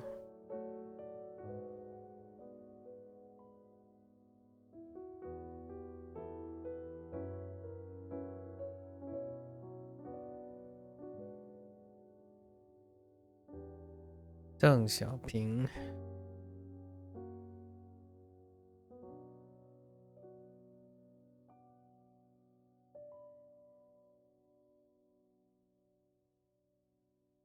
Fighting.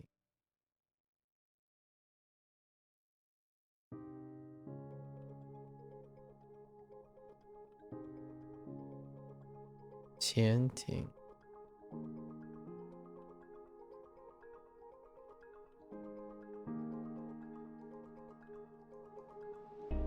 羊肝。阳柑橘。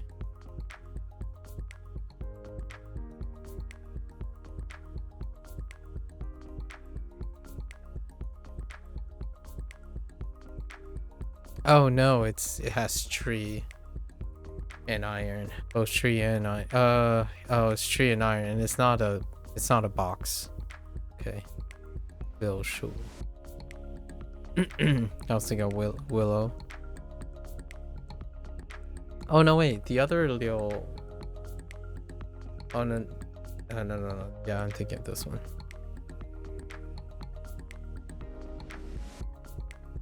Anfu.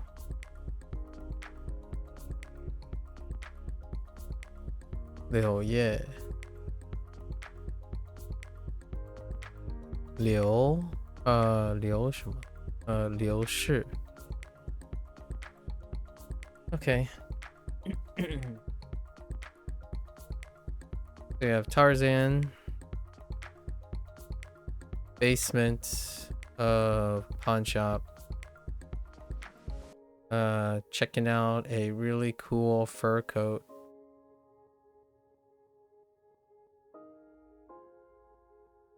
Fur coat, and immediately feels very warm. I think inflammation and warm is like from the body warm. Inflammation. What does that even mean though? Oh, blanket. Yeah, he was trying on a blanket.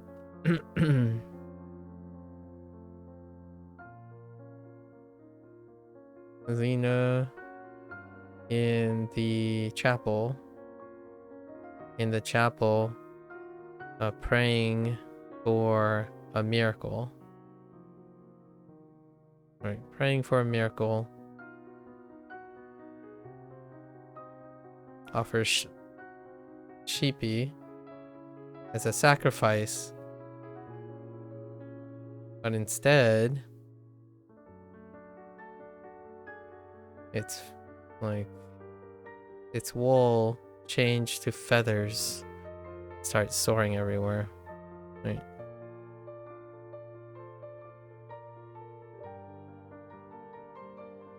Frodo inside the infirmary, recovering from the recent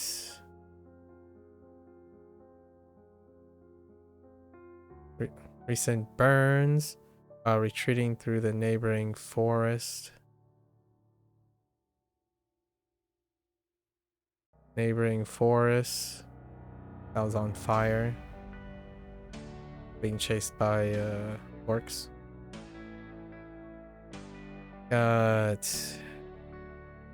James Bond outside, still keeping track on the annoying little kid with the cleats. Rich kid with the cleats. Only he's kind of tired now. It's kind of hard to keep his eyes open. Right. His eyes open. And he goes back to tracking the kid using an automated high-tech pen tracker instead. Let's see. Legolas is in the basement. Is it Legolas? Yeah. Legolas is in the basement of the beach house. Designed a really interesting elvish device, right? Or he's planting some very interesting elvish plants that grow in sand, creating a rice field, I suppose. And then he's bringing in rainwater.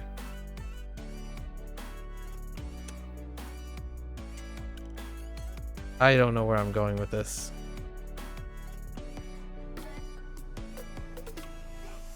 Made a rice field with sand, flowers, rainwater, and taking care of flower buds, right? Harvesting special flower buds to create special elvish food.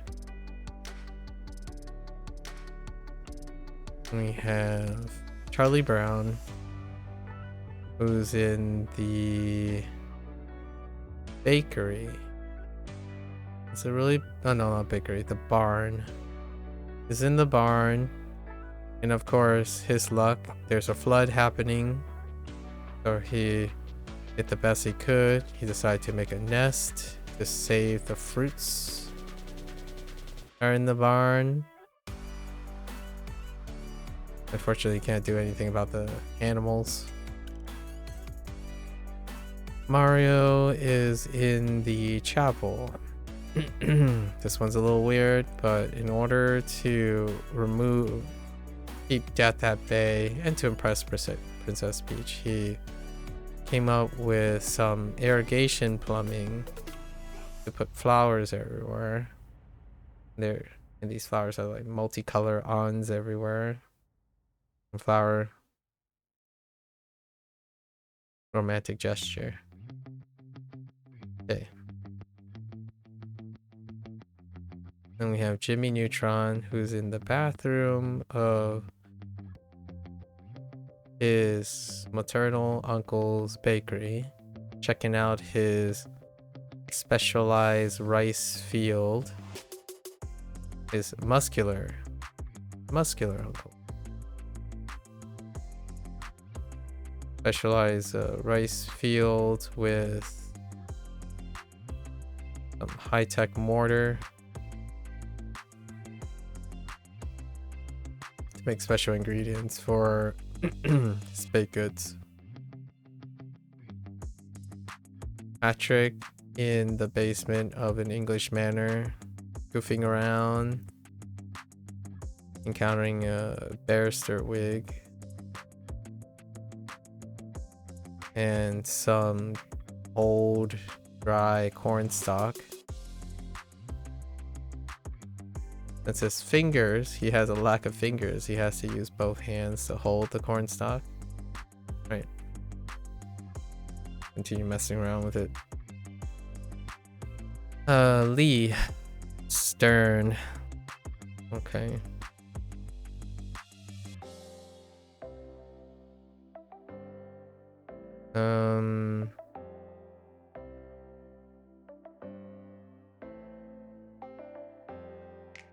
Was Flower and Mantis.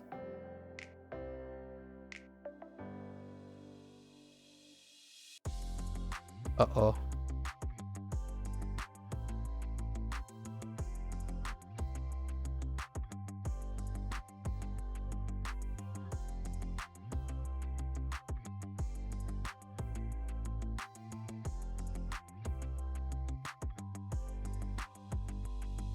Where's my Stern hat?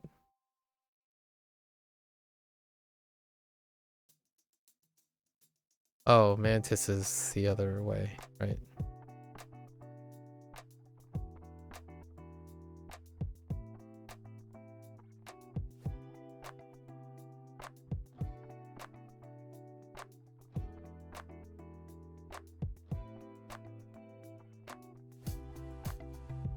How do we get Lee to be a little bit more recognizable?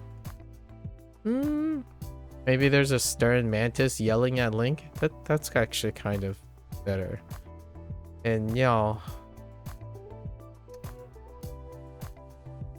I don't know what I'm gonna do with Niall.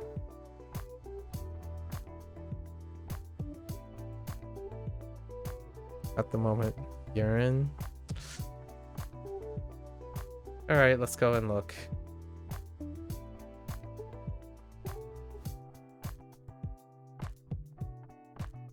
So many Lees that the search results cannot include all of them.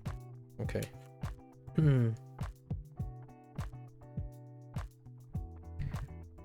Okay, we got Link is in the bathroom of the house. He has planted some flowers in the window overlooking the cliffside. in order to please an annoying, stern cricket companion, aka fairy. All right. Urine. Yeah, that's not working.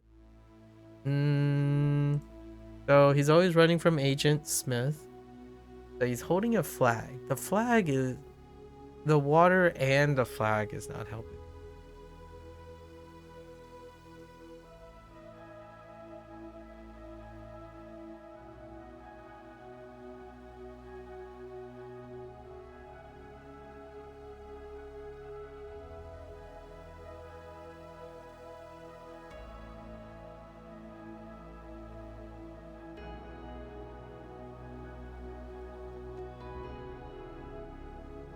I guess we let it go for as long as we can.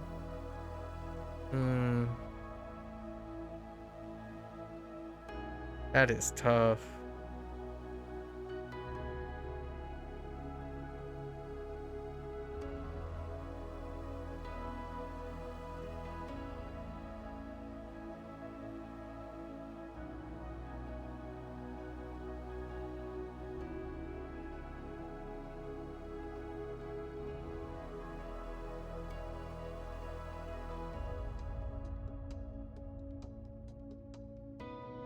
Yeah. Holy moly. Let's see. Maybe like we cheated to the bathroom.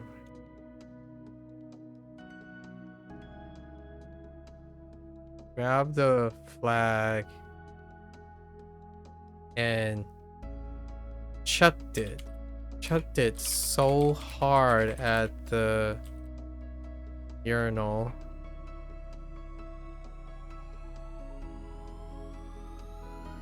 Chucked the flag at the urine-filled urinal.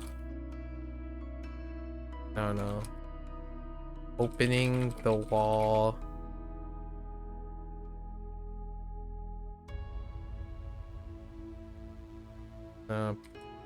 Breaking through the wall to allow a route to escape.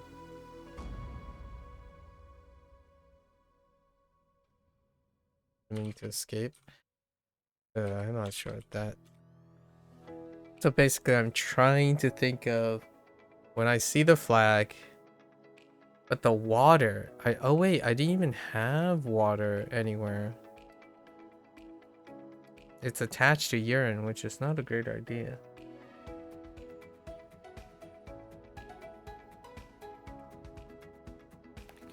Like, I don't know. Grab the flag and chucked it at the urinal, spraying urine and water everywhere, while breaking through the wall to allow an opening to escape. All right. Just gonna chuck it. He's doing the action. It's probably a little bit easier to think about. Neo is doing the action. Kinda, sorta sounds like Hulk. So we kinda at the mercy of, if I have trouble, it's probably Neo situation. Alright folks, that's a wrap for our HanziHero session today. If you're gonna watch this later, as always, feel free to follow along. Pick up HanziHero for yourself, give it a try, let me know what you think. Always free to yap. Today's yap session, right, was to deal about the I feel like my constant opportunities to contrast what it's like to have people who focus, like overrepresentation of people who can focus on acquiring knowledge and information, as opposed to synthesizing, integrating, and using the information, right? I do genuinely feel like it's a balance And it could be a lean balance. You could definitely still focus on acquisition and all that. However, there is a minimum requirement, I would say. Like lacking complete or like all your other skills, the rounded skills you have are to balance your specialized skills. It feels like there's a consistent overrepresentation of knowing what you think you can do versus when those things that you think you can do don't line up, right? Analyzing things along the way and being able to tell what your competency level is, I think is often incredibly underestimated. What type of skill and awareness and experience is required to keep yourself at a level of modest comprehension and competence. I highlighted this 2 days ago, over the last 2 days when comprehensible input was brought up, and that's the I, right? I genuinely feel like there's a deficiency in people understanding the capacities that they have, which requires a different skill set that is not progress oriented. Otherwise, brute force is the answer. You have an unbelievable trust in your willpower and a complete motivation and straightforward thinking, grueling, right, long task. If you're able to do that, the process will foreseeably handle itself, right? Otherwise, any other thing that reduces it will reveal a lot of the deficiencies or skills in problem solving and critical thinking skills, and that offers a different opportunity. It may certainly slow down your progress in your acquisition of your original goal. However, in my opinion, those are skills for a lifetime. How do you solve problems? How do you solve the problem of lacking motivation? How do you solve the consistently diminished return in reward or satisfaction when inevitably brute force is telling you that progress is being made? Those things, those self-discovery things, will take time away from that direct arrow that I feel is overrepresented by people who have substantial experience, but a extended and continuing to be extended experience with being in that position anymore. Like someone who's incredibly skilled may or may not even consider or have even encountered those experiences that involve active problem solving. And in my opinion, when you engage and consume their product that has a lack of problem solving, feedback, and adequate problem solving, critical thinking encouragement, I think those things are hustles. They are hustles in the sense that it's a way to get quick results if it works, and if it doesn't, you're out of luck, because providing feedback for those things is not in the itinerary of someone who has an idealistic experience.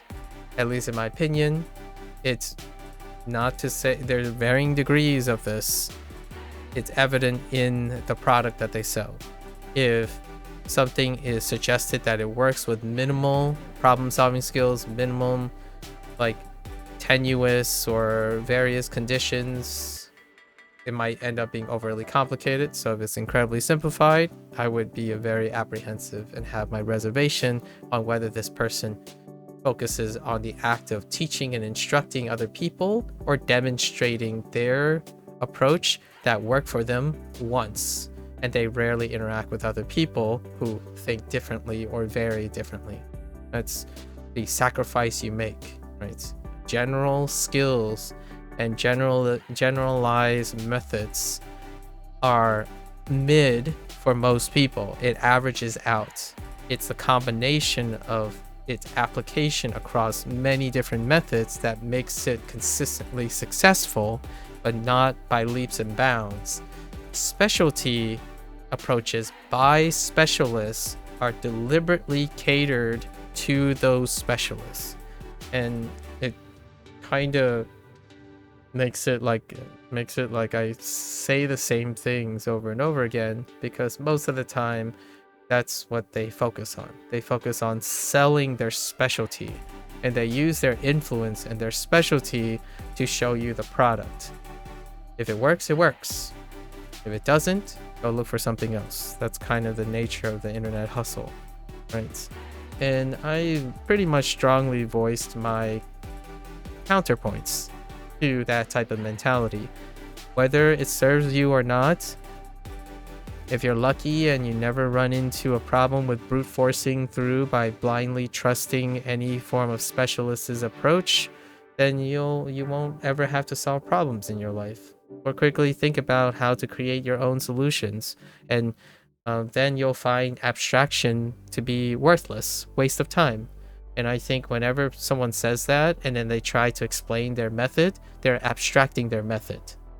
Like, someone that claims that the abstraction or those type of problem solving skills and stuff, if you don't never have a problem and they're trying to sell your product, I have my reservations. Someone who doesn't solve problems or critically think will produce a product that don't have problem solving or critically thinking components in their product.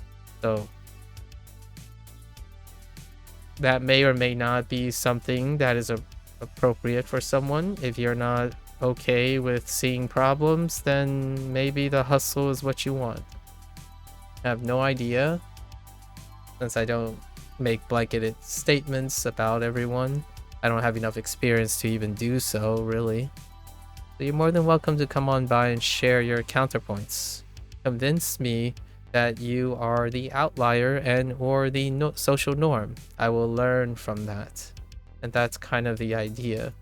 And it provides me a convenience. If someone comes by and they're like, oh yeah, I can solve this person's problem, great, I'll send them your way. Right? But I certainly have my fair share of difficulties. And the difficulty is when someone wants a hustle, want to be hustled along for their progress, I don't have any very great answers to how to hustle along. I have answers that may carry you to the next 40 or 50 years of your career, but that's a timeline that I don't think is very attractive to anyone who's specializing in something. I mean, most of the things that created happiness and sustainability for me are not skills that are tied to my specialty when I was younger. So I take that as a life lesson for myself, and if anyone else relates, sometimes you have to take some time to work on those skills. But those skills, in my opinion, will allow you to maybe find solutions where someone else doesn't have a solution. Maybe somewhat self-awareness as well.